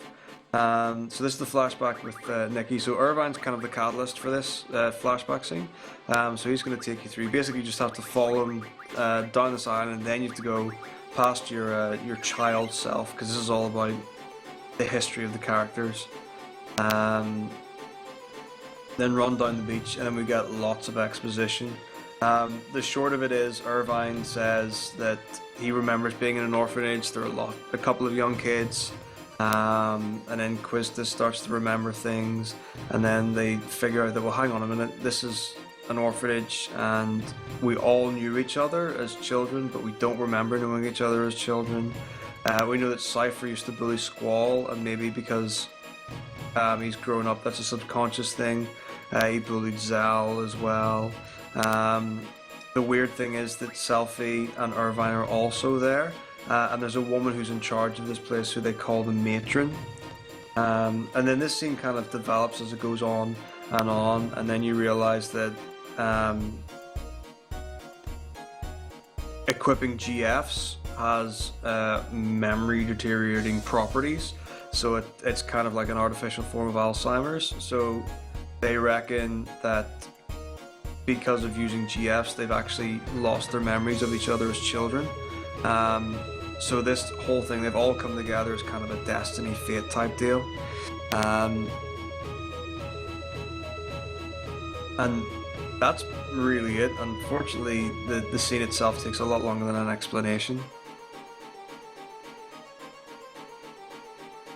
And it also reveals that Squall, in all those flashbacks where Squall was just remembering himself as a kid, Yep. he was always referring to a woman named Sis. It's also revealed that Sis is alone. So the woman in the blue dress in the beginning of the game, who knew who Squall was, but you didn't know who she was actually at the orphanage, and Squall thought of her as a sister. And somehow forgot all about her. Thanks to the GFs. So we've got, the encounter tell for Luzbel's coming up. If he gets his next encounter on the main disc's screen that he's on right now in Balam, that means his step count is absolutely fine. In fact, it's really good. And he will not get the random encounter in Fishman's Horizon, which means that if he was, for example, doing Cerberus skip, then he would have lined up perfectly for the encounters in Esthar.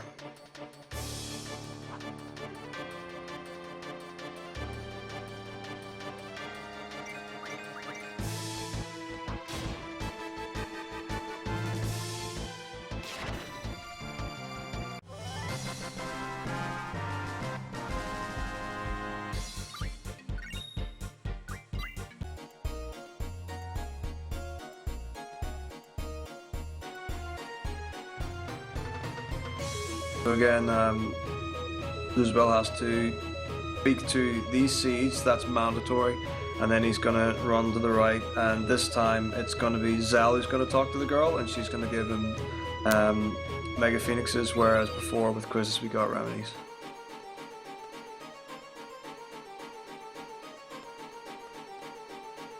And now he's going to go over and talk to Dr. Katawaki in the infirmary, and run away again. So we've just had a little memory scene with our party on the left at Nikki's stream. So for that little section, you have to talk to Irvine, Quistis, and Selphie, and then they all share their memories. And now there's the woman in the grey dress who they refer to as Matron. We're going to find out about her now.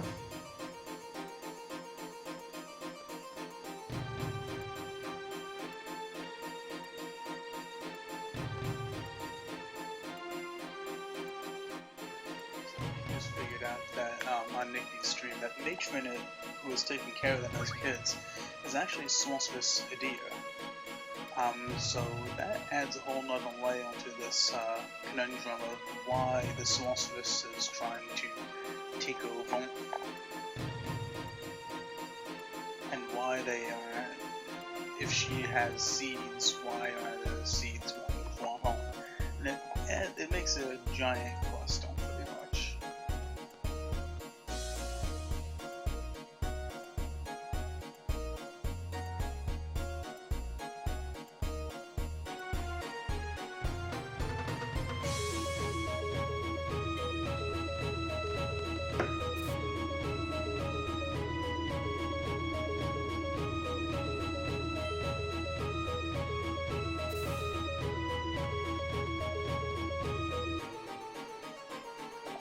now Nikki's team figuring that they want to learn more about their past, so they want to go and visit the orphanage that they were in as children to see if there might be any clues as to what might have happened to Matron and what happened in their childhood.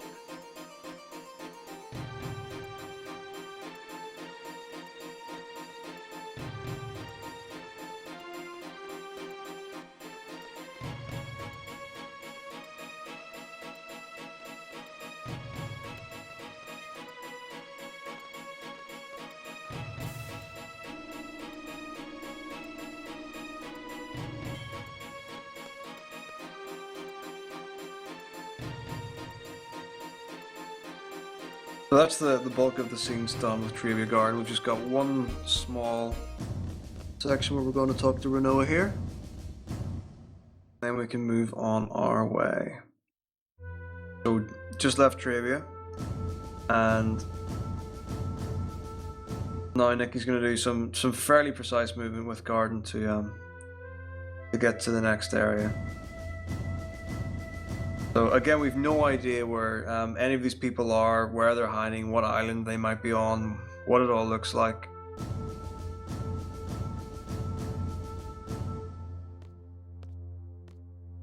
Unfortunately, we've done this a couple of times before.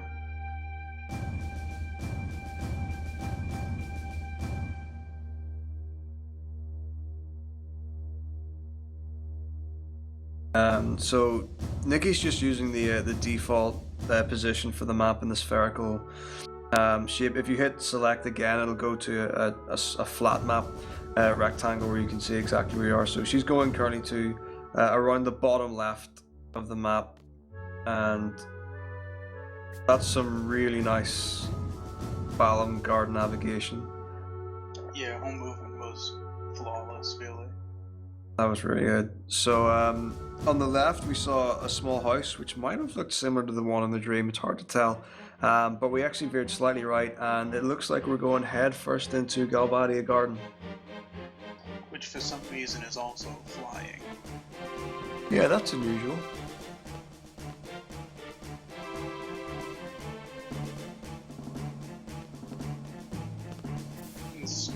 Luz Wilhelm is now going into the lower levels of the garden to try to get it flying like Mickey's.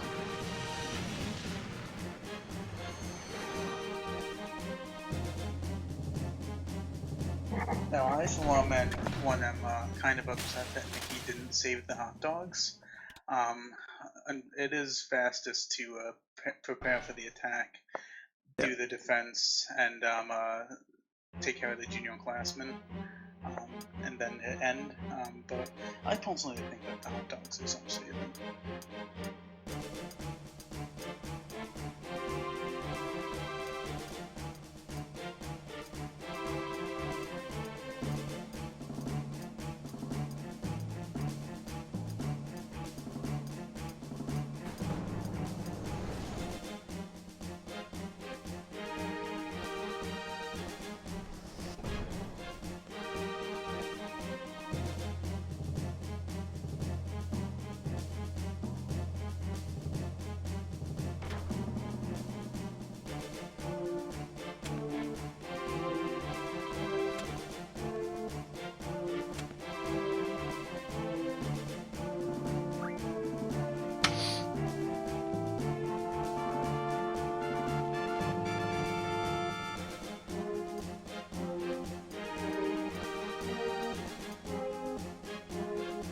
So Roosevelt doing the reverse climb for going to the MD levels and finding out how we can get the Balam to work, and Nikki's just trying to get through the chaos at the minute. So Roosevelt's going to get for the Valve minigame. We said that it's very hard, 137 inputs, 10 seconds.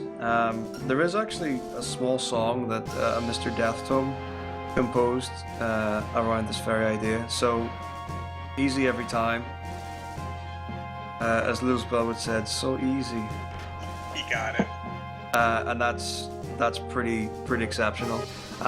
You can talk to pretty much any FF8 runner, and the general consensus is the only person who really consistently gets that is Luzbel.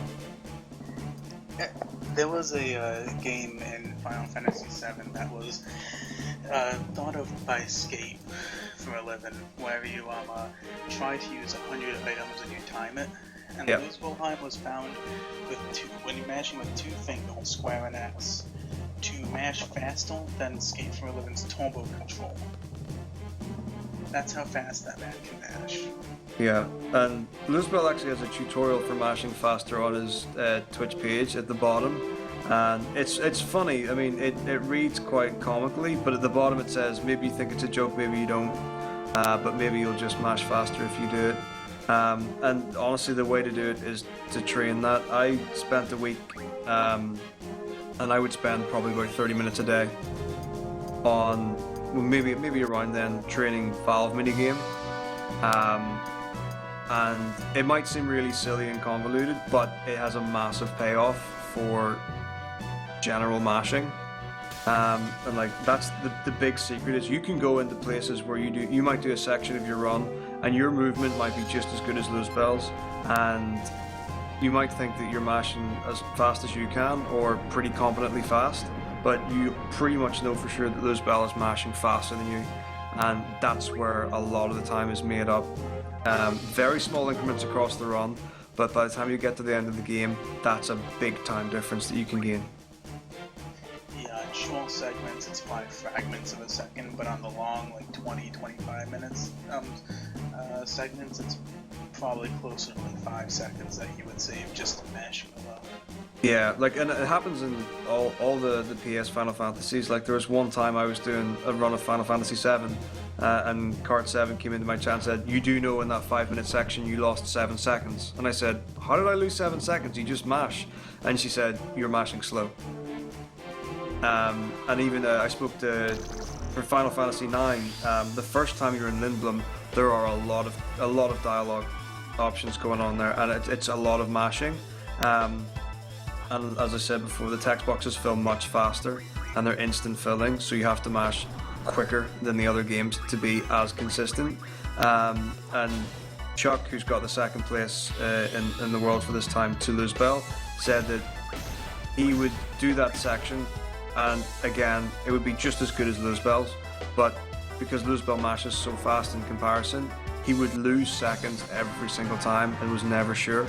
So it's absolutely worth investing the time into mash as fast as you can, as long as you can, consistently.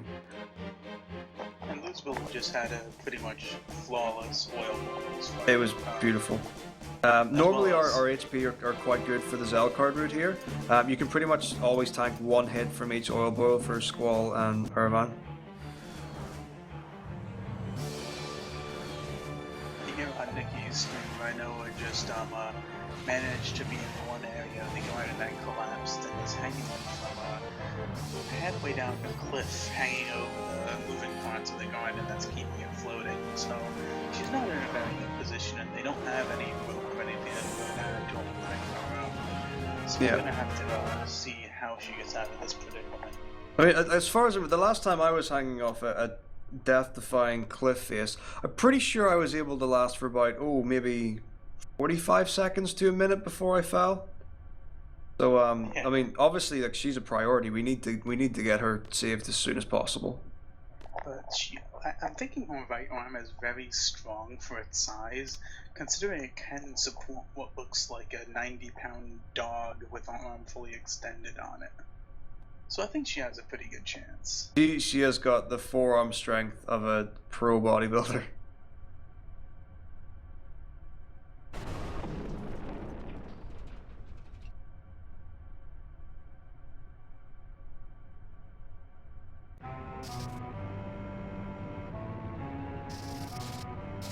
And Nikki is actually going to a very important choice with who to bring with her up to the classroom.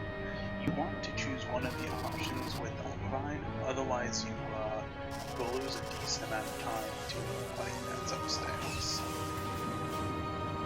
And you'll notice that the party choices between Nikki and Luzbel are actually quite different, and some of that is to do with level manipulation. Because as we said before, the enemy's level is based on your party's average level, So the lower you can keep it, the better it is across the whole run. So for Zealous route, without getting the Zeal card in particular, I think it's usually Quistis who's the biggest offender, and she's the one who has a tendency to sometimes ride up a bit too high. So you always want to be careful and know exactly who's in your party to make sure that you can keep that average level as low as possible.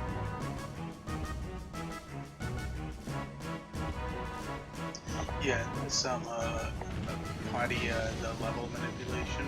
That's really an advanced strat that most people who are new to the game won't want to have to worry about on top of everything else. It is a very good point. It does save you from having to deal with more difficult fights, though. It definitely is a good idea, but it's not something I would worry about if I was new to running this game. Much like the step count, that type of stuff.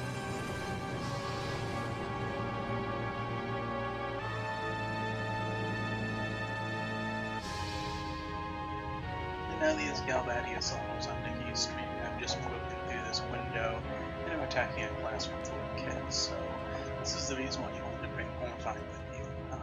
Because he has an AoE limit break which can one-shot all of them. If you had brought anyone else, you would have to attack them each individually, and they can cast Slow, which they just do on Selfie, which can make this fight last quite a long time.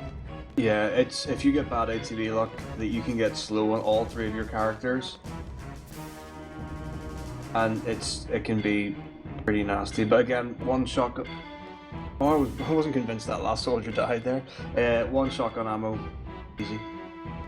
Yeah. And if you'd brought anyone else there and they all got slowed, that fight would take an enormous amount of time.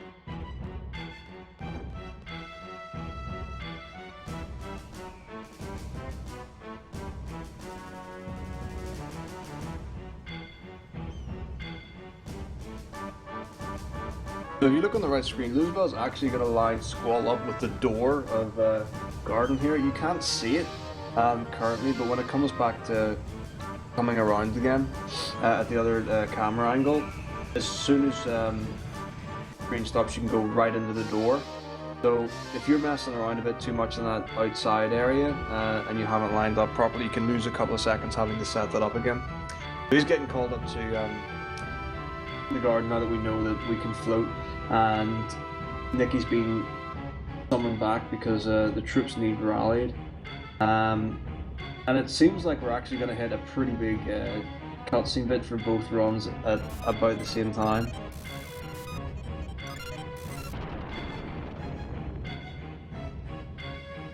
Yeah, Nikki's about to give the speech to the Garden regarding the current battle with Galbadia to try to keep the morale up, and Luzbel is going to go float in the ocean for a little bit after narrowly avoiding destroying Zeal's hometown.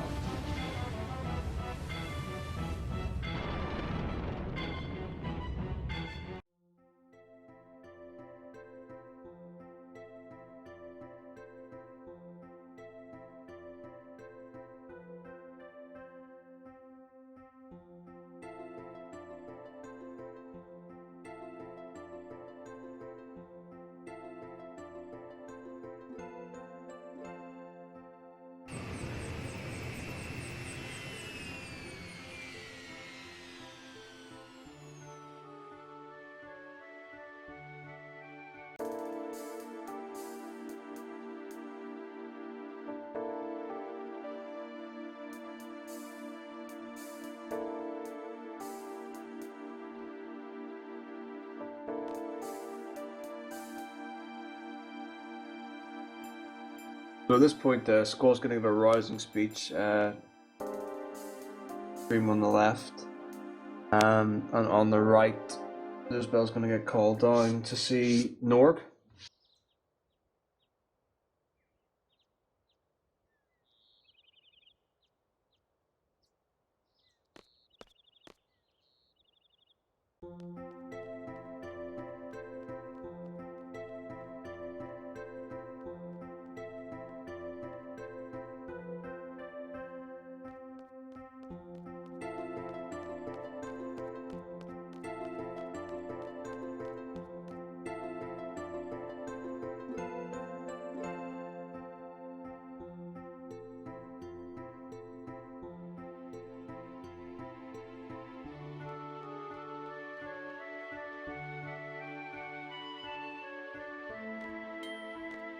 Hello.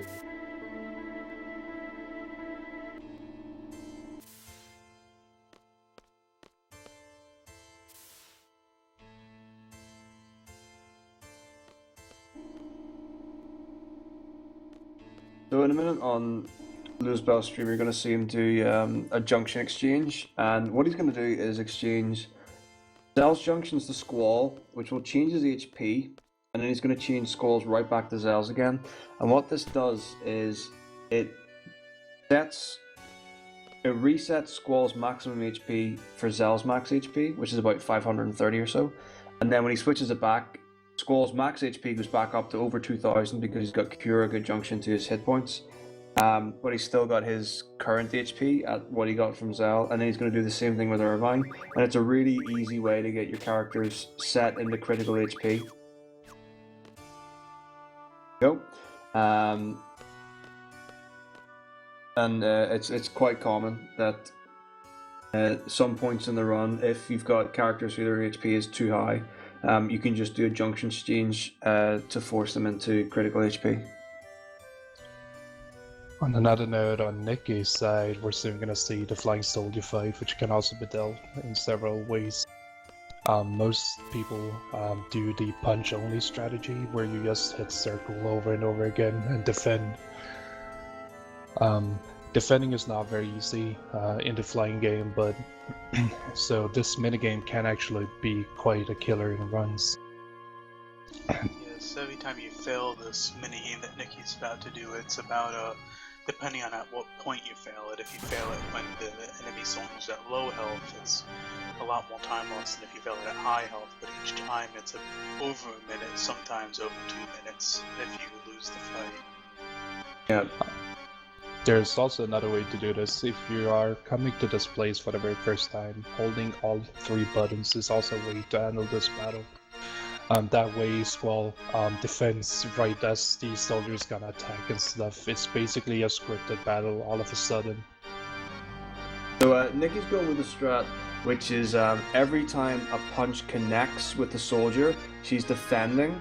So it's kind of like it's like a pseudo manipulation. It's a safer strat to go for, because the chances of the Galbadian soldier hitting you with either a quick knee or a punch faster than you can retaliate once you've actually made a connection is much higher. So it's a bit of a safer strat. A lot of the console runners will just mash triangle or whatever they've mapped punch to, and just wail on it and hope for the best. But that was a really clean punch mini game for Nikki. Yeah, that was very, very nice and clean. And now we're going to get the Strong Arms McGee from her little perch. Another option for that fight too is if you defend 3 times in a row successfully, you get a one-hit knockout type move. It's not quite so common that you see anyone getting it. It more often happens when the enemy soldier is being aggressive and you just decide to defend. And I actually noticed that when I got that one time,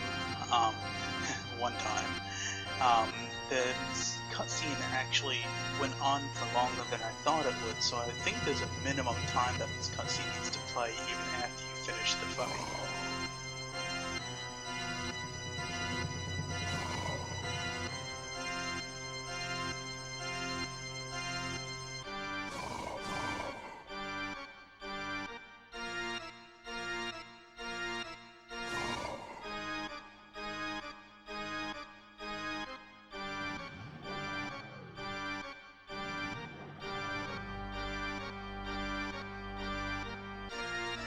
Right. We're now entering Galbadia Garden on Nikki's stream, which is now, of course, turned into a flying battle fortress. Cerberus inside here is very common that most runners pick up, but in the new Celis route, there's a new route which actually skips him and making the whole run a lot safer, but a little bit slower later. Muspelheim is going into the Norm fight. When Nikki did this fight, the order of who used the limit break actually mattered because Nikki did not have the Zalcon. Luzbel is doing it in the same order, but because he has the Zalcon, it did not matter who got the limit break first, as long as both of them got them.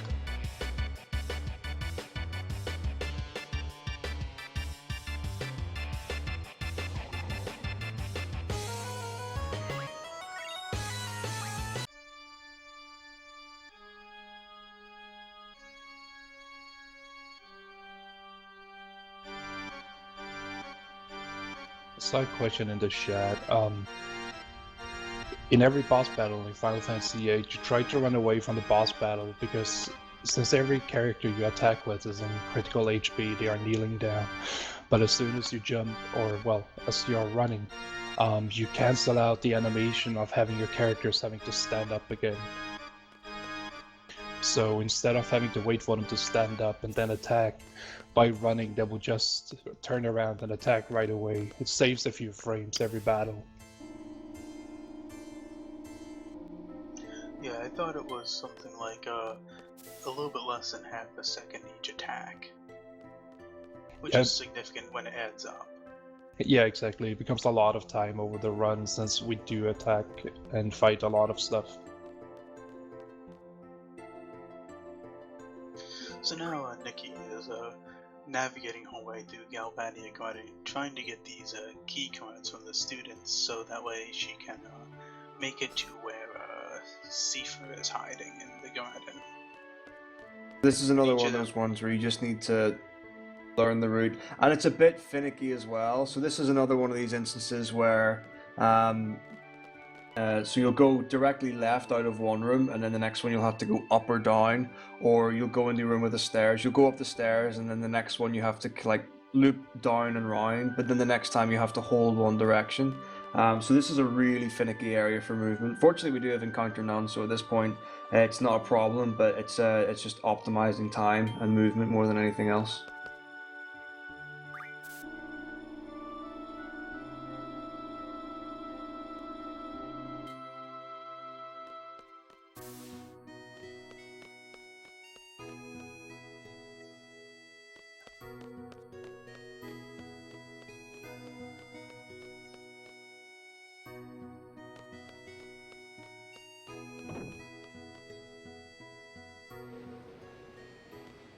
So coming up in a minute is going to be the first big change for a North American run, certainly in the last couple of months. Normally in an FF8 raid speedrun, we would get the Cerberus GF coming up just now.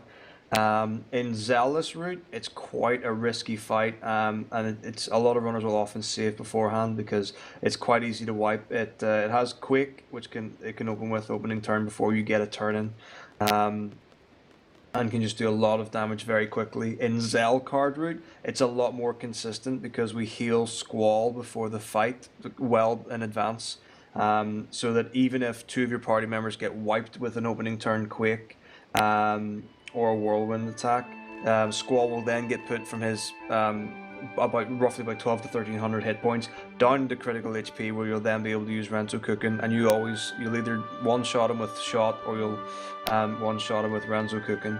So it's just a much more consistent fight with Zelcard. It's also not optimal with Zelcard to skip Cerberus because of learning abilities later on, but with Zealous route it is absolutely worth going for if your steps are good and you know the route. So a lot more consistent for Zealous, so Nikki's just skipped Cerberus and she's going on to rock out to the last couple of fights of Disc 2.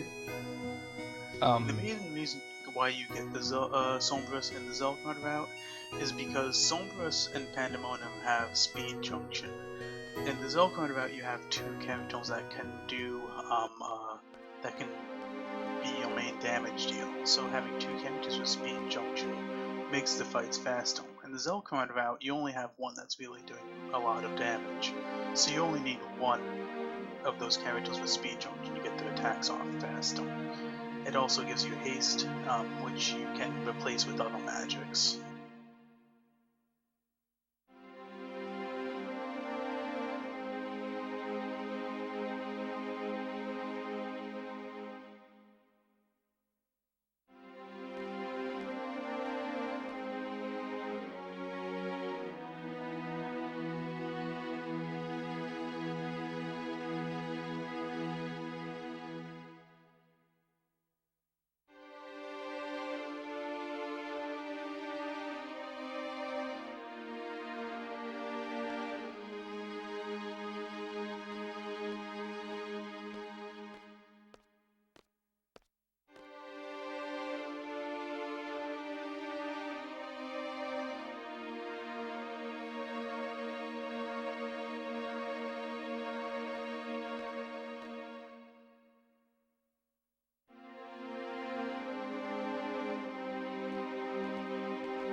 So Nikki's just moving into the last room of Disc 2, where she's going to take on Eddie for the second time. So Final Fantasy it kind of started this idea of like rolling bosses. So we fought Eddie at the end of Disc 1, we're fighting her again at the end of Disc 2. Final Fantasy 9, you fight Steiner a couple of times, you fight Black Waltzes a couple of times, and that chain kind of continued on there. And then with Bluesbell on the right, we've just said goodbye to Alode again, not forgetting that we've established that Squall thinks of her as a sister.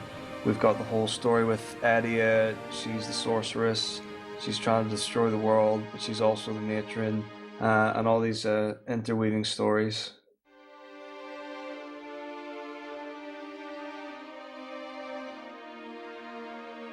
Here on Nikki's fight, you're gonna see a little bit difference when Lustful gets here later. In the No Selgar route, you actually have to do some. You actually have to do an attack with Irvine on Cypher before doing Squall's Limit Break, due to the damage being lower. With Zelkard, these fights are a little bit different. If Luzbel gets a really good Cerberus and Squall isn't in critical HP, what he might do is you really want to use Irvine's Limit and Irvine's Limit only, and it'll make it easier to search for if he doesn't have Squall in critical HP. So he'll do the shot against Cypher, and then he'll do the menu and he'll do the junction exchange to get Squall into critical HP for this Cypher and Eddie duel battle. We also just saw that Nikki only got a hero and not a Holy War, which is... There's still time. Yeah, there's still time. We have another chance to get a Holy War, even though it's not very common to get in a run. There's actually only a handful of runners that's ever gotten 2 Holy Wars in a run as well.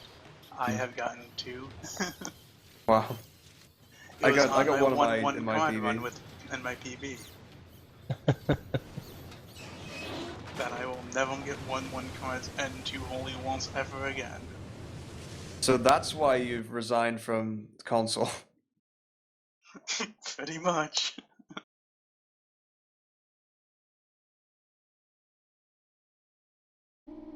Although the second Holy War is kind of overkill, you don't really need 2.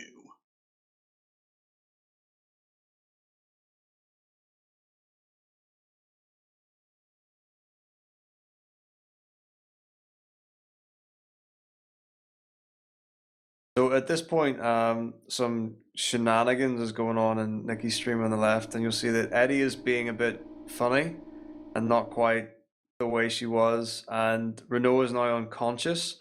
We don't know what's wrong with her, so something seems a bit iffy on this point. That is disc 2 for Nikki, who's ever doing the splits. So on the left, we know something's wrong with Renault, so that's the next problem we've got to solve. We can forget about all the other things that have happened in the run. We've now got this one overarching thing, and Luzbel is now heading towards Fisherman's Horizon.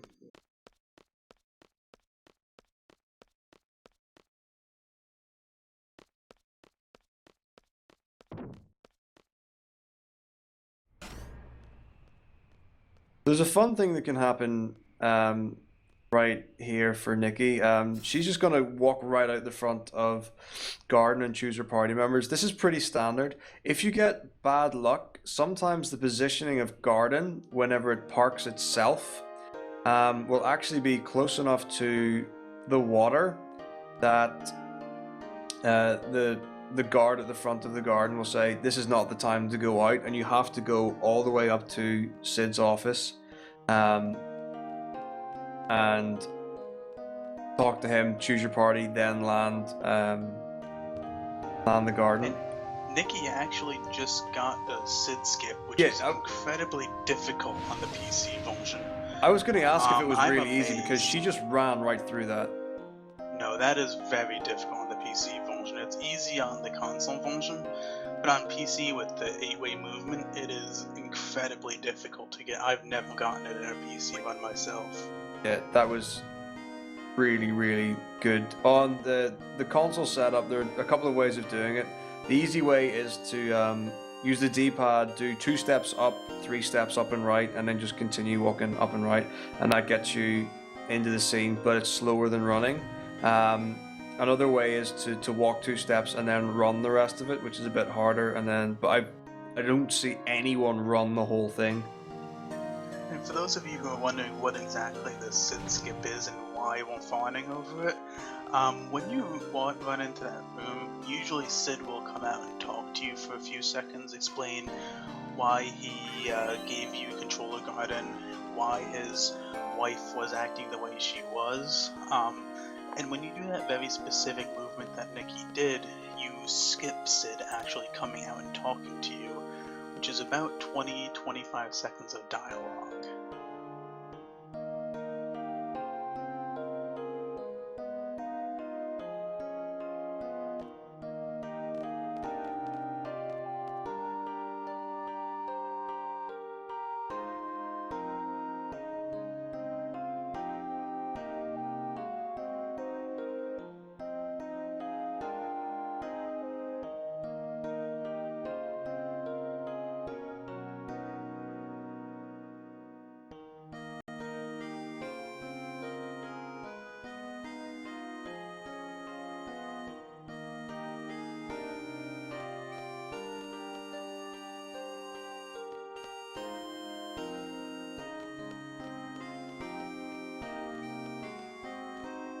So Nikki's now using Squall. This is a lot of Renoa talks going on at the minute, so we're gonna go see what's wrong with her and see if we can sort some things out. But before we do that, I believe it's time for another nap.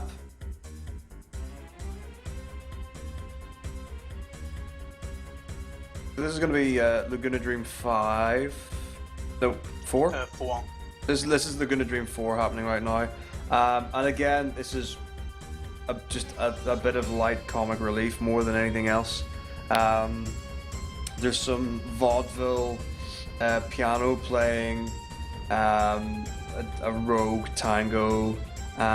There's a small mini game with a ruby dragon, and then you fight a ruby dragon after that, and that's the entire scene. It really doesn't do much for the story as a whole or the characters. It's really just let's get away from this serious story where we've just almost lost one of our wonderful party members and relax.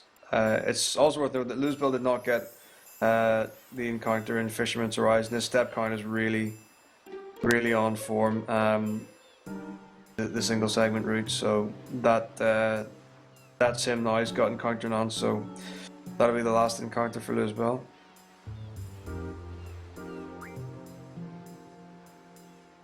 Yeah, and I just want to note that keeping the step count on all the way through, like these two both have, to this point in the run where they get encounter none, is incredibly difficult in the PC function to do. It requires a lot of practice.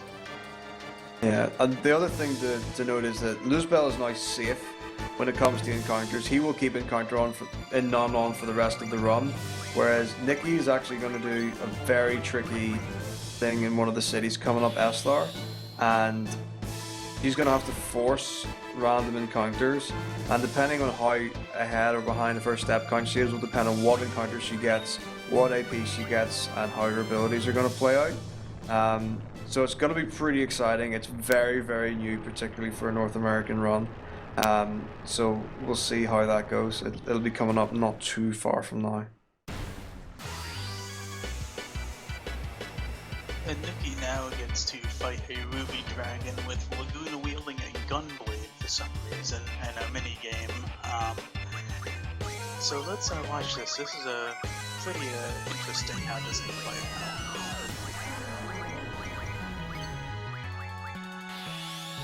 Just to touch this minigame a little, if you have ever played Final Fantasy VIII and done this minigame, you might know that the dragon likes to attack you a lot. There is a way to tell when he's going to do his dragon attack though. By watching his head, and the faster he's weaving it, it means that he's soon gonna do an attack. Or you can also look at his feet. The closer the feet are to your character, the more chance it is that he's gonna do an attack as well. Also, if it does that quick head wave, that almost always means an attack is coming. Yeah, exactly.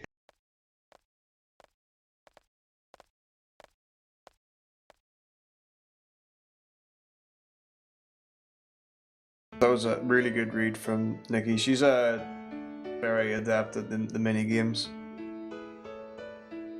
Oh, those mini games have killed so many runs. Yeah. And I believe I'm the only one to ever lose a run to the Rhinoa catch minigame. But we'll get to that. I know another runner who's done it. Really? Yep. I don't feel so alone then. Was it you? No, it wasn't me. Fortunately, I found out about the triangle trick before that could happen to me. Oh, I found out about the triangle trick when I lost a run to a missing Rhinoa twice in the same run. Oh no. Yeah.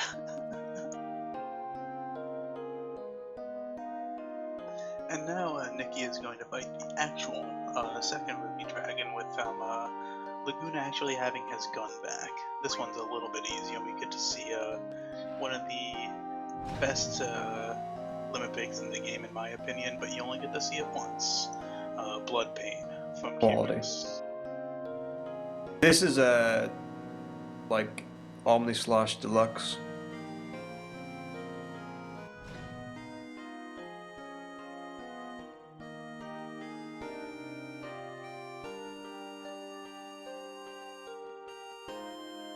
I'm actually surprised they gave that limit to Kyrus instead of Laguna, seeing as of how it's slightly similar to Squall's limit break, Renzokuken. Must have been a reason for it. I mean, like the character design is different. Oh, I know. I'm just surprised that they didn't like kind of link them up like that. Could have given Laguna could have had one of those like muskets, the rifle with the knife on the end of it. Oh yeah, what's it called? Bayonet. Yeah.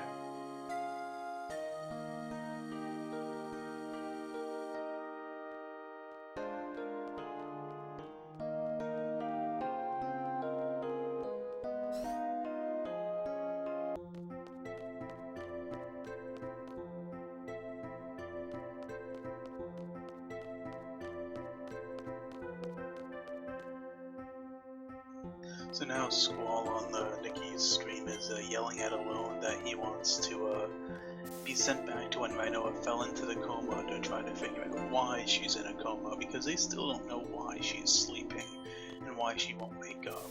So Squall is trying to figure out a way to find that out, and he thinks to himself that Alone might be able to help him, and he has to find him. So now he's decided that they want to go and find the White Seed ship that she sailed away on earlier on in Disc 2.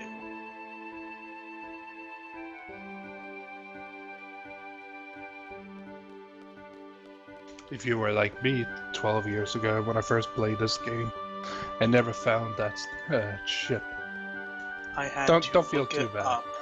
I had to look it up on Game FAQs, which had a very low quality map, and I had to get to the About area, and I looked for it for about 20 minutes with the map, knowing where it was.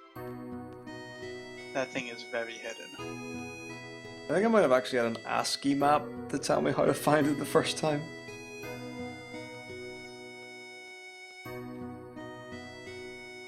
So fortunately, when you know where to go, this is pretty simple. The only problem is that you kind of have to walk into the white ship with like the front third of the hitbox. So you'll see Nikki actually doing some fancy surfing and reversing to make that a bit quicker, because it's very slow to turn the garden all the way around to the right.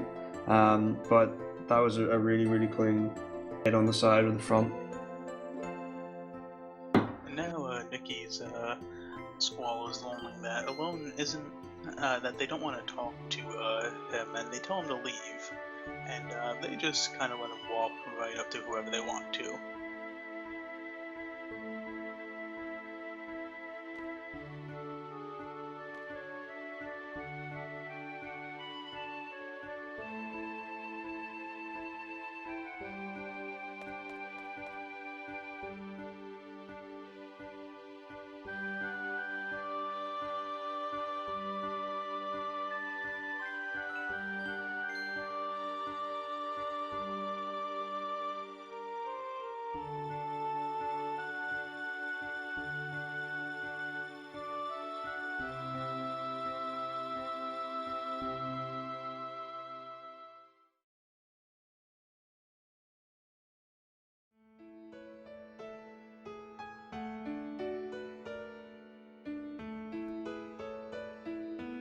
On the left, basically, at this point, the captain of the CD ship is given Squall a history lesson on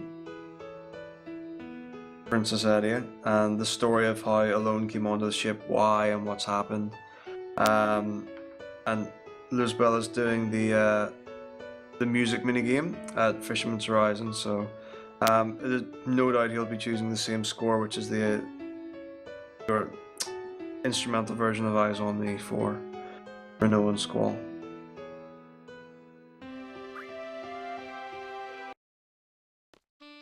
And on another note, the captain of the ship actually told Squall that Alone jumped ship and went with some Eston soldiers to Eston. So now they have to try to find home there.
So an interesting note on Nikki's stream is Squall has to go to Estel now, and when you're at Fisherman's Horizon, they ask you about going to Estel. So you would think that if you remembered that, you would have to go to Fisherman's Horizon to get there.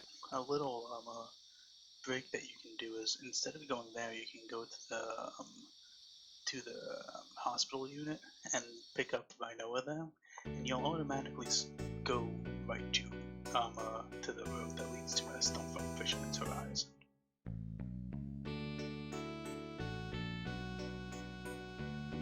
Yeah, this is one of those bits where the game doesn't really troll you per se, but it drops you out on the second floor elevator, and it's very easy just to kind of instinctively run along the corridor and head out to the side when you want to go right back into the elevator again.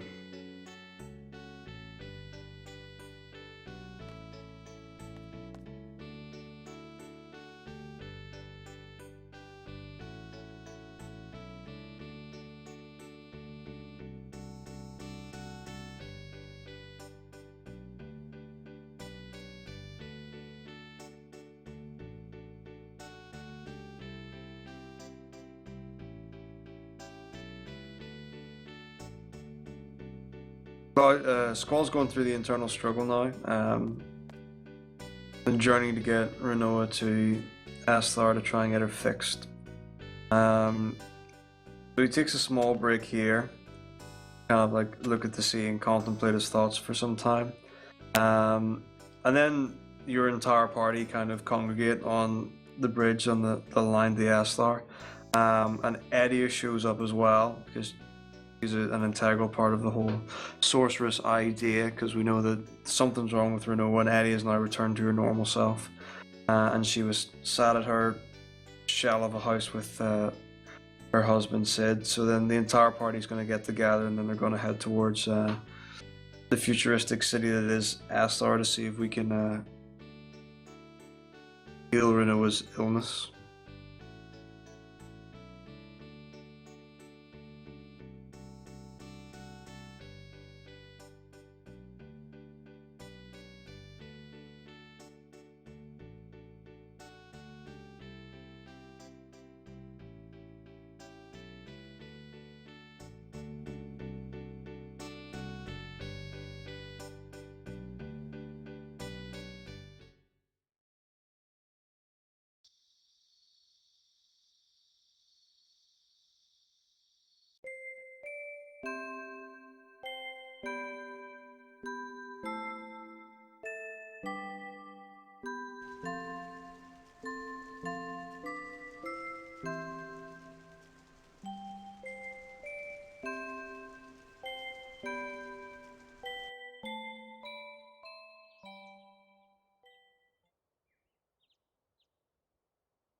So at this point, Nikki's going to choose her party to tackle the next bit of the game with. There's a lot of back and forth that's going to happen in the next half hour or so between party members, so again, it's just important to make sure you choose the right ones. And we've got a boss coming up very shortly, which you wouldn't think would be a problem based on the nature of it, which you'll see when it starts, but it can actually wreck a run, and people have died to it, I've been told. I have died to it, Luzbel has died to it, and multiple people have actually died to the result of this fight, but not from it directly. Abaddon isn't really that difficult anymore. It used to be a very difficult fight with strategies used about 3 years ago now. It's actually as recent routes that are no longer really having troubles with this, besides if you're deciding to play in it a little bit more risky than usual. What did the old route do for this boss? I don't remember that. They tried to kill it. They did not throw elixirs or anything at it. Oh, so they just tried to. Oh, that's. Yep, that's the old route for Abaddon. And with a small spoiler like that, for this upcoming fight, since it's a undead, he even tells you he's weak to healing magic or healing items, so all we do here is throw an elixir at him. This has to be done pretty quickly, because if Squall dies in this fight and you do not heal him, in the next upcoming dream, he will actually start at a 1 HP, and that can be extremely dangerous. And luckily it was Zell that died and not Squall, so Nikki should be fine.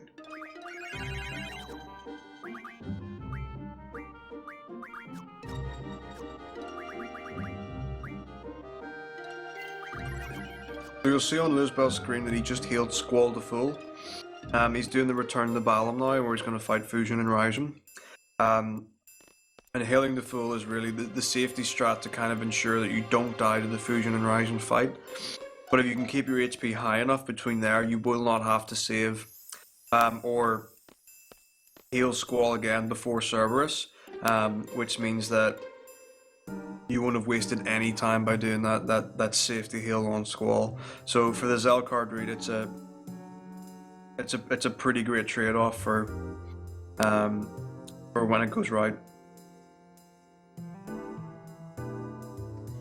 He just actually found a magical floating doorway in the middle of the desert cliffs, which led to a pretty complex series of tunnels and then an elevator. So we'll see where this leads on.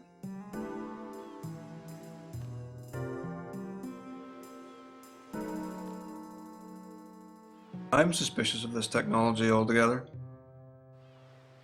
Yeah, I personally don't like how this elevator is moving so fast without like any means of stopping you from falling off of it.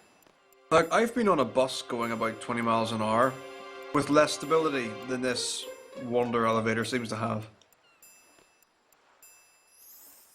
I also wonder how they handle the wind hitting it when it looks like I'm going at least 60 miles an hour.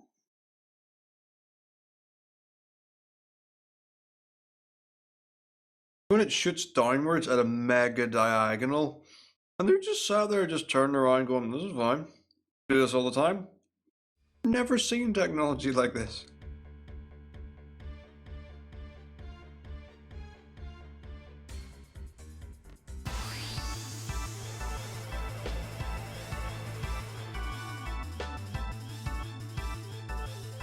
Another good thing with having Squall and high HP, which is another thing that happened before in the run for Luzbel, is that Squall is not going to get his limit break. So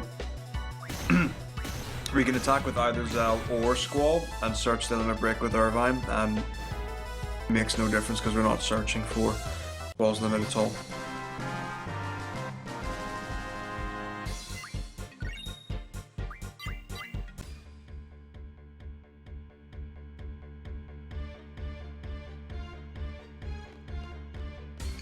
Now, just when Nikki has arrived at at us though, and hopefully they can try to find out what's going on with Vinoa.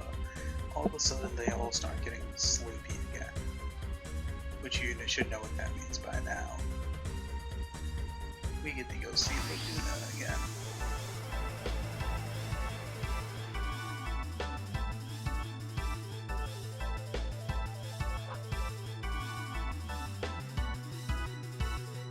Let's see what kind of fight Luzbel gets with Fusion and Raijin. Exactly the same opening that Nikki had. If Irvine gets hit with Raijin, then it will be exactly the same fight.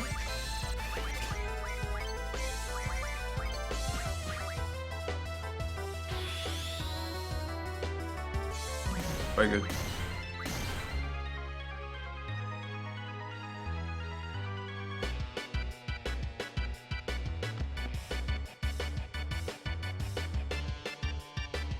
It really is the absolute monster you can get.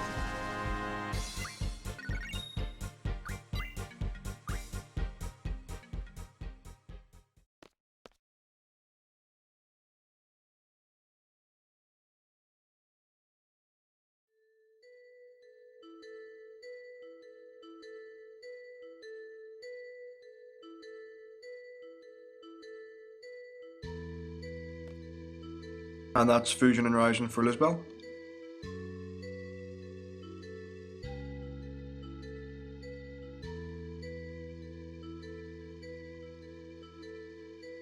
And then while Laguna and Kira's and Wald are actually imprisoned in some unknown city with a Moomba and a guy, and just going through a little sequence. The Moomba, where they just get acquainted with each other while Kira's and Wald are off doing who knows what.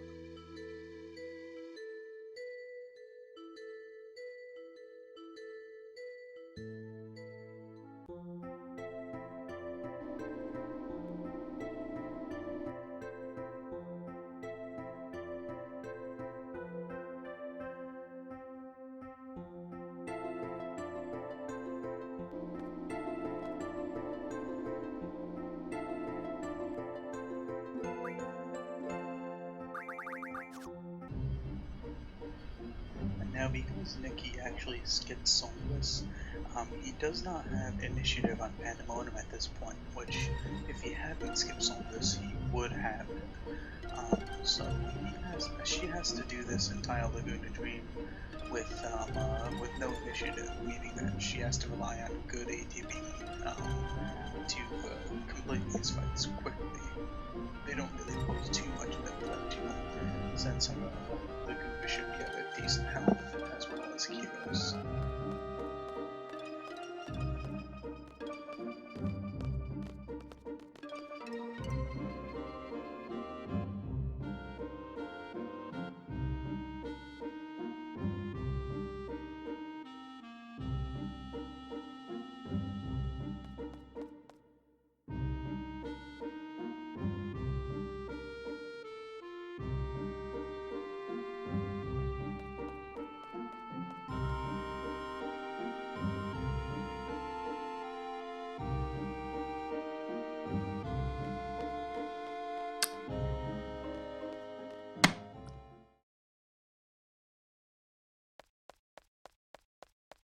So if you notice the angle that Luzbel parked Balam Garden before going into Trabia Garden, he got very close to Trabia Garden and was angled slightly away, whereas Nikki parked further away and angled a bit more to the right to give herself some better leverage to park out of it. Now, there's a thing that I have to call a Burt Special, who is another Final Fantasy VIII PC runner, and he does some fancy backwards Balam driving, depending on the position of the garden, to get to Galbadia Garden. So we might see some shenanigans from Luzbel after this, depending on how it goes.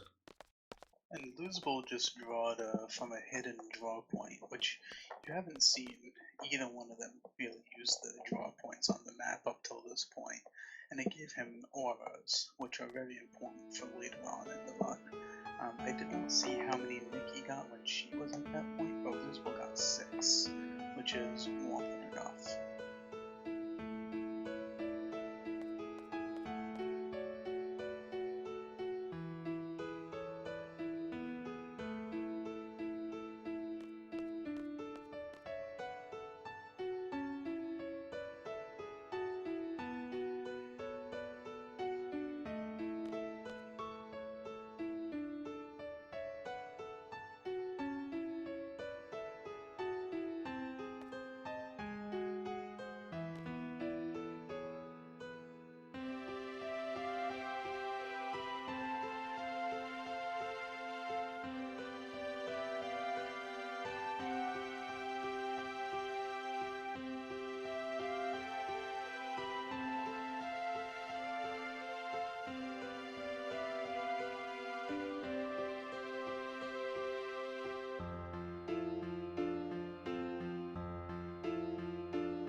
So at this point, Nikki is confronting Dr. Odine, who's one of the scientists who's working on. I think it's Adele's the sorceress at this time, isn't it? Yes, it's Adele. And basically, like it was mentioned before. Renoa talks about Odine, with the bangle being like the lead when it comes to like magical goods. So that's the kind of world that he's in. He's trying to learn more about that so he can control some things. And this is an interesting scene with the dream, because we kind of like just skip forward after finding out where Odine was, and then now we've gone to his base and we're going to confront him about this and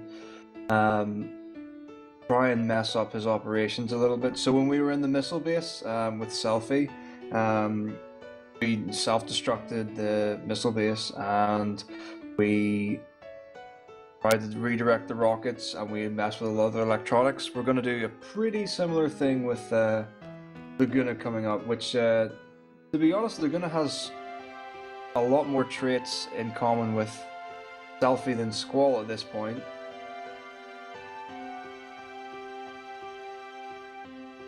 And then after this we've got another scene with Baby Alone coming up, and Luzbel's doing the flashback with the kids at Matrons. Again, this is just the recap that says that basically all our main characters actually knew each other when they were young. We found out the summons in the game GFs cause amnesiac effects, and that's caused them to forget things that they did in their past before then, and the current points of the game. So they're kind of just doing refresh, recap kind of stuff, and Irvine's leading the party. One thing I didn't quite catch, did you see if Nikki grabbed the magazine in that room that Odine was in or not? I didn't. When she ran by, I didn't, like whenever Nikki ran out the final time, I didn't see the magazine on the floor. But very rarely are you short on money for the Astar menu, but I honestly couldn't tell you. Okay, I don't know why. I thought I saw it lying down on the ground, but I don't remember picking it up. Like you said, though, it shouldn't be too big of a deal. She just might have to skimp on some things. Are you talking about the book? Yes. Yeah. The book is not really needed in the no-sell carve-out because you're not buying as many items. Okay, so that answers that. Since you only have Irvine to actually deal any serious damage, you only really need to buy the strength ones, the HP junction that you usually buy no cell card. Or the cell card route, sorry, is not needed. It can be bought Okay. for safety measures, but in no cell card you really only go for Irvine anyway. Since they are playing on the PC version, you will always get Irvine due to one of the manipulations coming up later, which can be explained.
At this point, we leave Renault with Dr. O'Nine, so they can basically keep track of her and keep care of things. And we're just going to do a little bit of exploring. So we're going to run through the city of Eslar, and we're going to get our car, and we're going to drive to the lunar space station. And there's a thing mentioned called the Lunar Cry there, which we can cover when we get to it. So we've kind of gone from like a humble beginning of Balam Garden in this nice grassy area to underground bunker, traveling along the sea, to a white CD ship, to a lighthouse, to other gardens, to a futurized city, and now they've introduced space travel. So it's a pretty far-reaching universe that we're floating around in.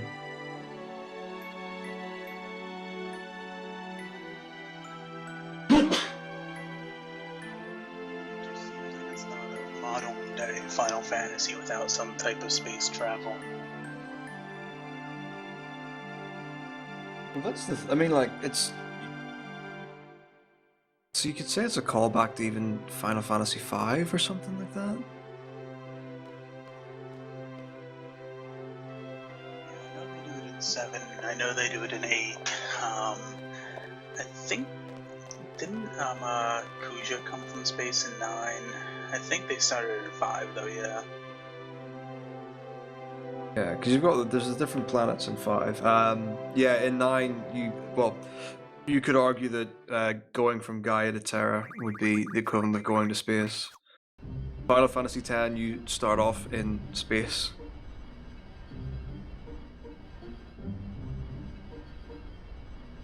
So if you look at the left stream, you'll see that Nikki parks quite purposefully on the left side of the Lunar Space Station. That's not just not going for the most optimal route to get in. You actually want to forcibly park towards the left, because whenever you leave here, you actually exit from behind the space station, and it's quicker to get to the car that you've just parked by leaving it halfway instead of parking right at the front and running all the way around.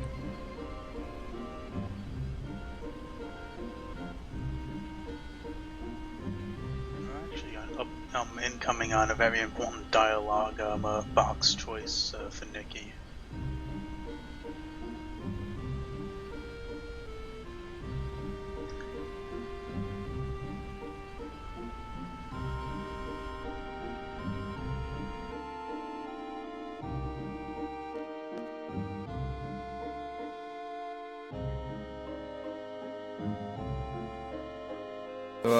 So, for Zell card, we choose Selfie and Squall to go up into space. Don't know if it's different for Zealous. No. There's a small reason to why you want to bring Selfie into space. That's being the events when returning to space is slightly shorter on the Ragnarok. You skip a few dialogue boxes and stuff by having Selfie already in the ship. Okay.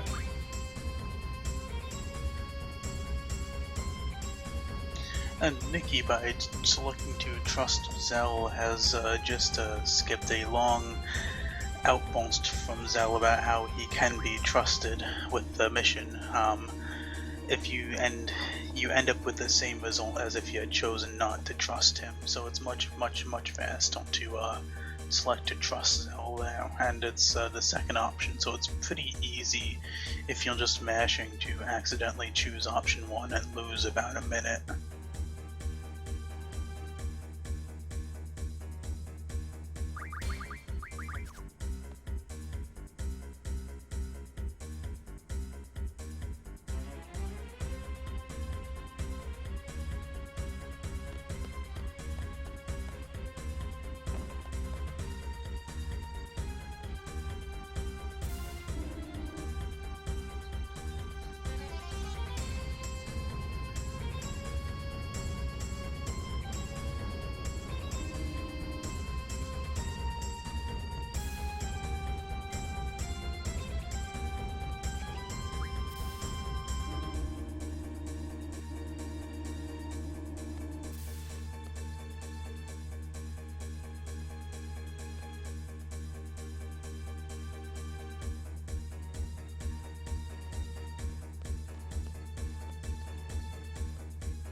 So those bells go into the quad to talk to Zell to kind of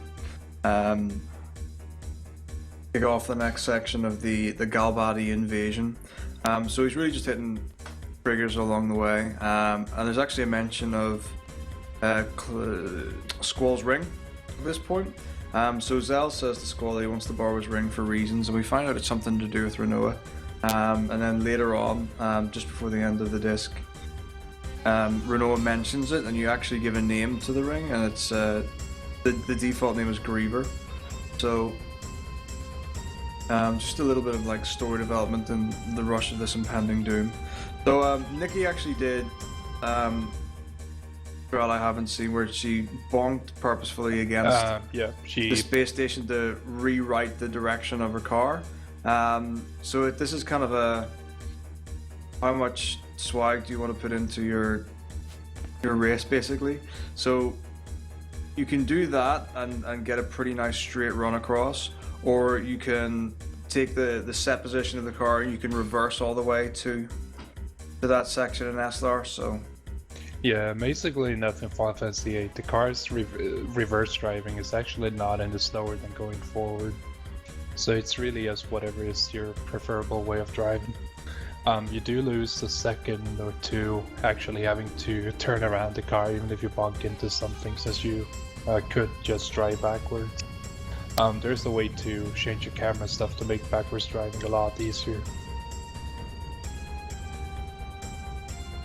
What a lot of runners there will do is they'll reverse, because you're basically doing it's a 90-degree turn across the rock face. So they'll just reverse until they hit the turn, and then do like a 3-point turn, and then go forwards while turning right, and you lose very little time. So it's much of a muchness there. Right, Nick is now coming up to Odin again here, where she's going to find out or how they're going to tackle the problem with Lunatic Mandora flying over S-Star. This is also the hardest menu in the game coming up. With Nikki's round, it's also going to be very hard because the route she is doing is very different now. Since we'll be fighting a few enemies before doing the menu, and we will have a lot less time to finish the menu as a whole. The menu is normally done in 5 minutes to hit the first checkpoint with the S-Star going by. If you miss those 5 minutes, you more or less lose 5 minutes because you have to wait till the next checkpoint. Basically what's happening is the Lunatic Pandora is currently flying over the S-Star region, and when DT Chow is talking about checkpoints, it's going to make periodic stops along the road, and depending on where you are at certain checkpoints during certain times, you have a 20-minute countdown timer. Will dictate where the Pandora is, and you need to be on that screen at the right time to ensure that you'll be able to get onto the Pandora. That's exactly what we want to get out of it. So basically what Nikki's going to have to do, instead of having 5 minutes for that menu, she's probably going to get 3 minutes for the menu. So we'll see how this goes, but this is depending on you on who you are, this could be a pretty serious moment. Some runners take this better than others. Yeah, this is the menu where you usually take your own time. You just ignore everything else and just focus on this. It's very important you do not mess up this menu because you will lose time. Here in S-Star is where we basically set up the final moments for the game. There is only 2 smaller menus after this one, which is mainly just rejunctions of GFs.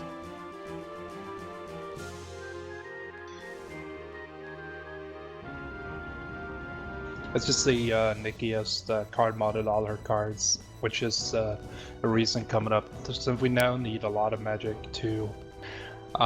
for Ultimacia as a whole, due to her ability to be able to blow away magics. We place a lot of magics on Irvine to make sure that she has a lot more magics she can blow away.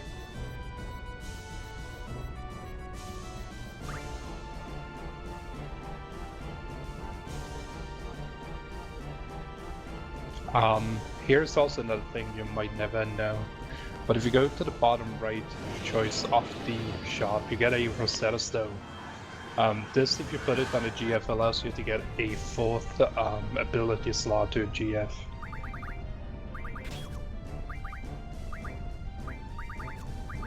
The nice thing about the Zealous route is because there's less shopping and things to buy, in that menu you'll see that Nikki got that screen about 1840 on the timer.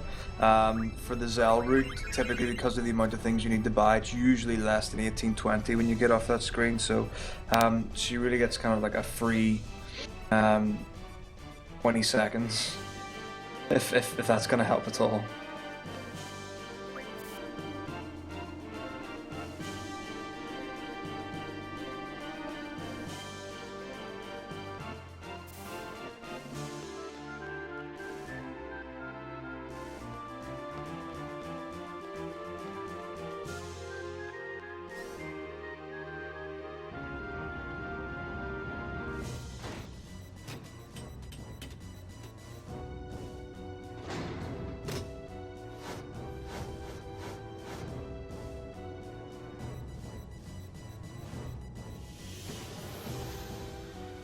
As you see here, Nikki is now making that most GFs do not learn anything anymore. This is simply because as you gain AP and they learn stuff, after each battle we are no longer going to get indications that we are learning abilities, which saves a few frames every battle until the end. So you'll see that Nikki put Dark Side, an ability onto Irvine. This is probably one of the biggest differences coming into the late game between PC and console. The way Dark Side works is Irvine gets an increased attack boost, but at the cost of doing a couple of hundred damage. It's a percentage of his hit points in return. And the main reason for this, I believe, is for the sorceress fight, which is very near the end of the game.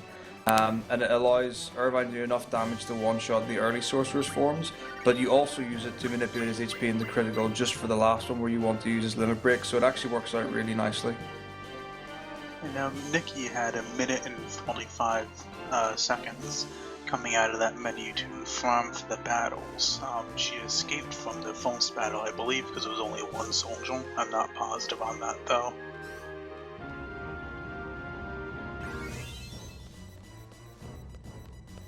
I'm not quite sure how much AP you need in this round for getting initiative anymore, but from skipping Cerberus, we are missing 40 AP. I'm pretty sure it's 10, between 5 and 10, because I was talking to Hellbot, and if you do not do these battles, you get it after the second propagator. So it's somewhere between 5 and 10 AP that you need. Right, okay, that makes sense.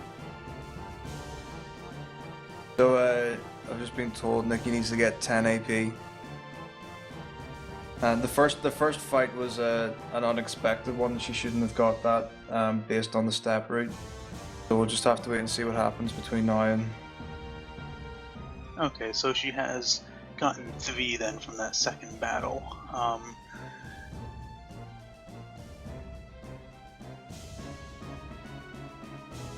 It looks like she's preparing to not have initiative for the propagators, because she just healed Squall up to a decent amount of health and put Encounter None back on. Yeah, it's not really worth forcing to try get the AP. You're only going to lose time if you take more time than needed in this menu. And at a decent health, the propagators are relatively safe. I hate myself for saying that because I've gotten attacked with initiative against them before. But with high health, they should be okay. Yeah, with high health, they should be okay. And this encounter that Nikki is doing right now is one you 100% do not want to run from. Yep. If you run from this battle, you have to go to the second encounter point, which wastes 5 minutes. Yep, it will not activate until you go below 10 minutes on the timer. And it also sends you to a different point in the Lunatic Pandora where we are now. So by getting the first checkpoint, we just run straight up to the left into elevator number 1. And depending on which checkpoint, we have to go further or different routes along the Pandora.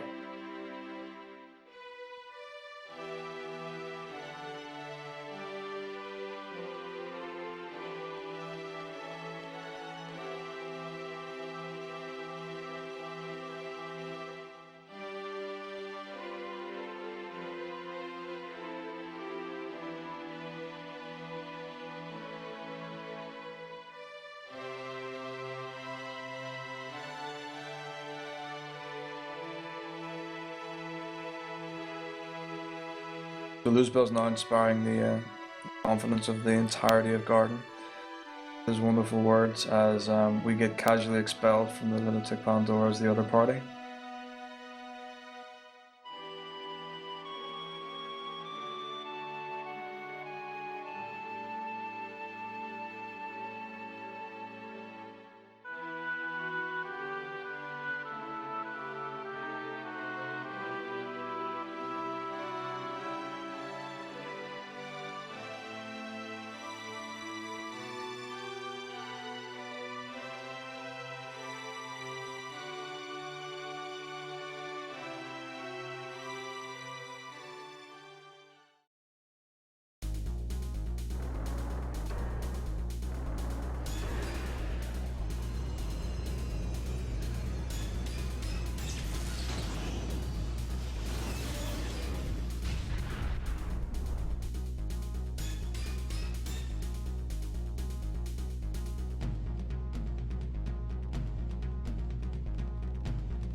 Okay, so Luzbel is now starting the actual assault on Galvadia Garden, and Nikki is starting to the space portion of this run, which is a lot of running around, a lot of talking to people to progress the story, and one soft lock dodge.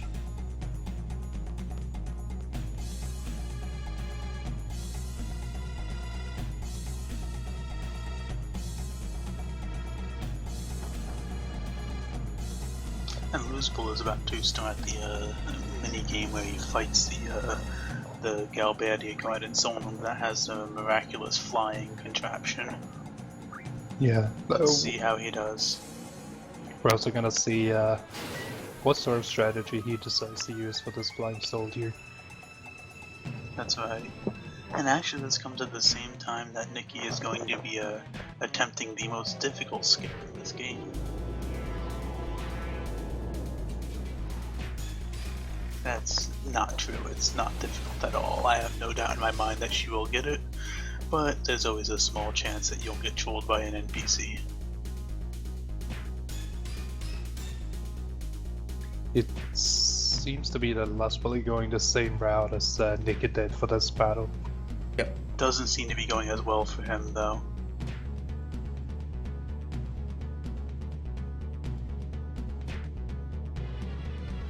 So Ricky's going to be doing the fabled D sharper skip soon. I love how people actually call it that. Oh, big time. So this is actually like maybe one of the more obvious skips in any Final Fantasy run. If you hold diagonally up and to the right and line yourself with this door, you can actually run right through it and skip the scene where you have to pick up Renoa in that screen. And I'm pretty sure no one thought to do it, and then one day I think you just tried it, didn't you, D Sharper? It was known about well before I did it. I just didn't know anyone else did it, Okay. so I claimed it as my own. This skip is actually not that old. It got found just about a year later after I started running this game. So this sequence breaker, as it's called, since it's really not that new as of how often people have been using it. It was really only 2 runners that did this skip before anyone else. Mainly because FFA haven't really had a lot of runners until the past year. I think we were a total of 6 runners for almost 2 years running. It was when the PC version of this game, when it got released, that we started to see a lot more Final Fantasy VIII runners.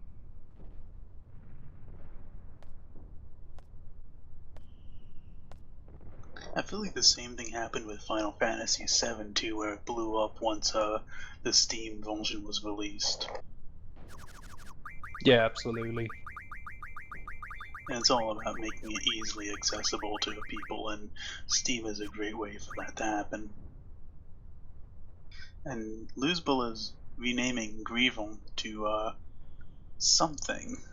Boo boo. Boo Boo. Okay. I mean, not like he took a long time figuring out how to spell that. No, I've never seen him rename Grievon before. Oh, that's gonna be funny. Boo Boo make them bleed. Yeah, there's some.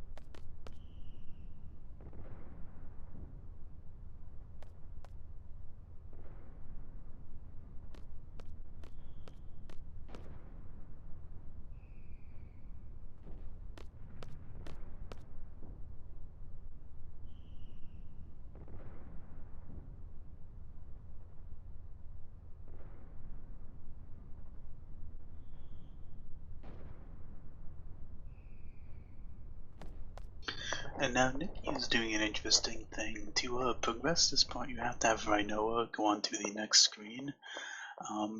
So usually when you do this casually, you'd run down and try to talk to her and she would throw you away, and then you would go up and try to keep trying to talk to her until she reached the next screen.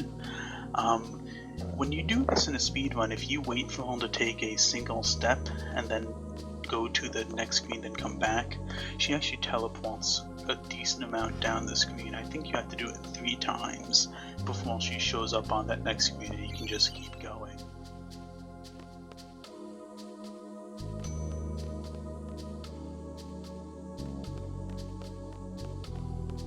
which is overall faster than going and getting thrown around by home.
What we're witnessing now on Nicky's stream on the left is the Lunar Cry, and the general idea behind this is that lots and lots of monsters are coming down from space and the moon, hence the lunar, and they're pretty much invading the Earth planet that is whatever Final Fantasy it is based in.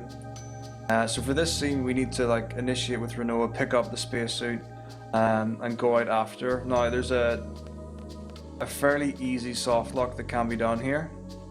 So what we want to do is actually just hover around where the game leaves you and wait for a specific line of dialogue, which is Sorcerer's Ultimecia, and then we can hold down and run away.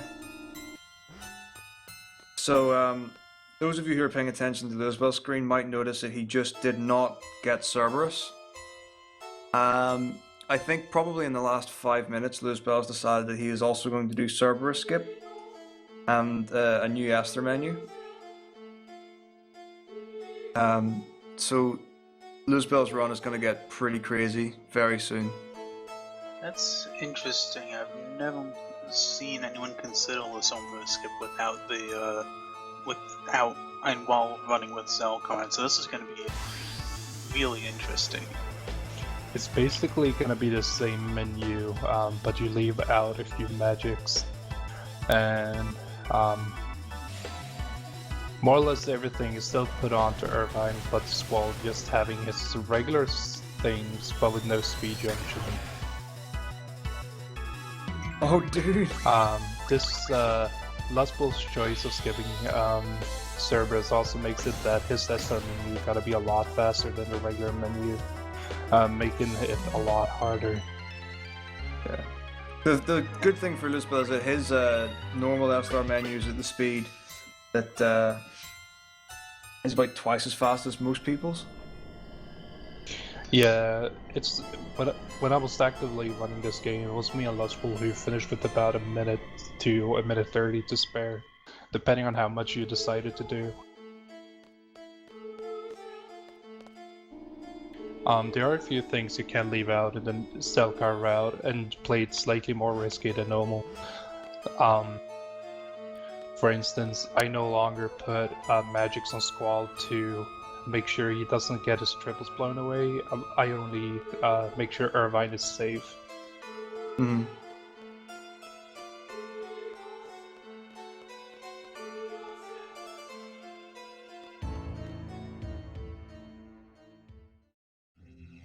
And now the space prison that was containing Adele for all these eons is being blown out of space by the Lunar Cry, which is bad news for the planet at this point.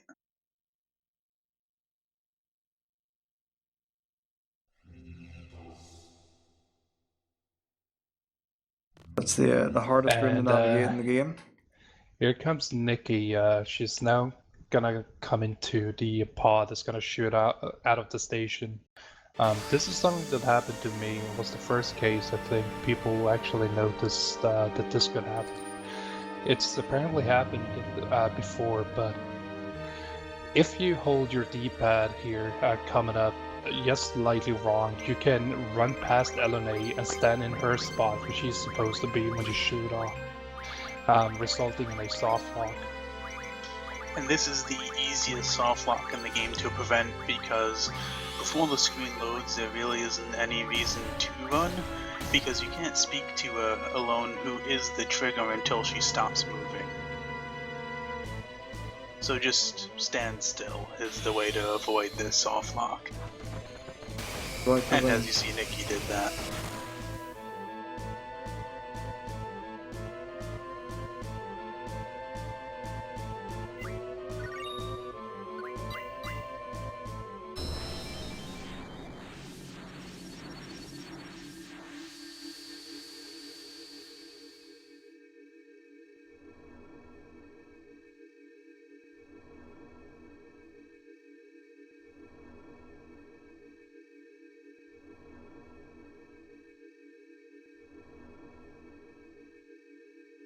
So something that's actually quite interesting is on Nikki's stream, there's actually going to be a flashback of what's happening right now on Luzbel's screen.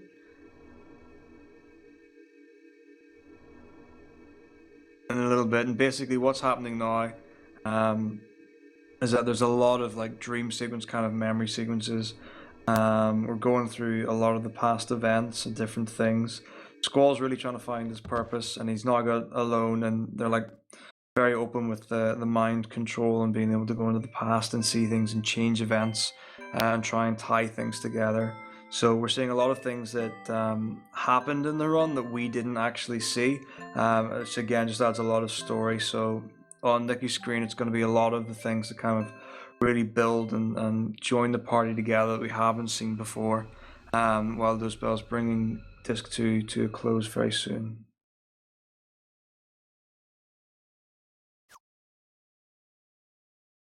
So that's Disc 2 for Luzbel now.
So Luzbel just got the Sid skip there and did a very similar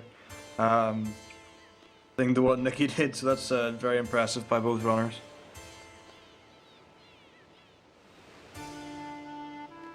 Yes, that is incredible that both of them got the Sid skip and how quickly they got it.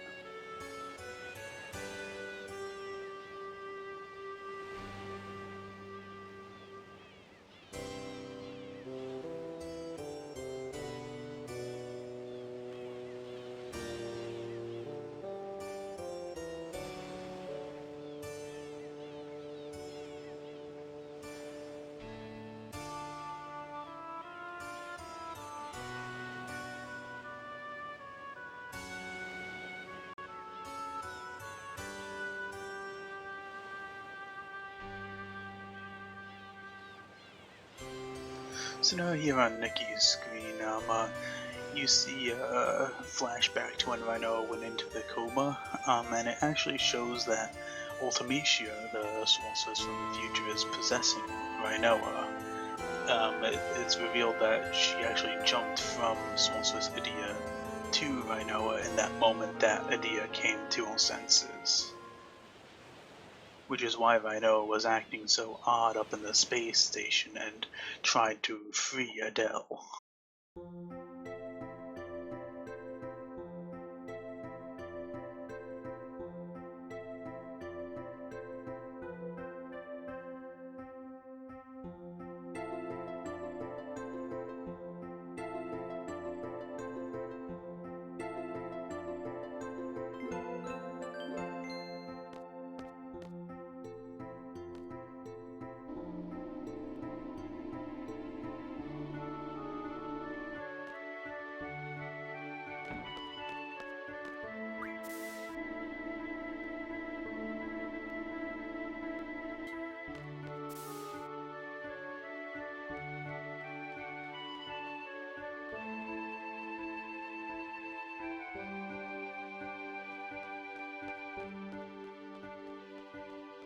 So at this point on Luzbel's screen on the right, I'm going to go check on Renoa. So all we know from his perspective is that he was unconscious at the end of the final disc. We don't really know what happened after we beat Adia, but we have just found out from Nikki's stream that Sorceress Ultimecia transferred herself from Adia into Renoa, and that's happening there.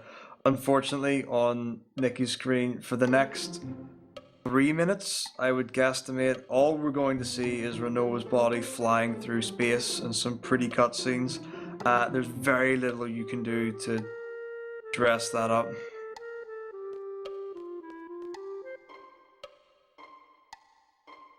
We can see how good Luzbel's Ruby Dragon minigame is in comparison to Nikki's, and enjoy the radical vaudeville music. So once the Ruby Dragon scenes start happening on Luzbel's screen on the right is music starts.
That's a perfect Red Dragon minigame from Luzbel, and you can really feel how scenic this ambient scene is on the left with Renoa, the two rings and the Griever, and having very little oxygen in her tank with honky tonk piano.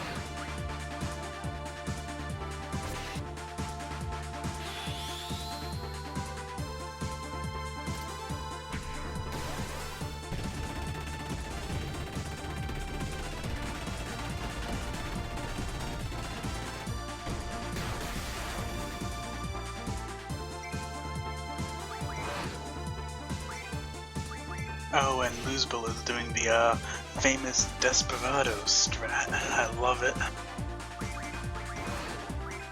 So yeah, you might It also didn't notice kill. that Kairos managed to do 43 damage with that attack. There's a reason for that. You forgot the menu. Yeah, that is Oh shit, that's L bad. mistake.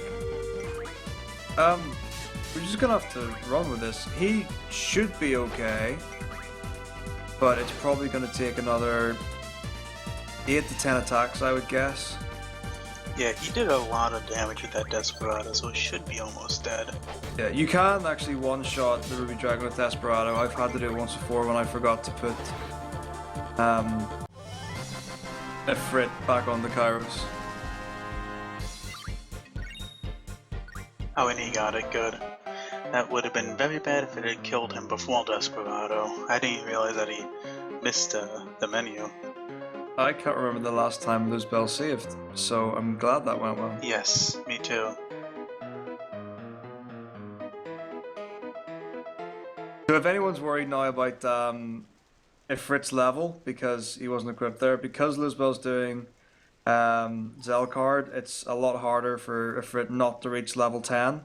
The importance of reaching level 10 is it unlocks an extra ability that you can have him learn, which is pretty important for late game run. Another thing to note is because Luzbel killed off Worm during Laguna Dream 2, his Ifrit received a lot more experience in that particular segment of the run too. So it's very unlikely that he won't reach level 10. He also did do Cerberus skip, so he will be fighting encounters in an Eslar. That's true. Everything's all fine. Luckily.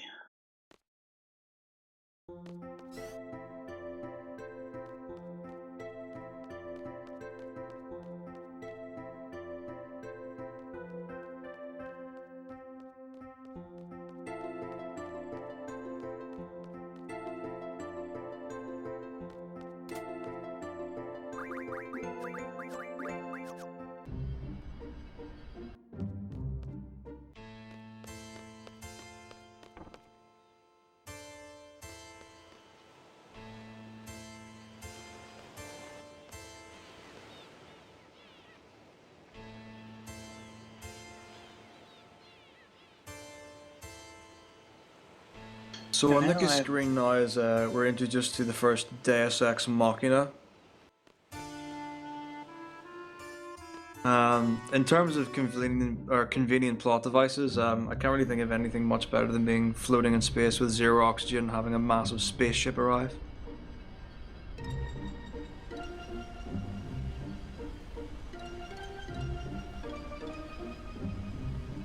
At least the game doesn't just give it to you, they make you fight for it. And even in a speedrun, sometimes things can go wrong. I really hope Nikki saves here with no initiative going up against these propagators.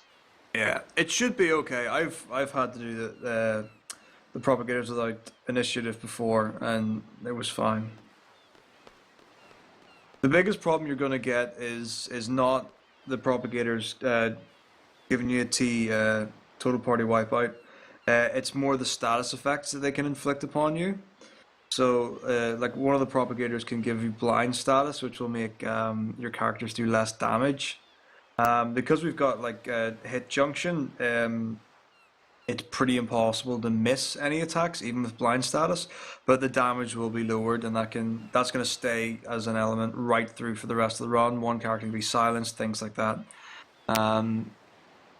So it can just set you back a bit, and really the only way to effectively remove that is to use a Mega Elixir or something along those lines.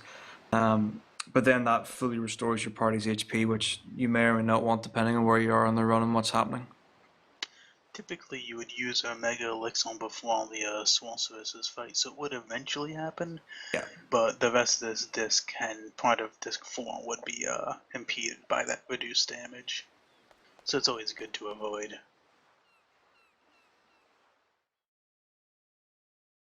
And Nikki did pick up that remedy, luckily.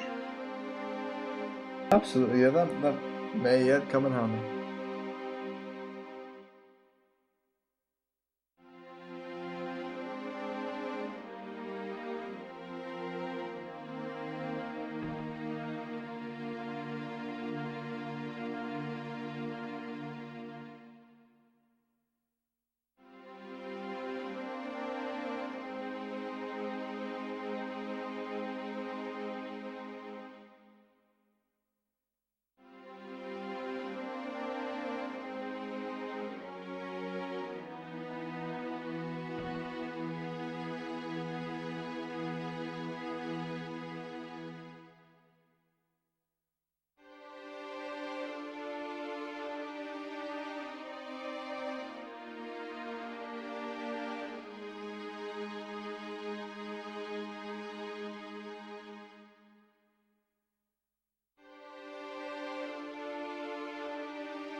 And there we go with the status effects on Nikki's squall.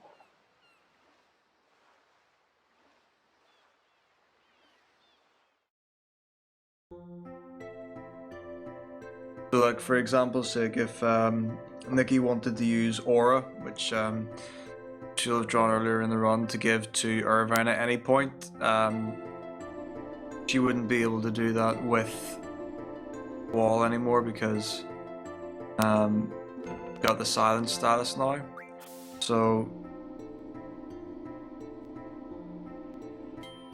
And Depending she on how also now things- has initiative, so this is much safer at this point now. yeah.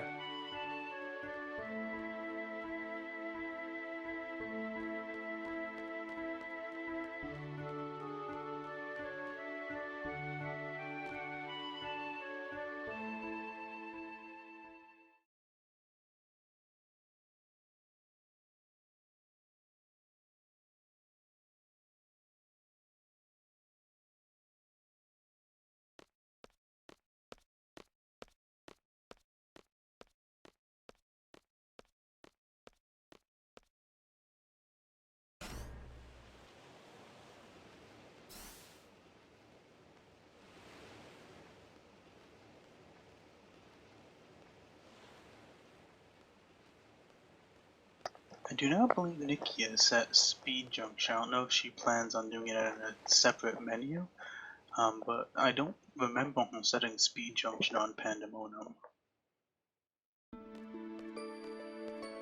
Tell you. That is a good question.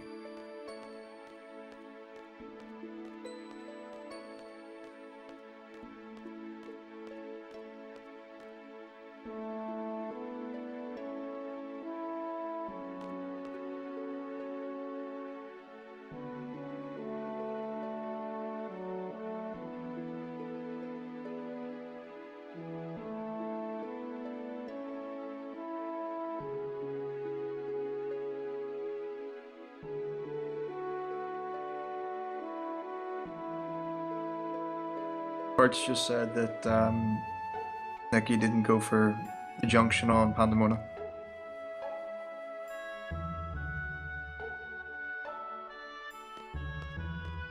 So maybe she plans on doing it on a menu further in, after you go to Idia's house, possibly.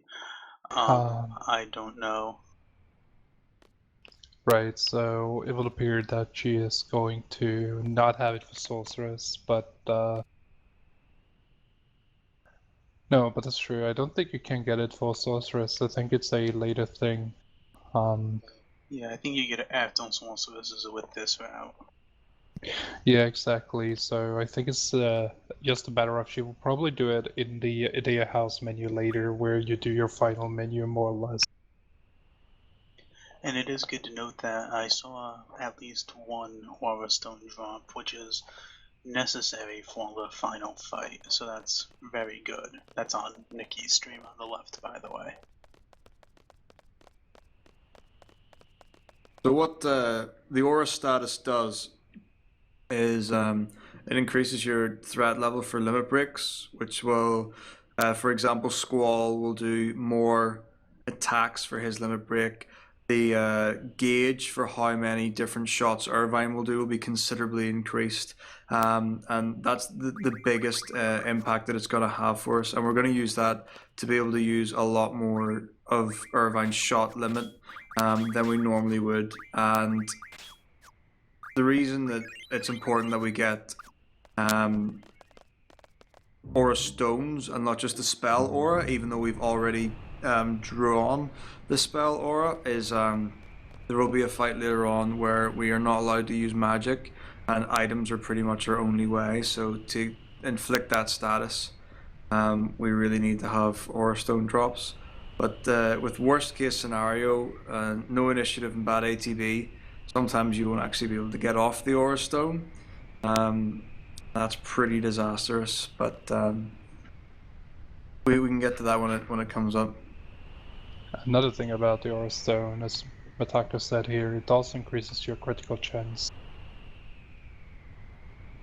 So you have a chance of every shot from Irvine to deal a critical hit.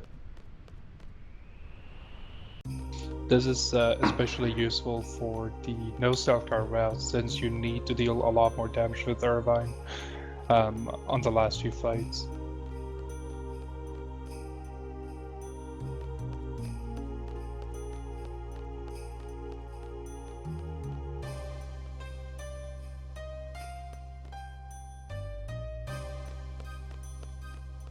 And Luzbel is on his way to fight the bad and new boss. We'll see how that plays out for him.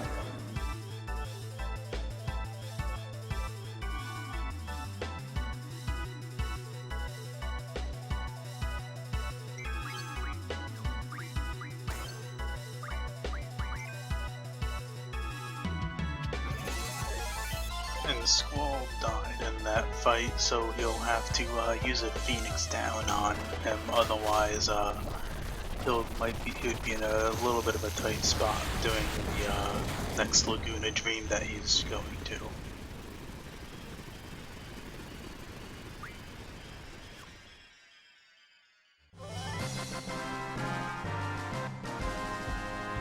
Right, so as you could see there on Lustful stream, Squall just died. And this is one of these scenarios we were talking about earlier when Nikki did his fight. If Lustful never gets to heal Squall, he's going to have only 1 HP entering the 5th dream, making him a very high chance of him dying against the very first soldier you fight.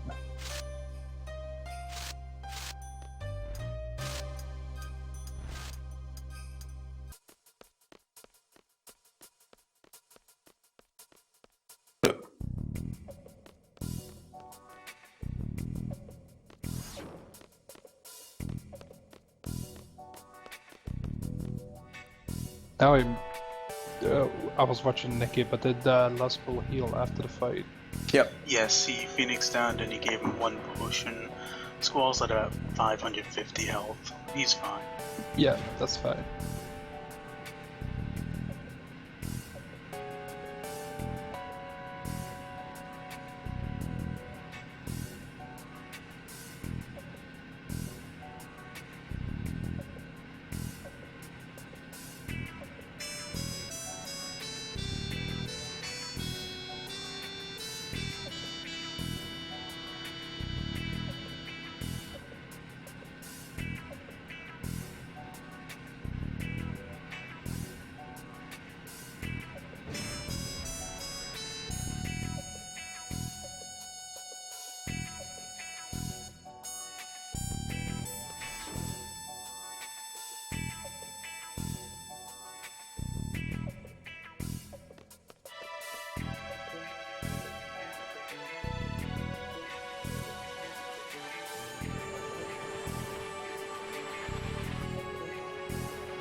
Okay, so Lizbel's just arrived at Astar, so he's going to be greeted pretty soon by a representative, but not before he falls asleep and goes into the dream world again. So this is the one where we've got the Moomba and the other worker, and we've got learn about Dr. O'Dine. I think it's more likely that Lizbel's going to go and pick up the Weapons Monthly first edition in this one to make sure he's got enough money for his Astar menu. And Nikki should be finishing up the Eyes on Me cutscene quite soon.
So what's happening on Nikki's screen on the left is that Paul got a signal from some other people from the spaceship, and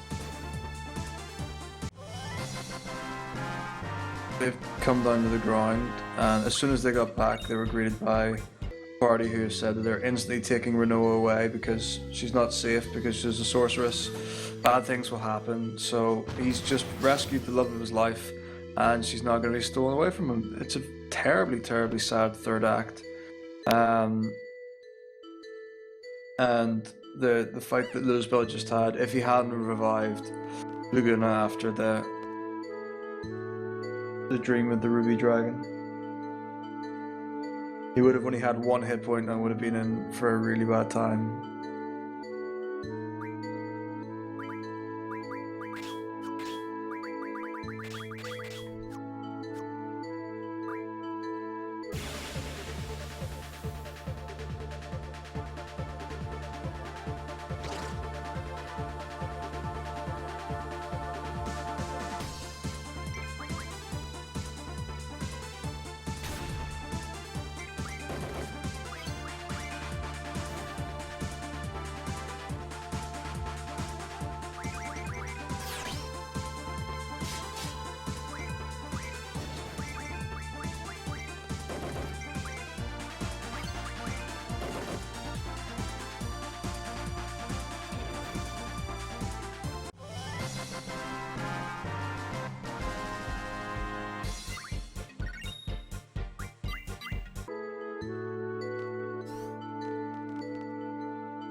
So Skull's going to do a lot of reminiscing right now, thinking about the Renoa. The rest of the party are going to come in now, and there's just going to be a bit of dialogue, and they're going to say, what are we going to do? Because Squall vehemently wants to get Renoa back in his arms. So they're going to have to try and find the best way to make this possible. They've got their own flying machine, which they don't have complete ownership of. We do have the ship which is called the Ragnarok. and you can fly anywhere on the map for it. This is a great time to do more side quests. You can go to an area, there's an underwater reactor, pardon me, where you can find some pretty cool optional bosses and a good dungeon cave, and there's lots of stuff from the top continent that you wouldn't normally fill in, and you don't actually see any chocobos at all in the Final Fantasy at any percent run. But there's a very interesting chocobo minigame and mechanic that's very different to the other ones. In Final Fantasy VII, just catch the chocobos, you breed them in stables, level them up, and race them.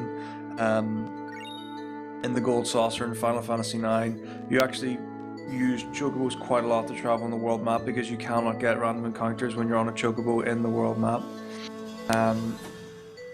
They're got by using a specific green on the world map over chocobo tracks. So that's something else to go and explore.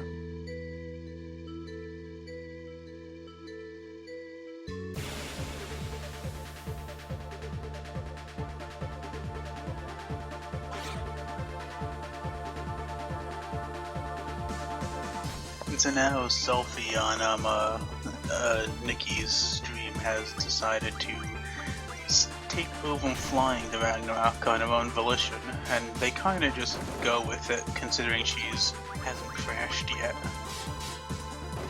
And they decide to go and save Rhinoa because Squall realizes he never should have let him go. Exactly. We're going to the Sorcerer's Memorial now. It's pretty easy to find. You just held for the bulbous shape just northeast of your position when you get the Ragnarok.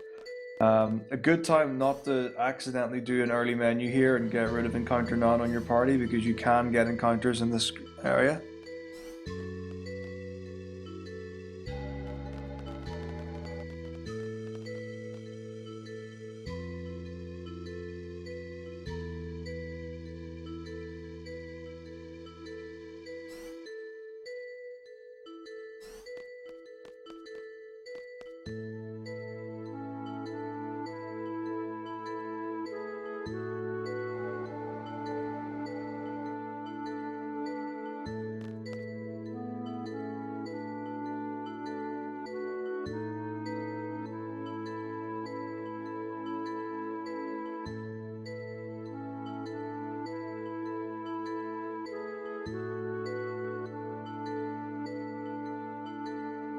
So this is the point where we basically crash the party and we just say, no, we're taking Rinoa.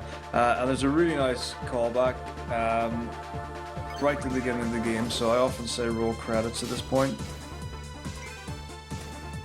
Well, the old FF10 joke where they make it to Xanark and why did you reset?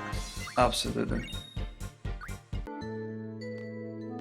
But this is like the first time you see this is a pretty special moment. And it's one of those ones like you can like break this game down with like so many plot holes, and this love story just doesn't make sense. How in the world did this happen? But even still, it's a fairly touching moment, a fairly touching idea. And this is where the seams really start to stitch together. So we've got this rogue figure who we actually saw in the last Laguna Dream. You know, just quite a large, portly chap, very tall. And Cloud's actually going to remark here under his breath that that guy looks familiar, he's seen him before. So this is where the run really starts to kind of like tie all the loose ends, and then kind of make like a beeline for the finish.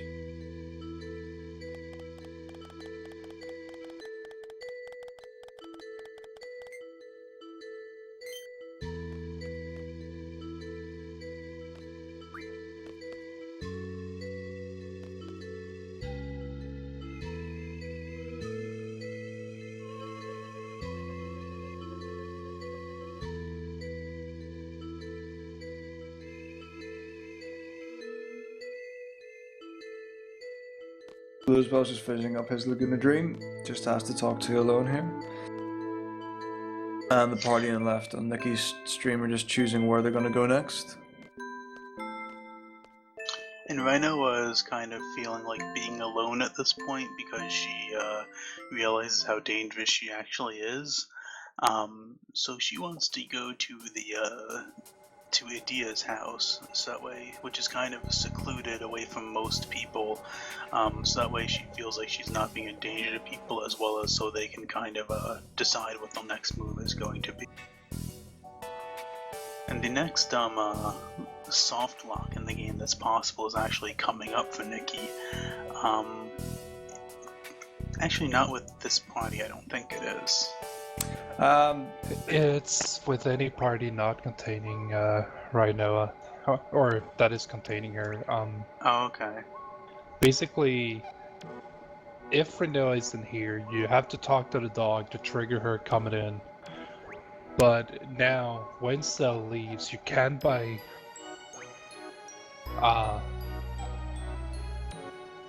Now I don't remember how it works anymore. You can but accidentally basically, you can yeah. accidentally talk to the dog, and if you talk to the dog, it triggers a dialogue box that wasn't supposed to be triggered with Rhinoa in the scene, and it makes it so you can't progress the story anymore, and you have to restart from your last save.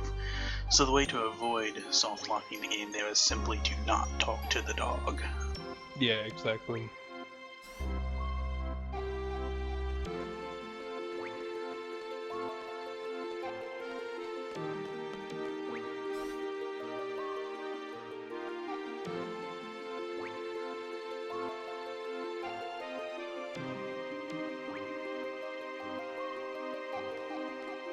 Right now here with Skull and Rhinoa, they're just talking a little bit about her being a sorceress and how she's scared, but it's also a little bit funny. If you paid attention to the story early on in the game, Cypher talks about how he wants to be the knight for sorceress. And now Squall basically takes Cypher's idea and does the same thing with her Rhinoa and tells her he will protect her forever as her knight. How poetic.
I think he's just a little chat with Eddie there, and Marcia's gonna make her way to the air station at Esler.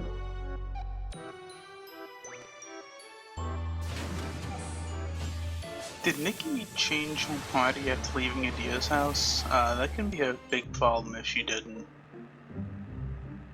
I think she did. Okay. It looks like it. No, she didn't. She has Rhinoa and Zell. Who do you normally have in Zealous? You You usually normally have have the Vine same at the party. very least. Yeah, you usually bring. This sort of depends on how you have built your party up till this point. For instance, most runners either use Cell or Selfie for this part of the game. Selfie is used to throw all magics and stuff, Yeah. but it totally depends on how you build your characters in the S-Star menu. I would bring Irvine and Selfie with me here. Yeah, exactly. That's how most of us do this. And the thing is now she has to either find a save point or land the Ragnarok and change the party members since she didn't do it before she came to Estel.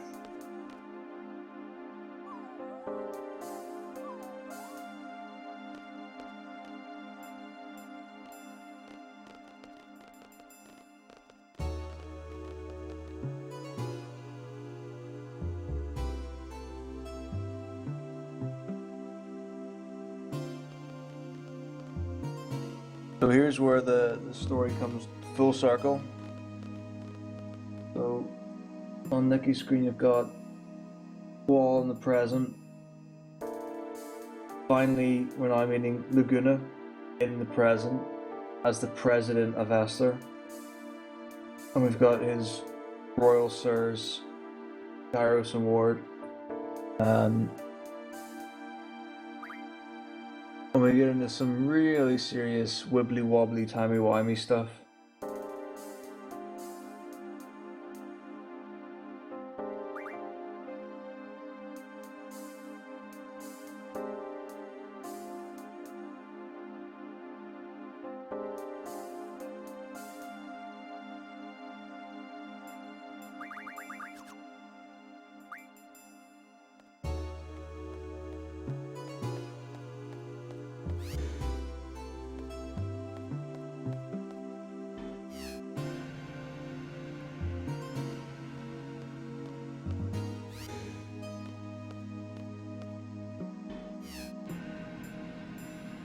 And now Dr. Odine is explaining how Ultimecia actually is taking control of Sorceress's in home past, their present.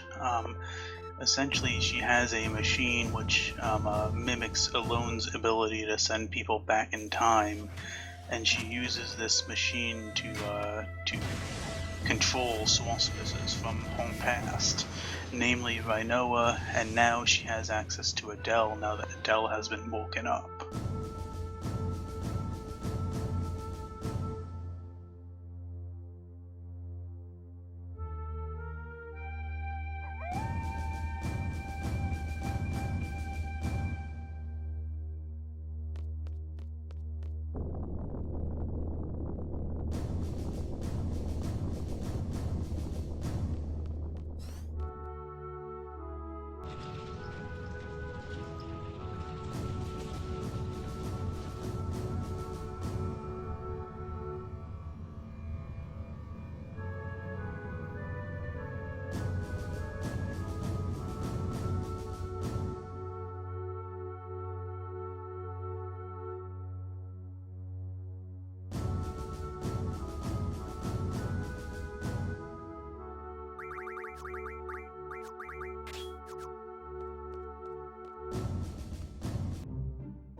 So Laguna's now given the general plan for how we're going to save the world to our party on Nikki Street. And Luzbel is using the other driving mechanic where he drives backwards and adjusts the camera so it looks like he's going forward. The main difference is that left and right are switched when you do this. Other than that, it's the exact same thing.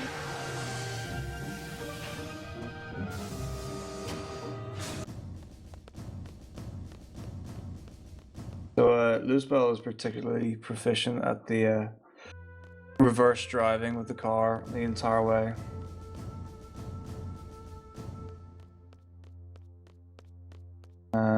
It's almost arguable that Luzbel drives better backwards than he does forwards at this point.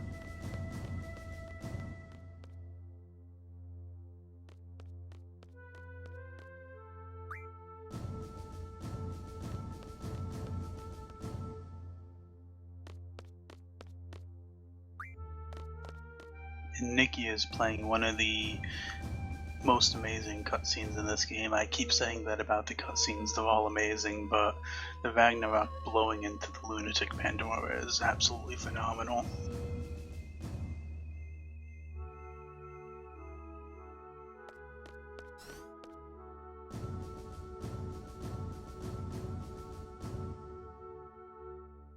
There's a a fun little optimization for the speedrun here, where you actually talk to the person who's driving the Ragnarok. Okay, so Nikki's fixing her junctions now, which is getting her final party. I'm thinking she Planning probably the running planned that fires she's to get probably gonna demolition ammo? save.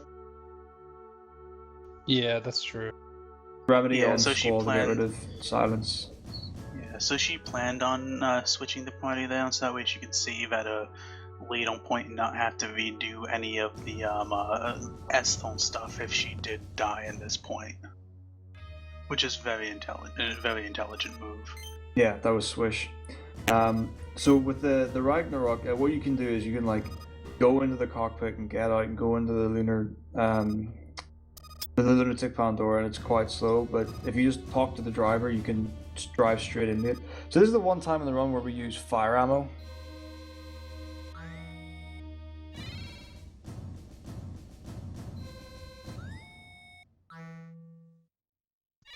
This is actually the first and only time we now use fire ammo due to a new strategy that we started to use in the no cell car route a while back, whereof we get 100 Viragas, which will later put to elemental attack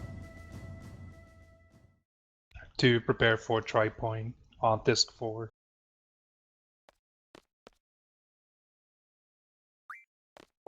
And I think she already deleted the waddles, which Yep. should make it when she auto attacks, the fire auger automatically goes on to the elemental attack.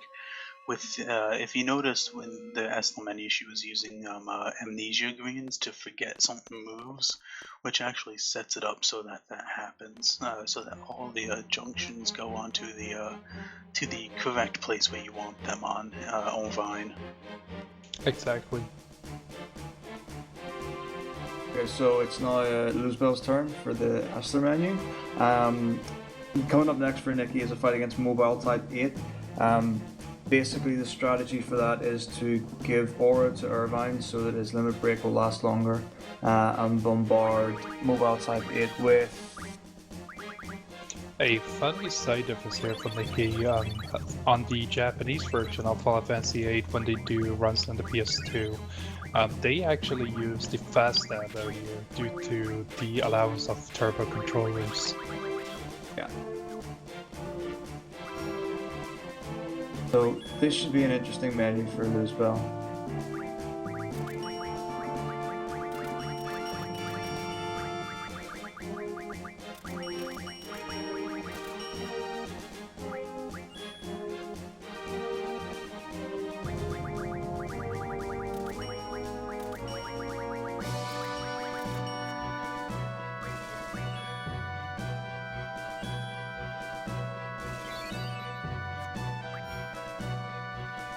There's the aura on Irvine.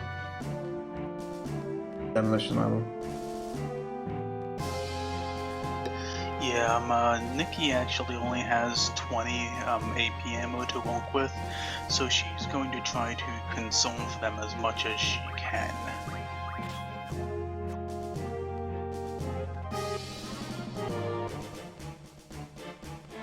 So Luzbel effectively has 1 minute and 15 seconds to get all the encounter farms that he needs for this before doing the menu. He reckons he can do it in 2 minutes.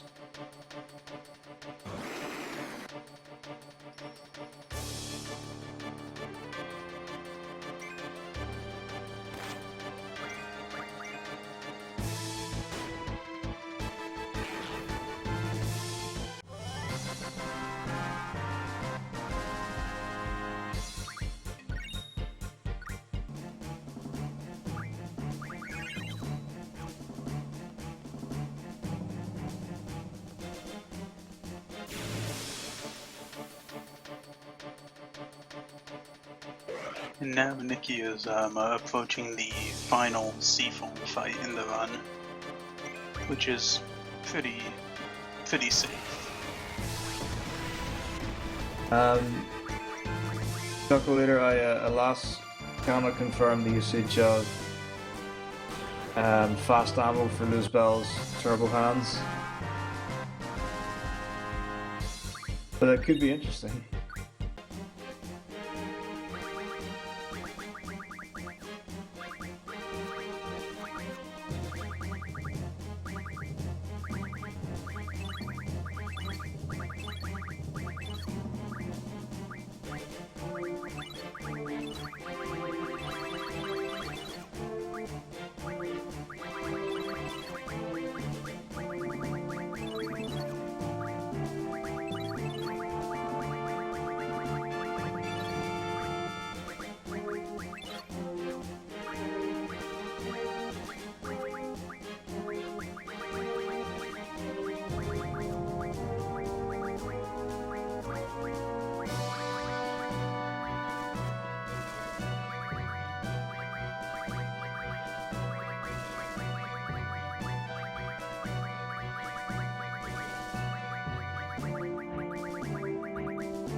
And Nikki, this time, this was the second chance she had at getting a Holy War, and she also only got a hero on that fight, which is the typical thing that happens. So 2 heroes is basically your minimum requirement for the final fight with Ultimisia.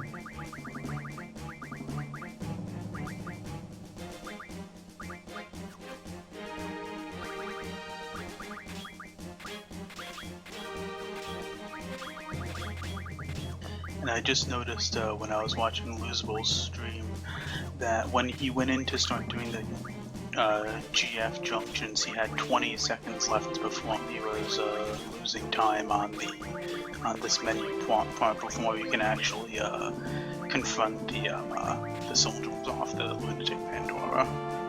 Ooh.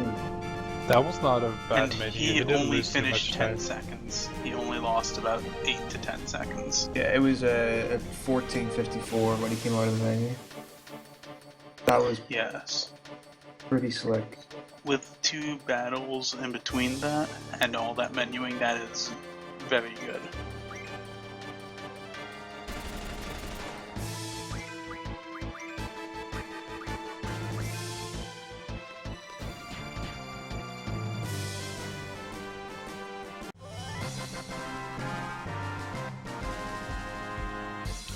Nikki only picked up 2 heroes.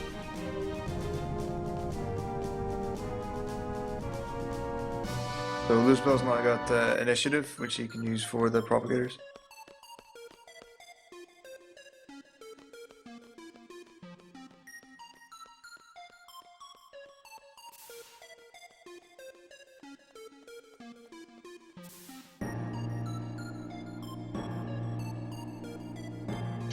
And Nikki is actually fighting Adele right now, which, if you didn't have initiative, could be a very dangerous fight, considering she has medium, Ultima, a lot of Quake, just a multitude of incredibly high-level magics, which can really mess up.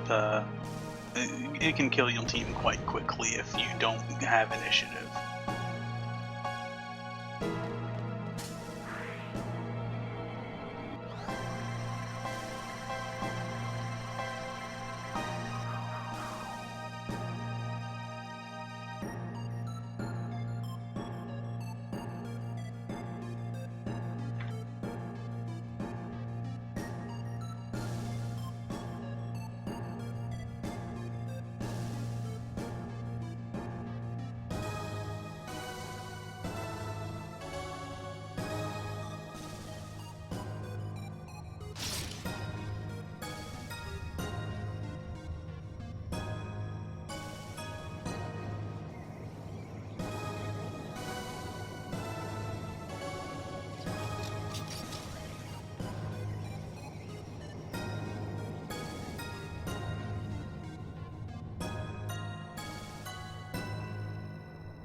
Well, that's disc 3 done for Nikki.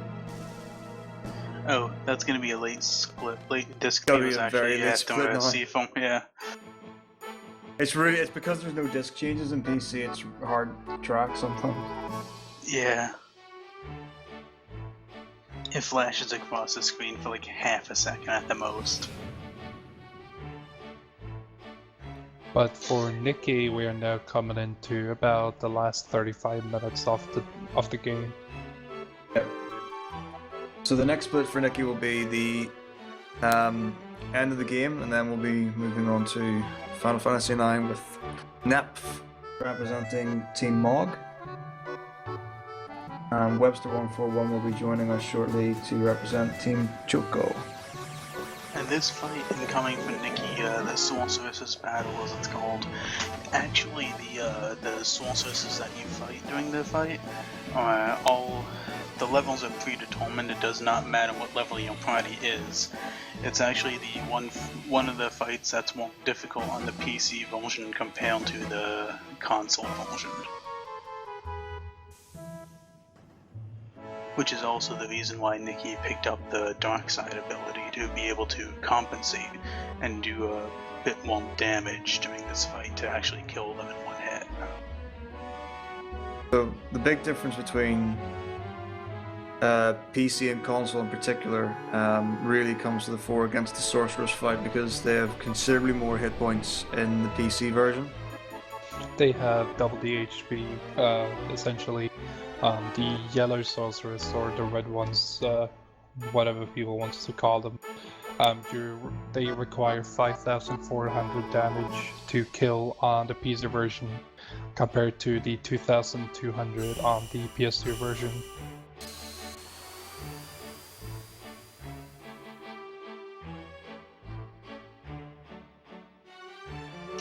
And the great thing about Dark Side is that it takes away 10% of Olvine's health each time Nikki uses it, which will put Olvine down into yellow health before this boss fight ends.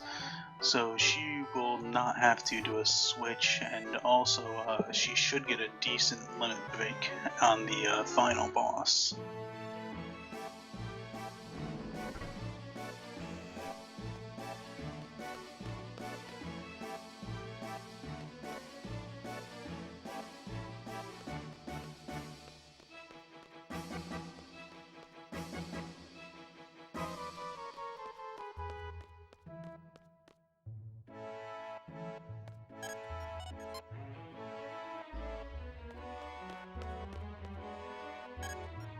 So far, Nick has had a pretty good start of the Sorceress battle. Yeah. One thing that can make this fight a bit slow is that you start getting unlucky with how many of them spawn. Depending on your A to Bs and how fast you're on the inputs, you can actually skip double Sorceress for most part of the fight. Is there much risk of the last blonde sorceress using Meteor in PC? Yes, on PC it's a little bit more tricky with the Meteor due to the speed of battles and inputs being a little bit slower.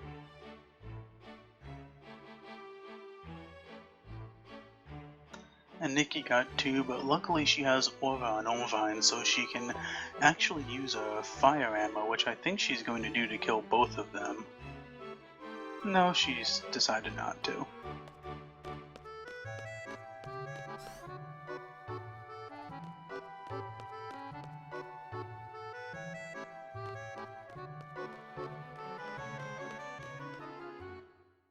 Right, here comes an aura, so now we're probably gonna see the first fire ammo. Oh, I thought I saw him do it on the last one for some reason. Yeah, she used a high potion, so something to heal Irvine.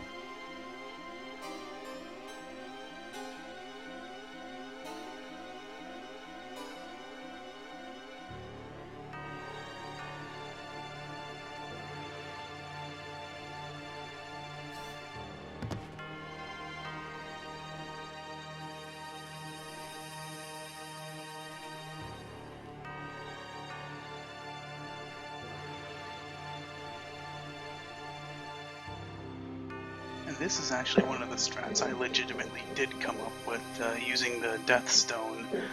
I initially used it against the final boss to kill off bad parties, and then it was adapted to use the Death Stones on this fight with other party members when multiple ones spawned to make it a little bit faster. I really like that strat.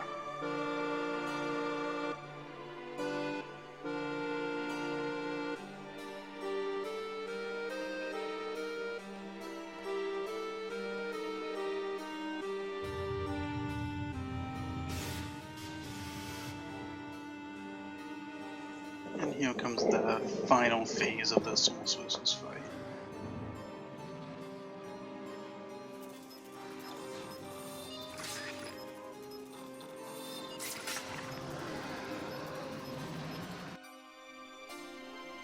And that was overall a very good Souls vs. fight from Nikki Noel. So the next step for Nikki will be going to Ultimisia's castle for the final boss rush and end of the run, while Luzbel will be floating around in space.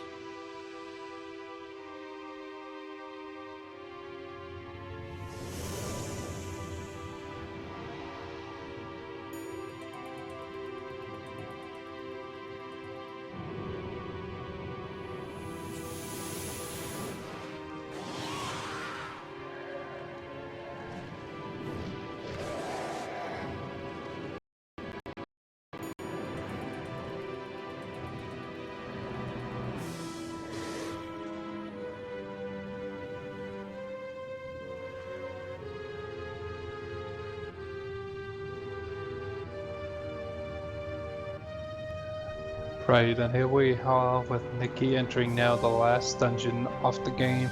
I'm pretty sure, I'm not sure whether Nikki will just save outside the castle or if she will take on Sphinx just to get a third unlock to do the save point right outside Ultimisia's room.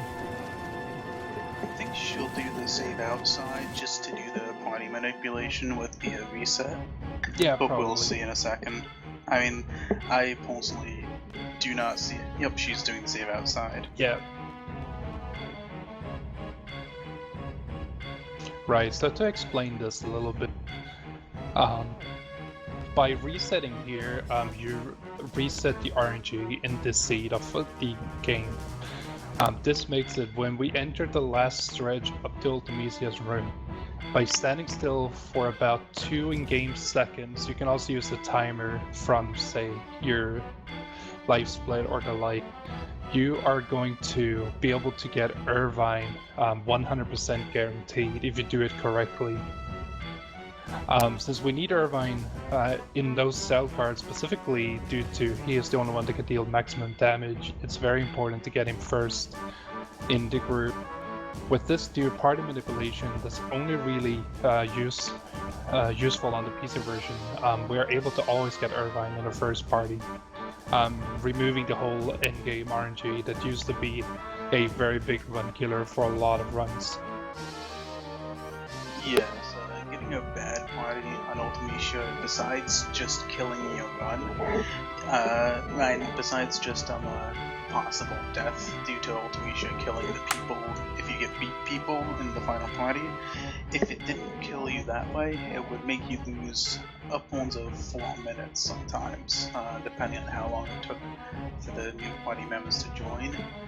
That's because Irvine, who is the one who does all the damage, is the highest level at this point. And who joins your party after the first party is actually dependent on what level they are. And the highest level people join last, unfortunately. Yeah, as people saw, Nikki skips Sphinx here, and yes, that's possible. In the no Selkar route, it's faster to skip him, because you can't deal enough damage with only Irvine dealing damage. When Lustbull gets here later, we are probably gonna see him be killing the Sphinx, because he can deal a lot of damage with 2 characters. I think Luzbel will probably actually do Triport and Tiamat. Because he's got extra AP ammo, which means that he can do 4 AP ammo on Tiamat, and he can one-shot... Actually, Right. I don't think I saw him put fire... He put fire, he did. I saw that, I think. Okay, so he'll probably do Tripoint, because he can one-shot Tripoint, and he can... so he'll one-shot Tripoint, and then he'll do 4 AP ammo probably on Tiamat. The only way to do Sphinx faster is if you get a perfect fight. It can be up to 6 seconds faster, I think, is the timing. But it's unlikely to get that. That's assuming the Sphinx gets almost no attacks off, and you crit with Irvine a few times. Yeah, so I'm pretty sure.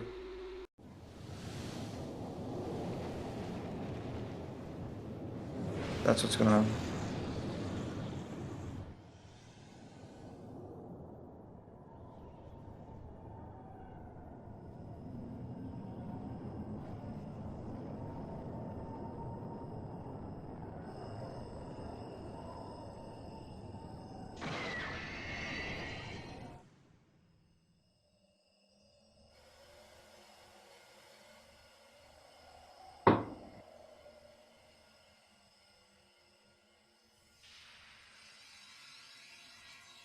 So now Nikki didn't miss the bell, which a lot of people do.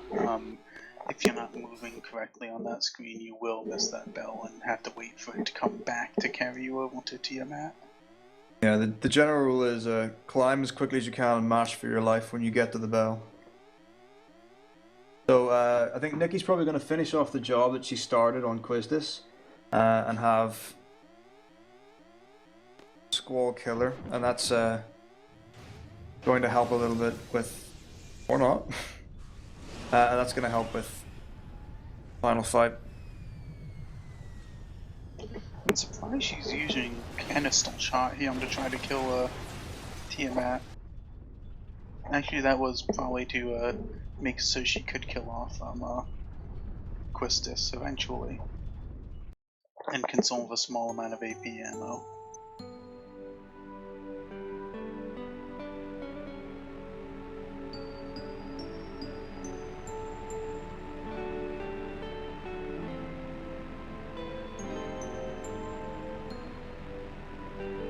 And now Luzbel is getting to the point where he's having the flashbacks on the space station with Alone, seeing what happened in the past to Rhinoa, as well as the other party members that were not with him.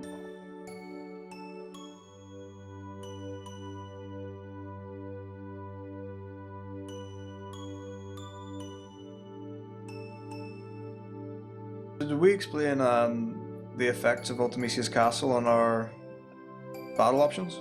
I don't believe yeah. we did. Oh, you did? Oh, wait. Oh, the battle. Wait. How you Uh, can't use items or anything until oh, you unlock right, it? Right. Within Ultimisia's castle, there's a magic field that basically locks everything with each like guardian of this dungeon. What we do is we unlock limit break and items, as those are the only two we need specifically to complete this run. This is the main reason to why we need the Aura Stone from the Propagators earlier, so we are able to use an Aura Stone, since we are unable to use magic. And if you noticed, Nikki Noel actually paused and stopped running for what looked like about 2 seconds. That was to help him manipulate the final party against Ultimisia. If she did it correctly, it should be Onvine Squall, and I believe Zella's the final party member. Yeah, it depends if she gets the party prior to. Like there are 3 different parties you can get depending on how much time you stay. All 3 of them contains Irvine though. Right, which is the ultimate goal.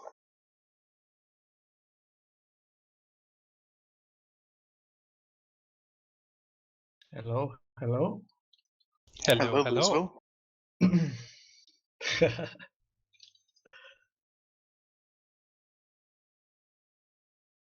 And here we have Nikki going into the final battle.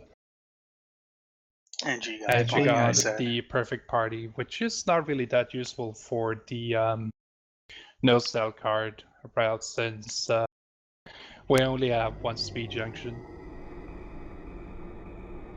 Yeah, anything containing Onvine is the perfect party for no cell card. Yeah, exactly. The thing is, if you are doing Cerberus less, you don't want a Squall in the party because he doesn't have a speed junction.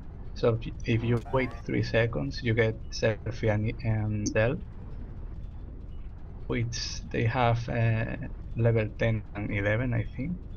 So Ultimecia can't be level 15. So that's better. I would roll a lower level Ultimecia. That would be a good thing to have to make sure that you don't waste AP ammo, especially when you only have 20 like Nikki did in the beginning of this fight of this run.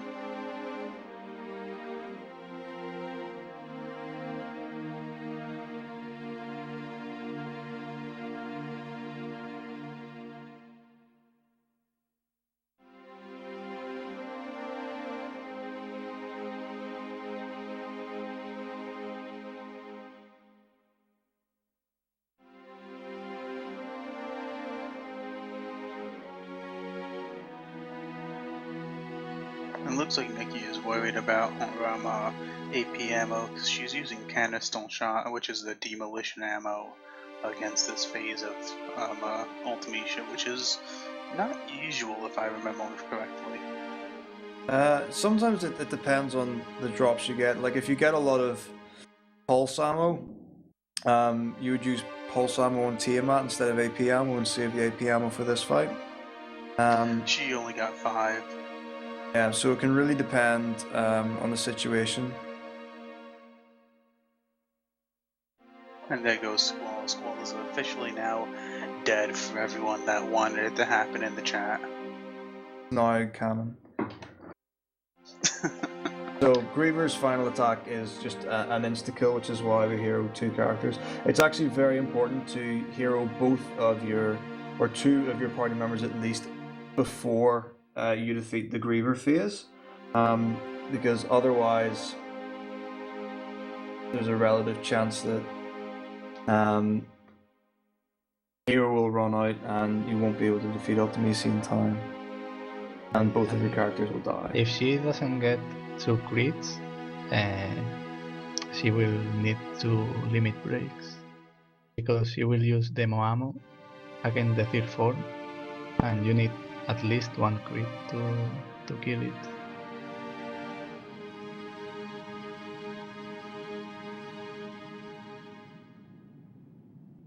She's actually using pulse ammo against this form, which is... Okay, yeah, because she used demo against Amat. It's true. Right. Okay. So she should have enough to finish off the final form of Ultimacia with the AP ammo. Yeah, she now has enough AP ammo to all finish off the fine. fight. So the final phase of Ultimacia is coming up now, and the way it works in this game is you have to do X amount of damage to the final phase of Ultimacia. We'll use Irvine's Limit Break shot for that. And following that, then we need to do 5 physical attacks, which all have to do over 200 damage. So if we've got bad damaging characters, the actual strat is to throw items such as Flare Stones, which will do enough damage to register as an attack. And the next party member that should be joining should be Selfie. And I believe Nikki Junction Demi'd her strength, which should be about 600 damage, which is enough to progress it if Selfie does join the party.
Oh, that's horrible. Oh my god. Orbine's did triples he just get- got blown away Yep, the triples just got blown. on the final phase. This is gonna be very dangerous. Yeah. It can still happen. She's It's, gonna die. She's gonna die. There's no way she can kill Ultimate. She has enough demo ammo. She can do it. Believe. I have faith. You cannot go out like this. This is it.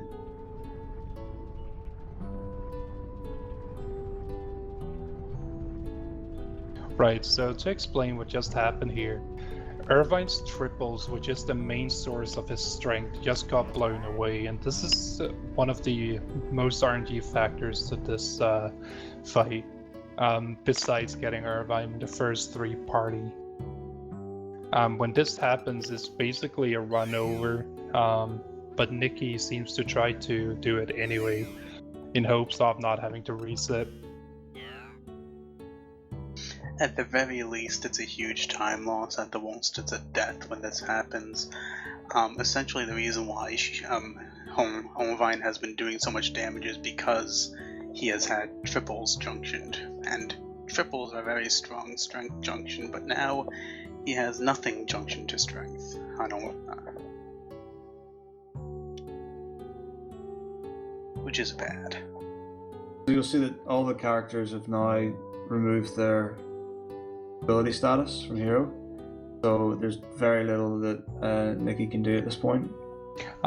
A shell and possibly max HP. She could possibly survive the last attack. Yeah, but Ultimacia has 70,000 around that. 70,000 HP. So... I know. She has a lot of HP. It's.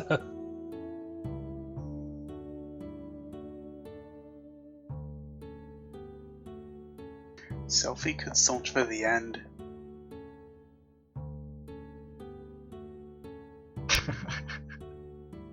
I would love to see that actually.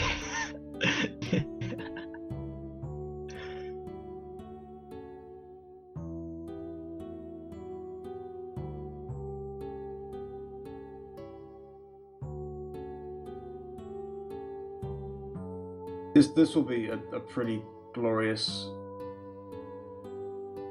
win if it happened.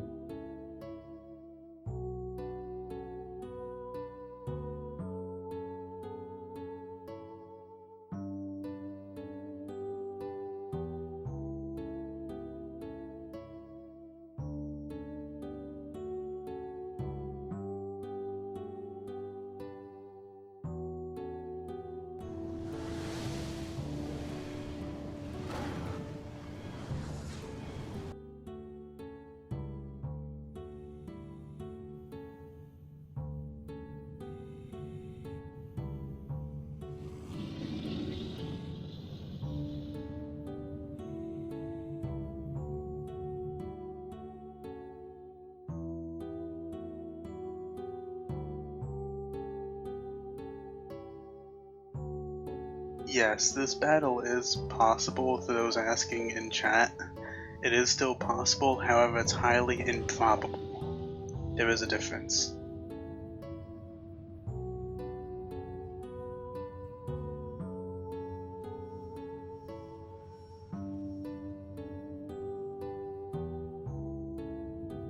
The end with self-mates. Yeah, the end strats. She's going for it. Oh no, she's just casting 2 Thundagas. You're gonna go for it, bro. You're gonna do whatever you can. Like, I'm amazed that Nikki's been able to keep this up for so long. And she does still have a Mega Elixir, so she can still use that if she has to. Yeah, so we've got a couple of elixirs, a Mega Elixir. Only shell stones. So if she does get past this, she can use a Mega Elixir and use a shell stone on Orvine. Because Zell no longer has Kiraga. And it will be close.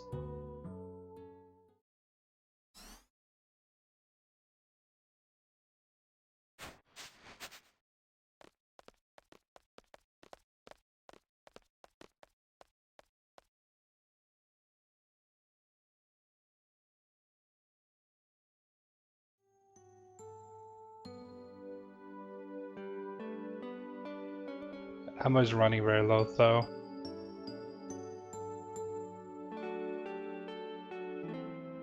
Ooh, she just drew Apocalypse. Oh.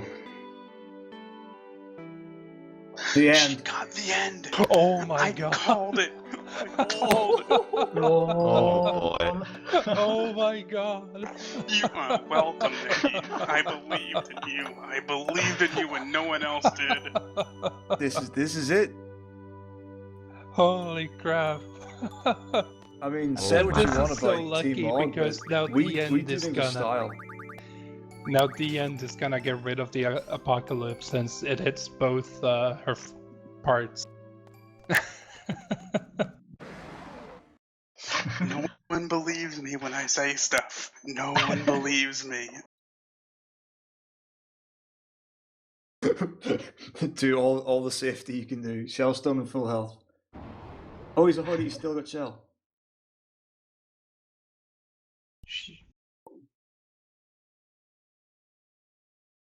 She shouldn't be casting Apocalypse, and she cast the End. It hits both of the targets after all.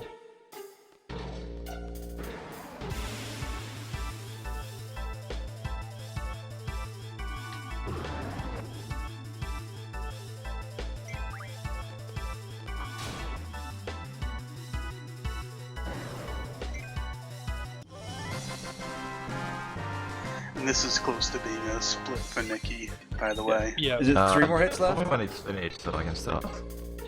Yep.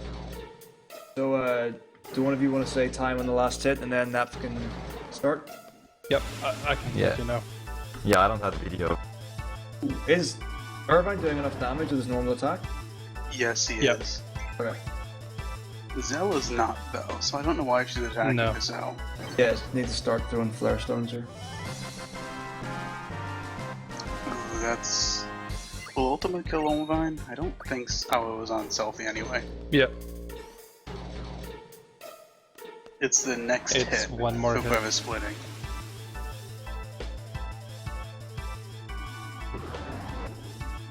Throw something! You've got item! It's Please, Ultima on don't attack Olmvine. Zell. We will test to see No, if it's just holy. Oh, okay, never mind. Yeah. And time. Okay, so you can start now, Nap. Yep. Go. Go. Okay, I Go. started. Oh, that's Wow, why I that figured was out why she amazing, was Nikki. attacking with Zell. Was Olmvine actually wasn't doing enough damage. He was only doing 190 something, so Zell pushed it over the limit. That's why she was attacking with Zell. Okay, I thought Irvine was short. So for everyone in the chat, the end, the way Selfie's limit break works, slots, is it kind of cycles through different spells, and there are different tables that it can come under depending on different situations. And one of the specific tables has a spell called the End, and the End is an insta-kill move, and we got really lucky with that draw because Ultimecia drew Apocalypse, and Apocalypse will destroy your entire party, and Nikki had no heroes or holy wars or anything to create an invincibility, so if Ultimecia had have cast Apocalypse, it was game over, reset, try again. But the End managed to completely dissipate Apocalypse and the remainder of Ultimecia's HP, so we got to the final stage where you have to do 5 attacks of 200 damage or more. So that's probably one of the most exciting finishes to a Final Fantasy VIII run I've ever seen. Hey everyone. Hello. Hello, Nikki. That was very impressive. That was That amazing. was a clutch. Oh my god. I believed in you, Nikki. I mean, even But no without one the else aim, would. it was like still already close, I think, but yeah, and I forgot that the end killed the lower part, which was why I threw another healing stuff. So yeah, thanks for the GG's, guys. By the way, still PB. Even though Yeah. I practically That was a PB. died. Excellent. Nice. I know you were Nice. -6 coming into disc 3 or 4, so Yeah, if the triples wouldn't have been out, I would have PB'd by maybe 8 minutes. I think a 7:30 would have been possible. okay, so we should probably, now that the 9's starting, I'll say congratulations to Nikki Noel. That was a fantastic run, great job. Thanks to the commentators, we've got myself, Nataka, we've got D Sharper, DT Chai, and then obviously Luz Balama's finishing the run. Nep was just started Final Fantasy IX. So the run at the beginning, what we're doing is you've got basically a 2-minute cutscene, and what's going to happen now is Nep's going to do a short menu. So we're going to get battle speed to fast, message speed to fast, movement to run. Final Fantasy IX is a really interesting game in that you can actually set your default movement to walk or run. And also you'll notice that pretty much every single item or wall or signpost has an exclamation mark on it. That's how you're going to interact with pretty much all the scenery and people in this game. So instead of having a chest and opening the chest and getting an item, there will be an exclamation mark above a chest, which means you can talk to it. So Neff has just spoken to that candle, and by talking to the candle, that means that he can now turn on the light and talk to his friends. So this is the first boss of Masked Man, and this is a wonderful, wonderful thing. About 90% of resets in Final Fantasy IX happen in the first 4 minutes. So Neff wants to get the rare steal off this enemy, and it's a Mage Masher. So there are 3 items you can steal. You can get a wrist, you can get a potion, and you can get the Mage Masher. So it's quite common to get the potion and potentially also the wrist in the first turn. Mage Masher can be really tough to get, so Nep, opening turn. He's also got 4 thieves effectively for the first part of the game, so all 4 of his characters can use steal. So now we basically just have to wait it out until we get the Mage Masher. Oh, that was actually pretty quick. That's really good luck. So now Neff is going to do something that's going to seem a bit unusual, and he's going to suicide his entire party. Now, this isn't actually going to cause a game over, much in the way in Final Fantasy VII, when you do the Fort Condor strat late in the game, you suicide with Aqualung, doesn't game over. Final Fantasy IX, suiciding in certain situations, you do not game over. So that's a really, really good opening for Neff and Team Hawk, so that's really cool.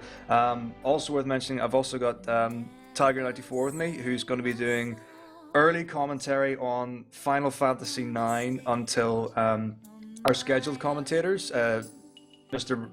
Zwanzig and KRob16 come in, so we're going to be filling in the gaps. So as I covered slightly before, the text scrolls really, really fast and the boxes fill instantly in Final Fantasy IX. So when you're choosing options, you need to know exactly what's happening and you need to know when to change. So Nev had to choose the second option to continue the story there, and you're going to see some really, really slick dialogue choices in Final Fantasy IX. It's a very dynamic game. It's very exciting. Super so high. exciting, man. So hi Taco. Are you here? The only thing that I'm upset right now is that I can't hear Luz Bell singing Eyes on Me. He's not singing, unfortunately. Also the boxes thingy, it has changed the character names in whatever we want, and we won't lose that much time. We could use like in FF7 or 6 or 8 or whatever FF. We can put just one character name, but I think in the whole run we could save like 2 seconds. So yeah. That's why, because the boxes go away very quickly.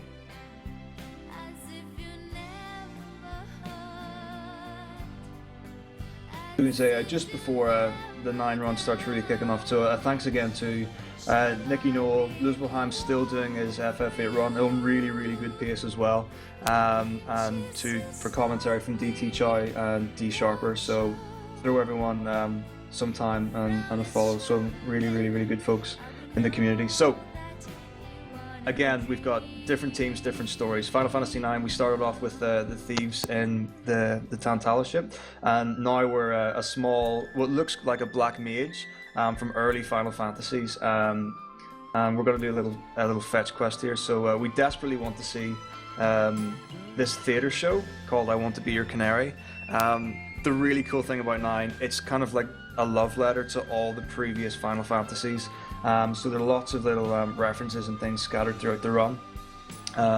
So our character here, who does not have a name, is very reminiscent of the early upgraded Black Mage from Final Fantasy 1. So we're going to hand over our ticket to the ticket master, and he says, "Well, this isn't the right ticket. This isn't I Want to Be Your Canary. This is I Want to Be Your Crow. Go away." But he's kind enough to give us some cards. So we know that there's a card game in Final Fantasy 9. It's not Triple Triad from Final Fantasy VIII. It's a very different beast. It's quite a bit crueler and it's a lot more RNG dependent. But we can cover that when we actually start playing cards. So that's the first bit. Now we're going to be introduced to the small rat-like character we bumped into at the beginning.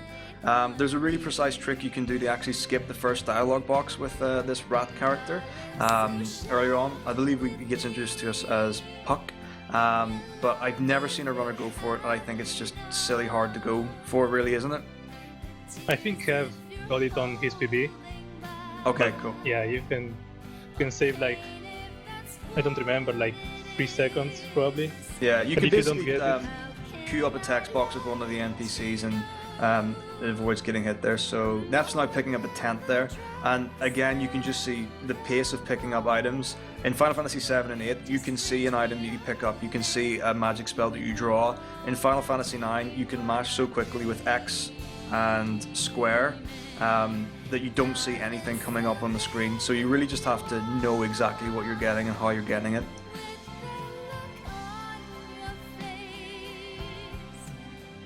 So the Moogle here that's in the like leather skin kind of leopard print type deal is called Stiltskin, and Stiltskin's going to be a very important part of the run late game, depending on what happens with the run.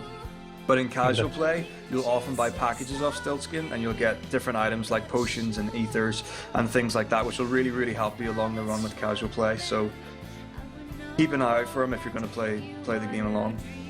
So we decided we couldn't get into the show legitimately. So what we're going to do now is we're going to break in because we're badass, right? That's what you do. So we're going along the rooftops. It's a medieval setting. It's like completely old school revamp from older games. Like Final Fantasy VII was quite steampunk and modern. Final Fantasy VIII goes into space. Weird things happen. Final Fantasy IX kind of back more into traditional roots with our, mages and wizards and swords and goblins and things. So yeah, he named Vivi Puck because in that dialogue he says Puck says, "Oh, Puck, what a funny name. My name is Puck." Yeah, that's that.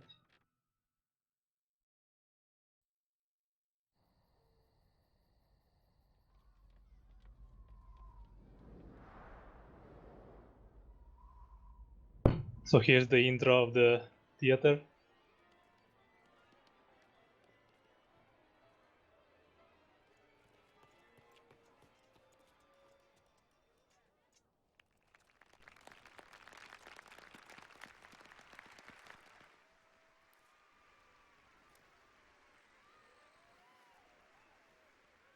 So this is our introduction to Queen Bran,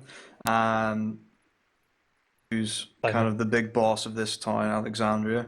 We'll get to meet her more soon. This is kind of like a black and white film, introductory pan, Charlie Chaplin kind of thing, where the characters and the heroes kind of get very subtly introduced without throwing them in your face. The FMVs in FF9 are very clever. They've been done and thought out very, very well.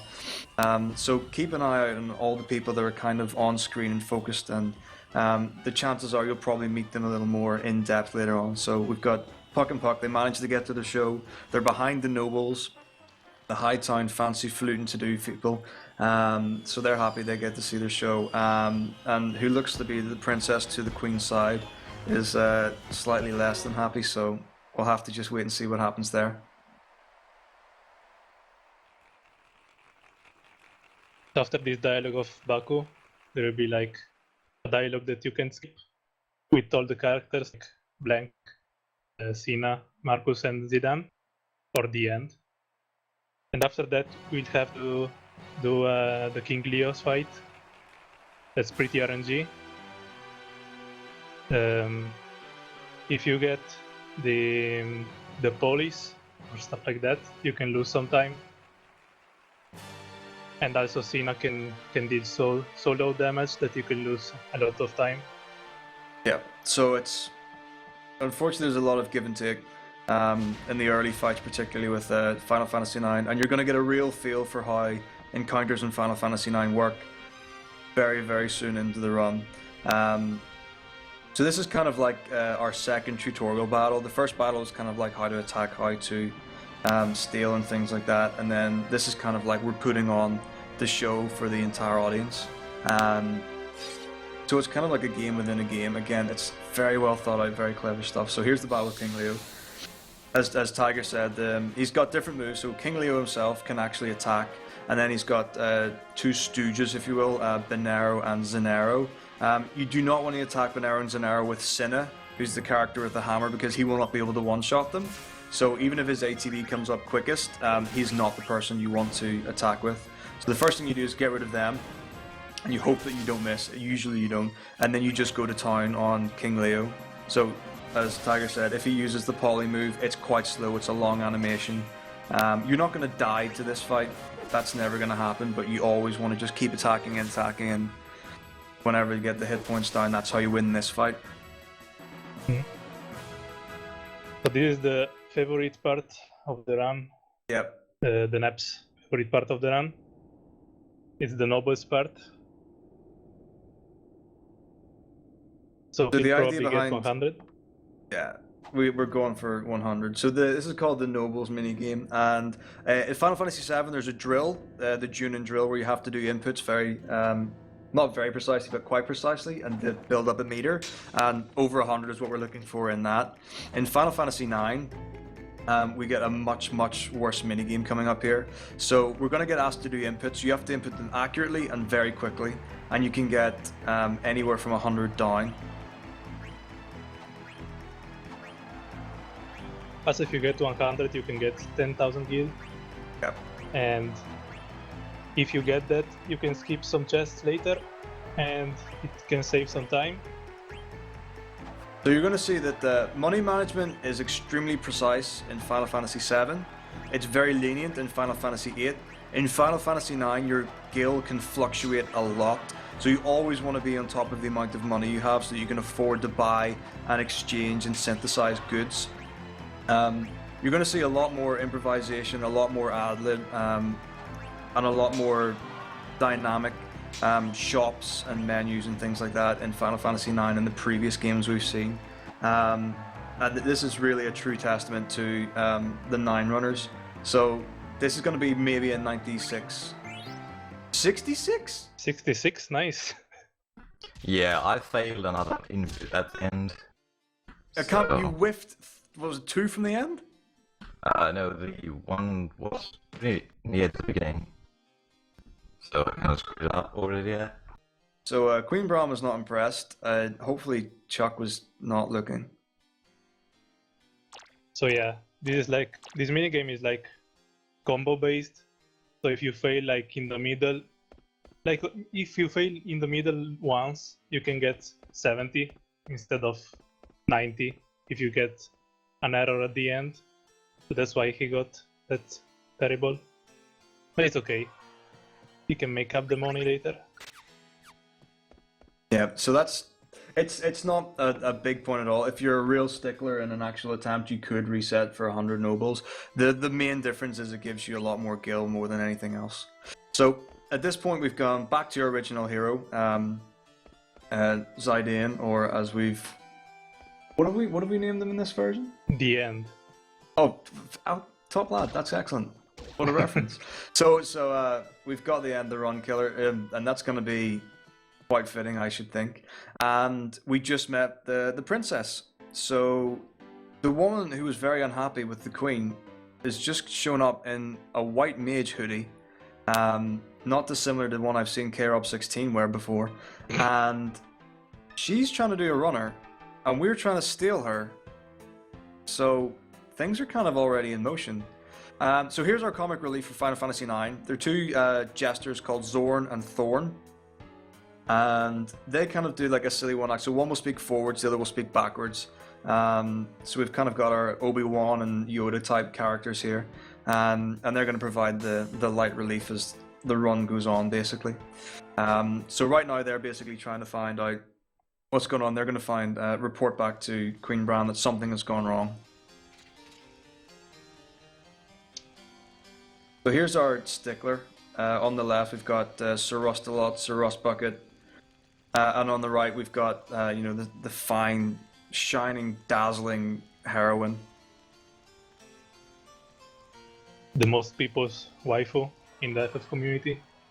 Most definitely. But you can tell by the fact that the queen already knows her name is Beatrix that we're not going to get her on our team because we can only have people that we have to rename. So we get Rusty. Off. So okay. we've got Sir Off of the Bloodskin Knights.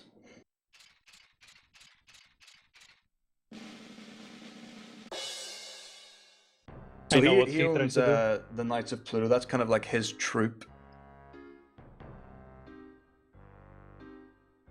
And you can see that earlier on, Zidane and Blank stole 2 of the uniforms so they could kind of get through here. So we're going to go on a little quest.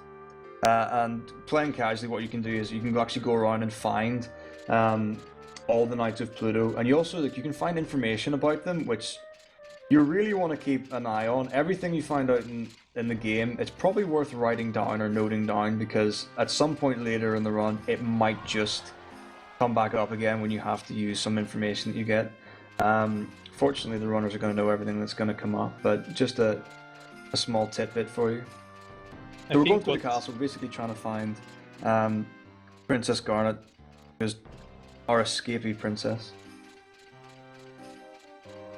Yeah, I think if you read every dialogue here, there's a cutscene in disc 3 where you have to put every soldier in a task, and you can get the angel earrings from that. Yeah. So I think this is the important part that you were talking about. So we've got a first playful cutscene FMV here, and yeah. So I don't know what the other runners are going to say, but this game doesn't have audio dialogue, so you're going to hear different pronunciations of different names. So you might like Zidane, you might like Zidane, you might call it VIII, you might call it VIII. It's not up to me. So have that in the chat if you want. I'd like to meet the person who calls VIII. It's so stupid. But it's not like in FF10 that it's Tidus. It's not Tidus. Yeah. End of the story. Tidus. Of the Norse.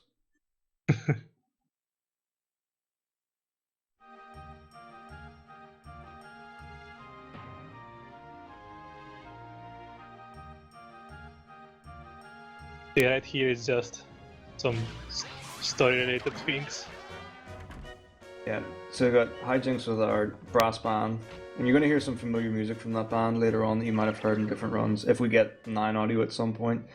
So we're just do another character, Ruby here. She's another part of the theater troupe that the guy who plays King Leo, who's called Baku, is in charge of. You definitely have to talk to Ruby here. If you try to get past her and talk to Garnet, you cannot advance the story, and I've messed that up before myself.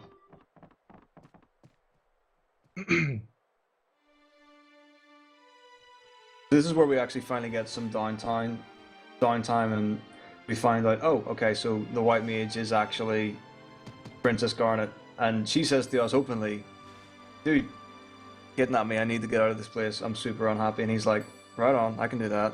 She doesn't know that I'm actually in this for me, I'll do it for her. So he's trying to be all, charming and lovely about it. So they've got this whole rig inside the ship that they're in right now. Okay, what we didn't say is that before the stairs scene where Zidane gets to know who's the princess, I've just changed the menu and put the Mage Masher on, and that will make him get more attack power for this fight. Yeah, And, it basically doubles my damage inside. Yeah. Yeah, so there's going to be a lot of micromanagement with the equips later on in the run, but that's the first initial one, so we're going to get on to another fight. The first hour of this game, you really get your money's worth in terms of action. It's very, very packed in. So we've got Blanks being a bro for us here, and he's kind of blocking the way. We're going to come down to an engine room. You can fiddle with the lever, you can drop an extra chest, you can pick up extra items here, but we're not really that interested in doing that. So what we're going to do is kind of just run out of the room. And then we're going to have the first boss fight with a new enemy. So we fought Baku twice, and now we're going to fight Rusty off. So in this fight, we've got Zidane, we've got Cinna, we've got Blank, we've got 3 thieves again. So it takes 2 attacks from Zidane to defeat Steiner 1, but we're also going to steal with our other 2 characters, and how many steals you want to do is entirely up to you. And the item we're looking for is it the silk shirt? Mm-hmm. Yeah, so you can get enemies in this game have common drops or common steals, medium steals, and rare steals. So if possible, we want to get the silk shirt off Steiner, so we got that like opening turn with an episode, and his Steel Lucker's been really good so far. So you don't need to steal anymore, we just do the second attack, and that's pretty much an optimal Steiner 1 fight. Yep. So you might remember earlier on in the run that Blank was giving off about Oglops and saying that they make him itchy. Well, turns out there was an Oglop in his suit all along, and old Rusty doesn't really like the scent of Oglop in the morning. So you can already see like the atmosphere and the mood and the setting of Final Fantasy IX very starkly contrasting to Final Fantasy VIII. So, unbeknownst to everyone above the staging, the nobles are just watching the play as normal. So, in the I Want to Be Your Canary, this is Marcus. He's trying to get away with the princess. He's in trouble. He's been caught. He's going to get in trouble with the king. It's a very, very classy, generic story. Yeah, they will do some improvising right here. Yep, like all good theater has.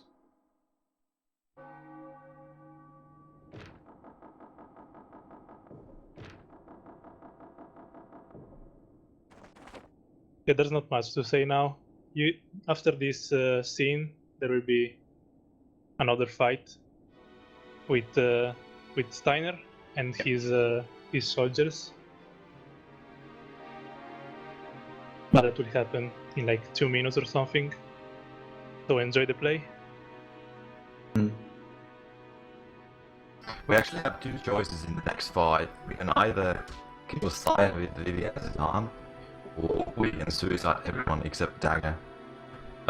Usually the weapons which play with you is Zyganes and Vivi's ACB.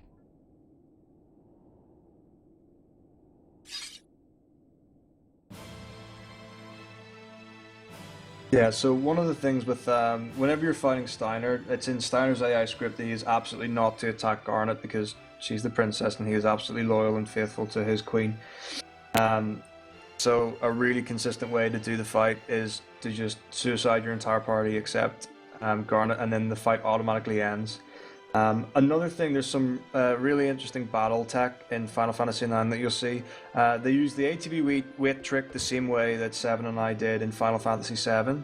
And you do that just by holding a turn and then waiting for an ATB bar to empty, then letting go, and then that can allow certain actions to happen quicker than others. Another thing you're going to see is that just about for every action that Nep performs in a battle, he's going to very quickly tap L1 and R1. Tiger, do you want to go through the kind of task strats that we've taken for this run? Can you please repeat? Do you want to cover how using L1 and R1 during fights after attacks and steals and actions works? Oh, you can use L1 and R1 to skip an animation of the raid animation of the characters, so you can save some frames every attack. Yeah. So in Final Fantasy VIII, you'll notice that we just hold run for a lot of the fights, and that gets rid of ready animations. In Final Fantasy IX, you just have to tap it every single time. So that's just another way of saving time all the way across the run.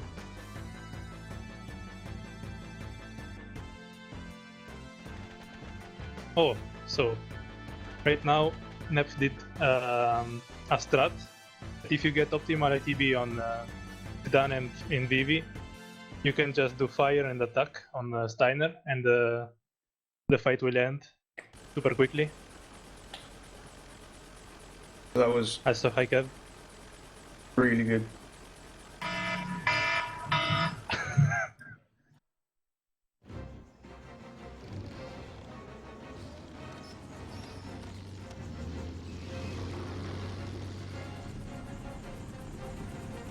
So not to detract from the excitement, so Luzbel's now on like the final boss rush in Final Fantasy VIII.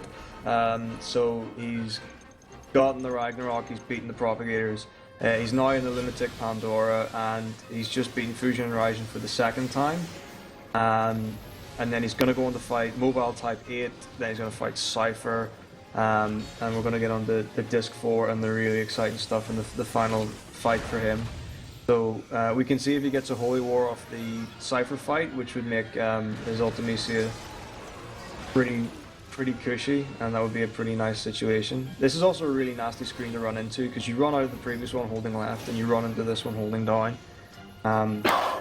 But these are the movement things that you get used to as you go on. We can see how things go, but Luzbel looks like he's on a really good pace for this run. So we go straight out of Steiner 2 in Final Fantasy IX, small cutscene, straight into Steiner 3. So we can do exactly the same kind of things. Most runners will just suicide every character except Garnet. Another thing you'll notice is that the battle speed is considerably slower in this game than other Final Fantasies, and the ATBs fill slower as well. So what you can do is, if Garnet's ATB fills before another character's, you can have her kill another character, which might be quicker. It can happen that you can kill Garnet herself and you can lose time. But yeah, that happens only to noobs like me. Yeah, here just you have to wait for the enemy to become big enough. And that's it.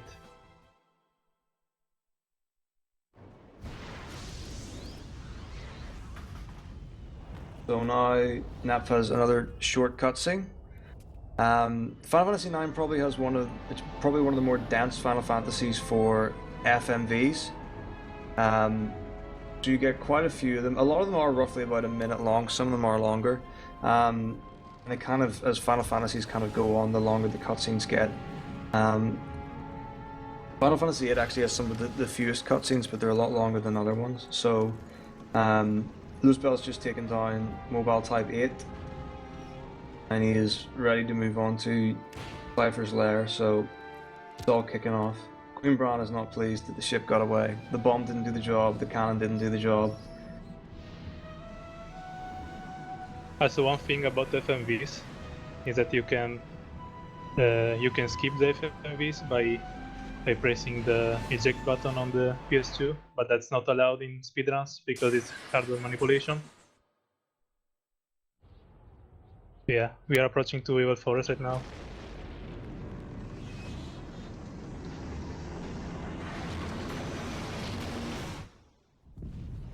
Hello, hello. Hi, Kev. How are you all? It is like amazing o'clock right now. Yes. Yeah, 9 AM is my favorite time of day. It's 10 here. Stop lying.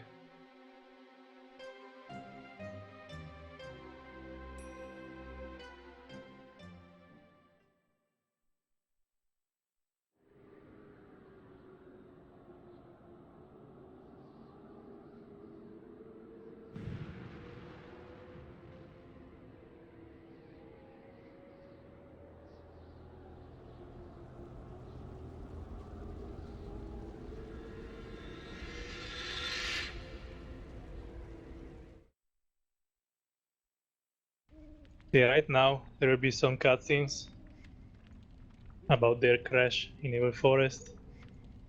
Not much is happening right now, but in a while there will be a battle. Also, we'll be introduced to the ATE system. Yep. But you can see what will happen, what happens to the other characters during during a random time. Yeah, so basically FF9 introduces a system where instead of going from party to party and doing interactions and actions, you can kind of just see snapshots of what other people are doing. So we know where Zidane is, he's with Senna, and we hit select, and then we can view various scenes and text boxes and animatics and things to see what other party members are doing or other people are doing. So in this instance, we see Garnet and Vivi are stuck. And now we might get a taste for just how high the encounter rate is in Final Fantasy IX.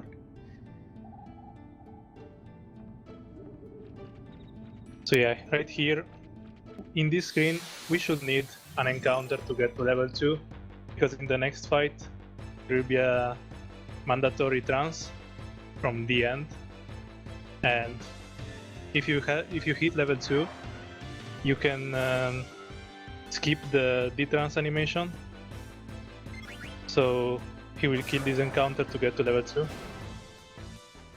So in Final Fantasy IX, we've got a new battle mechanic. Final Fantasy VII, you've got limit breaks. Final Fantasy VIII, you have limit breaks. Final Fantasy IX, you've got what's called trance. So when a character's trance bar fills, they go into a trance mode, and for a certain amount of turns, they will stay in trance and have new abilities. So Zidane just gets new attack options for his fight, and if we get to level 2, that means that his trance lasts long enough that it doesn't run out, and we don't have to watch the animation for him to turn back into normal and go away. Unfortunately, trance is partially useless depending on where you get it. If you could manipulate it accurately for certain fights, it would be very beneficial, because you can do stacks of damage with it in the right instance, but if you get it poorly timed, it can ruin your ATB. It can cut through actions, and sometimes you'll just get it on a random encounter that is absolutely useless. So unfortunately, there's nothing we can really do about trance in this game. It is what it is. Yeah, it's very random. A lot of that can be attributed to the fact that unlike 7 and 8, there's not really any kind of like step counter or any way to manipulate the encounters. I mean, because if you could, then obviously we would probably make a route that would have some sort of way to incorporate at least a trance into it, but because you can't, like, it's so unpredictable, and sometimes you get lucky and sometimes never lucky. Yeah, the problem you get is that when you go into trance, you're in trance. You can't turn it on or turn it off, so it's way different to 7 and 8. So even if you had to, even if you could manipulate an area where you would get trance, you might get a really bad encounter or a back attack because you can't manipulate them, where you're just getting wheeled on, and you cannot not get the trance. So it's a real nightmare.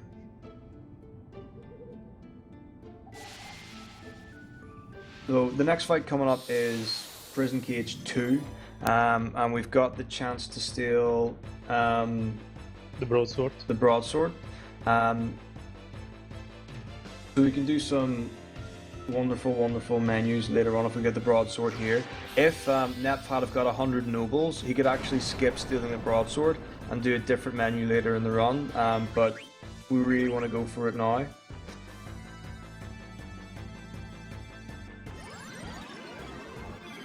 Also, we should thank Skate for playing us right now.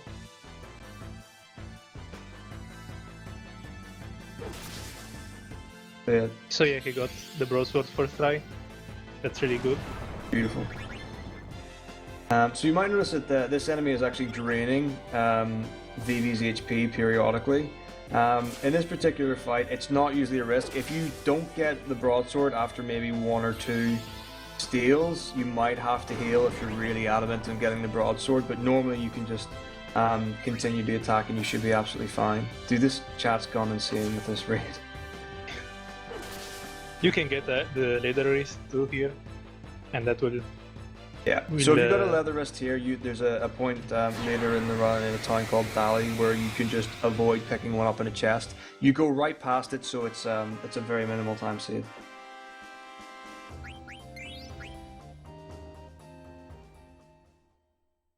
It's not a particularly expensive piece of equipment if you buy it or if you pick it up, and it's used to teach Beast Killer in Disc 2, so it's not like you're dying to have it right now anyway.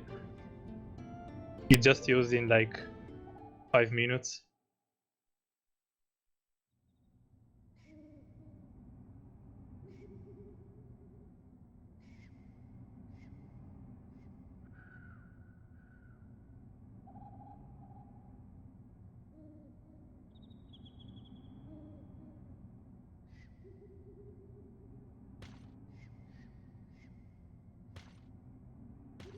Okay, so at this point in Final Fantasy VIII, Luzbel is going to be doing the last big-ish menu before he takes on the sorceresses.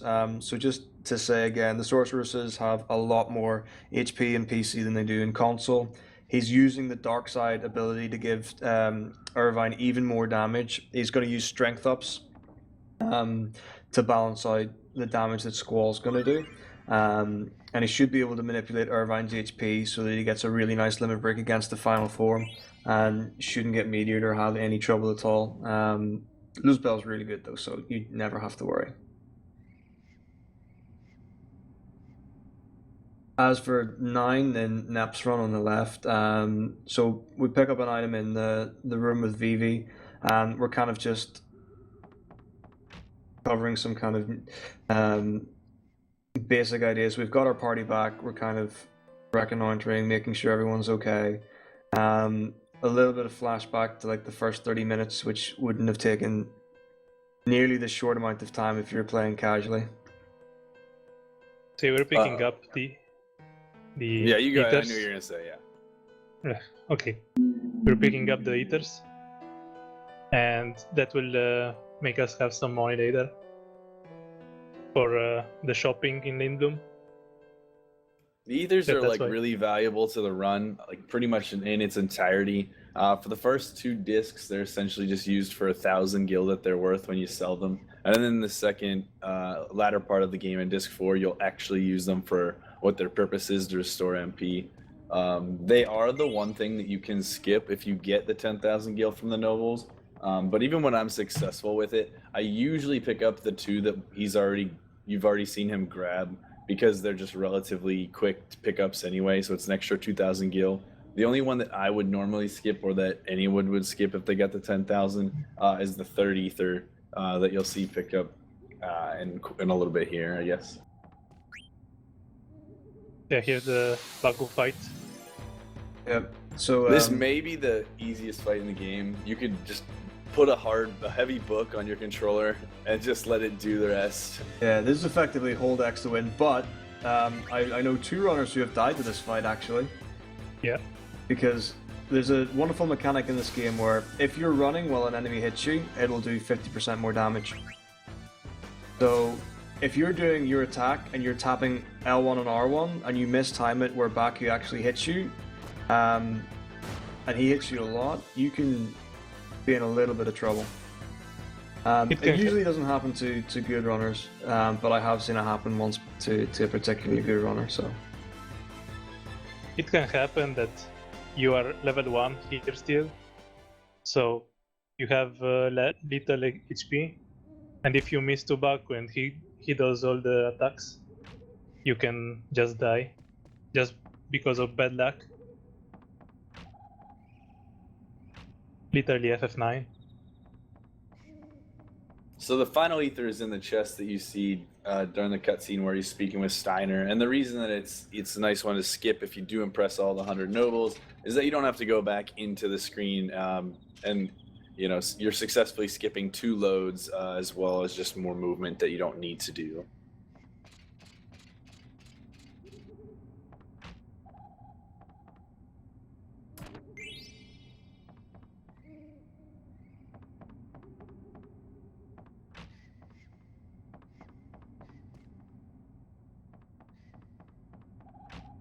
Okay, right now we are picking up Vivi, and they will go to Azorn to save the princess. During this dialogue, Vivi and Steiner essentially have a private conversation in which they talk about battle together, which is essentially paves the way to open up Steiner's newfound fire sword ability, which is really useful for the first piece of this run, because most of the enemies are weak against fire. Yeah, well, it's useful more in disc 1 than the other discs.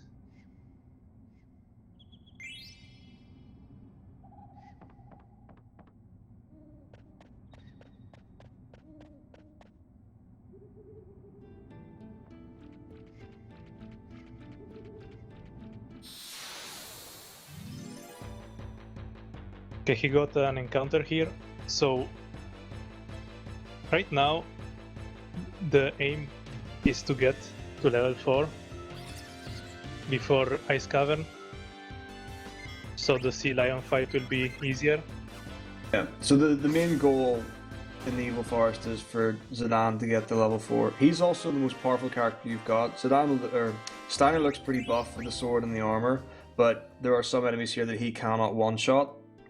So if you get in an encounter with one Goblin and one Fang, you're not going to be able to one-shot both of them with Zidane and Steiner, so you want to pick your battles smart if you can. Oh, he got a back attack.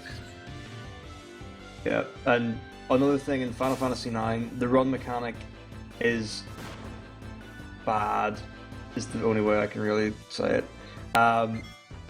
It takes an awful lot longer to run away from encounters in 9 than any other Final Fantasy. And usually it comes to a point where you run for so long you might as well just do the fight. So that's why Nef is going for the fire here. Another thing you can do in Final Fantasy IX is you can multi-target every spell without having, like in Final Fantasy VII you need the all materia. In Final Fantasy VIII you need things like doubles and triples and stuff. In 9 you can multi-target anything, which is really nice. And we're also going to see the first instance of screen splitting. So because the encounter rate is so high in Final Fantasy IX, the battles take so long and the ATBs are so slow, what a lot of runners will do in certain points in certain maps is they'll actually go a little bit out of their way to go into a shorter screen and then go back into the room, which resets the threat count. And the lower the threat count, the less chance of getting an encounter. So that's a really simple way of just doing a quick flick in and out and reducing the chances of getting an extra encounter there. So you'll see that at various points throughout the run. So if it looks like a runner's gone into a room and then gone the wrong way and gone straight back out again, chances are they've done it for a good reason.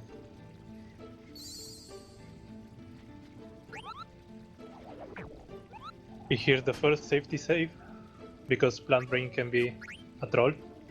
Yeah, so if you go back to Final Fantasy VII, my first save was 3.5 hours in, and we're probably about 40 minutes in at most, maybe. Yeah. Yep. So Final Fantasy IX is cruel. Final Fantasy VII is hard, and you have to play well. Final Fantasy IX does not care, and you have to respect that and appreciate it. So a safety save here is completely warranted. You can die to Plant Brain. It can happen. Yeah, it's just bad luck. Plant Brain's got a really interesting continuation of the early game. If you thought we were done killing off our own party members, don't you worry, we're about to do it some more. The suicide will continue. So do you want to talk us through Plant Brain as Nep's doing it, Karob? Yeah, no problem. So essentially, like before, where we killed off our party members to create a small cutscene with Steiner, and who says he's going to take Princess Garnet back to the castle. The moment that Zidane is KO'd in this fight, his buddy Blank will appear in order to save the day. So essentially, we try to get his HP to 0 as quickly as possible. We would like to do it before he casts Pollen, because that casts Darkness on Zidane and lowers his chance of hitting himself. But if you see here, now Blank steps up, and the 3 of them are able to each attack once to finish the job. So this fight should be pretty good, barring a miss by either of the 2, or by Blank, I guess, because Steiner can't miss. This is the first instance of our Fire Sword, and you can see that it does considerably more damage than any of the other attacks we've seen so far. That's GG on Plant Brain, which is nice. So that can be a really trollish fight, because like what happened in Nef's, he is able to cast Pollen before Zidane gets his attack off sometimes, and if Zidane misses on himself, you have to use one of your other party members to get the job done. And usually the safest bet is would be to use VIII's Fire, because it has a no miss hit percent. And it just sucks because then his ATB resets to 0 and you have to wait. And there's the chance that Plant Brain would be able to kill VIII, which would ruin VIII's Fire, Steiner's Fire Sword, and you're left with Blank's physical attacks essentially. And so that can essentially be why the fight's able to be lost. Not too difficult. We've got a quick menu there just to set up some equips, and most important thing is to bring Zidane back to life in good health, and you'll see Nap used eye drops on Steiner. So we're going to get into some fights with some plant spiders here, and you can get between 1 and 4, and like we said before, you really want to get level 4 for Zidane. So if you get like a 3 or 4, well, there's a 4 plant spider, which is good or bad depending on how you look at it. It means that we certainly won't have to farm anything in Ice Cavern, which is good. So basically what you're going to see is Nef is going to strategically kill off certain party members and go for the quickest kill he can. So he killed off Steiner, he's going to kill off Blank with himself, and then Vivi's going to do a one-shot kill. That means that the experience only gets shared between Zidane and Vivi equally for the fight, and Blank and Steiner get absolutely nothing for this. So you're going to see like party suicide manipulation for experience quite a lot throughout the run. Though I don't think he will be level 4 after this fight. If he only had Zidane, he would, but I think with that, no. Yeah. So, that's like Evil Forest kind of it just done. So, Luzbel had a small blip when he fought Tripoint, and the junctions weren't quite right. So this time he's gone back into Ultimisia's castle. He's doing the Sphinx fight. If you get a perfect fight with the Sphinxer, it's quicker than Tripoint, but it's unlikely that you're ever going to do that. But it's still quite an easy fight. So Luzbel's taking down Sphinxer, and then I'm guessing he's probably going to go on and he's going to fight Tiamat. So we'll just see what happens here. The other thing he's going to do is intentionally... Okay, so he's going for Tripoint. Oh, he might be going for a safety save. I'll try and let you know as we go.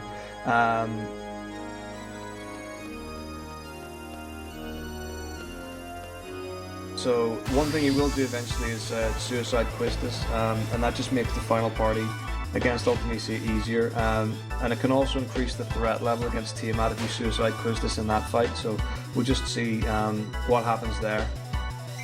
So we'll see if the Tripoint fight goes a little better. So he fought Sphinx, he got his Limit Break unlocked because in Ultimisia's castle you get every single one of your abilities removed, so you can't use items, you can't use magic, GFs, all that kind of stuff. So Luzbel unlocked his Limit Break. He used Fire Ammo because Tripoint is weak to fire initially. Fire Ammo will do 9999, one hit shot, Tripoint's down. So he could go straight from now to Ultimisia. If he wants to do a safety save for Ultimisia right beforehand, he will go and fight Tiamat, but if I know Luzbel, he's just going to go and fight the final boss because that's what you do.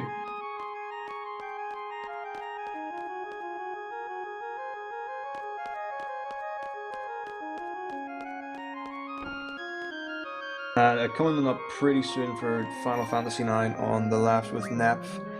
We're going to get wildly accosted by a Moogle, and we're going to learn some stuff because tutorials are kind of the fundamentals of Final Fantasy. First couple of hours you're going to get tutorial this, tutorial that. So we're going to learn how to save because saving is important, and the save system in Final Fantasy IX is completely different from other ones. 7 and 8 you use crystals, and 9 you use a book. It's old school, and I like it. We're also going to get introduced to the tutorial Moogle. So we'll get an ATE, we'll go to a separate screen in some sort of marshland place. I don't think we ever see it in the run again, but you can learn different things about the run. So the quickest thing is to go in and hit no, the bottom option. And Final Fantasy IX, as in Final Fantasy VIII, you can choose the bottom option by pressing up. Final Fantasy VII, you actually have to press down and go through every single dialogue option. So it's really nice of Squaresoft to change that for 8 and 9. So that's going to be coming up pretty soon. For Nep.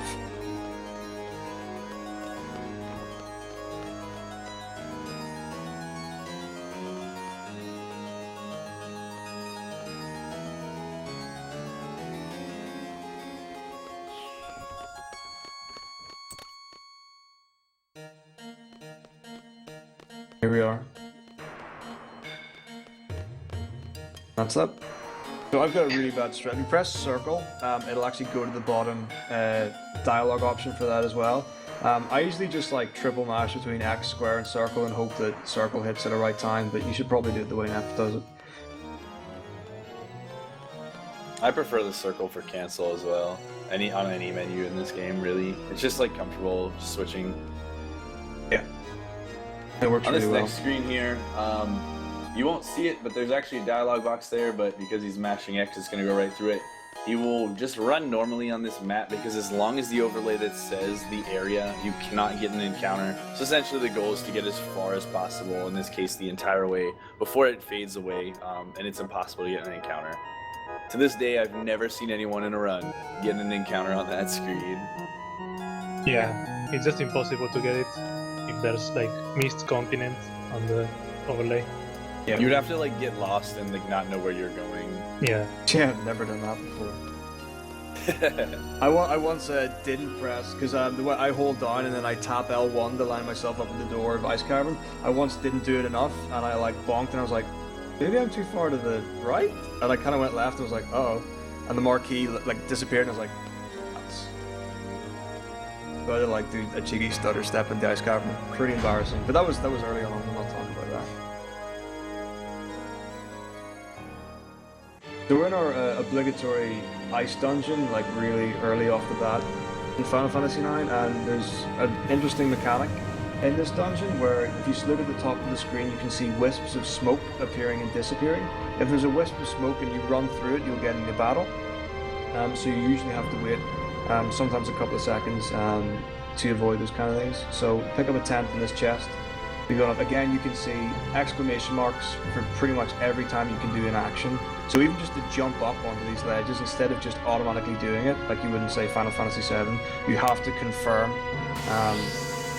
to do these actions. Yeah, he got good luck with the mist in there. And also, okay, he's farming XP right now. He will get an encounter to get to level 4. So depending on how your Evil Forest went can depend on how you do the encounters here. If you're really low on experience, you can suicide Garnet and kill the enemies here. So we'll see what that goes for.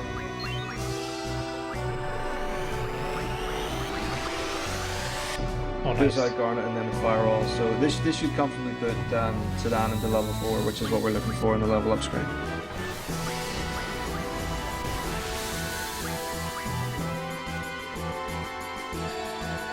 This is actually a pretty good fight. Zidane will be level 4 probably. So another thing you want to watch out for is if you get level 4 in Ice Cavern, your maximum HP will shift from, it's something like 140, 150 to 199 or 189, I can't remember which it is, but whatever you do before you fight the next boss, you want to heal Zidane to max HP. It's pretty important for it. If you leave him on less than full HP, you'll either have to heal more or you'll have to waste more turns. It's just slow and increases your chance of dying. And even this boss, if you don't play it safe, you can get wrecked by this guy. The boss is really not that dangerous, but if you like don't practice it and don't really know the mechanics of exactly what's going to happen and exactly how much damage can be done to you without dying, then it can be really tricky for people to learn. It was definitely one of the harder fights for me to learn at first, and I know a lot of people struggle for the first like 2 or 3 times they do it. But it really is simple if you just know all the damage rules that are a possibility throughout the fight. Yeah, it's all about just like I had a fight. The next enemy coming up is called a Black Waltz. So it's a larger version of VIII we've got here, just a large, nasty black mage. And I had a fight once, and my first 2 hits missed with Zidane, and I tried to do the fight normally, and I was like, I really don't want to heal before doing 3 hits on Black Waltz, and you're either counting hits or you're counting damage. If you're Chuck, you count damage on every single fight and every single attack. A lot of runners will just count the amount of attacks because it's pretty consistent throughout the run. So we'll see the kind of fight. And this particular Black Waltz also brought a pet with him. Yeah, you have to kill the Black Waltz before the Sea Lion, because if not, he will heal his pet, and you can kill them.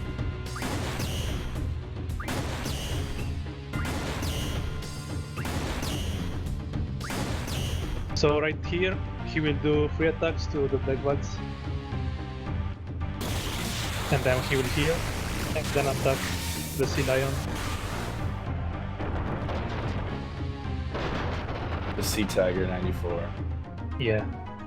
But actually, the Sea Lion can do maximum 46 damage, so after these 3 attacks to Black Vials and killing him, if Zidane it has more than 46 HP, he can risk an attack.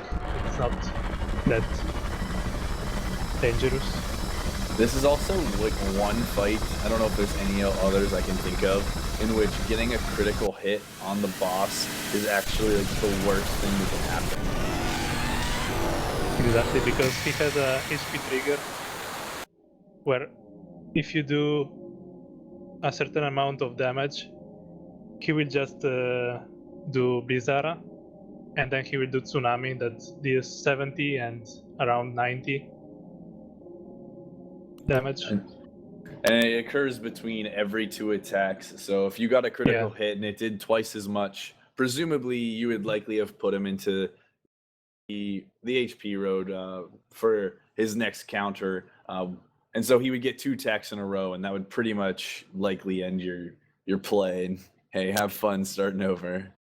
Yeah, right now he will do another attack. And if he's good with HP, maybe, yeah. So right now he will heal after this, probably, and then Yeah, then the next attack should put him in for Ali. The damage rolls you can get on Sea Lion with the Mage Masher at this part with the level 4 are 88, 92, 96, and 100. Sea Lion has 472 HP, so I mean if you do the math, it is possible to do it in 5 attacks. However, Nep keeps rolling 92, so it's looking pretty glum right now. yeah, this will be a 5 attacks Sea Lion.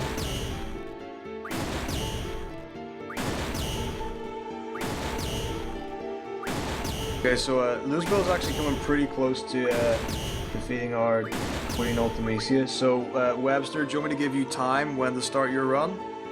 What? Yep. Just let me know. It's No 6 problem. attacks actually.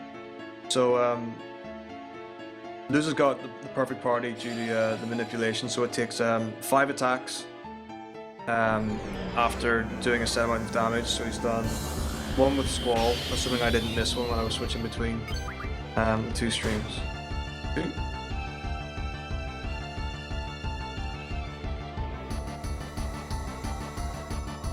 So yeah, how much is 5 per anti-2? Because he got 6 attacks. Okay.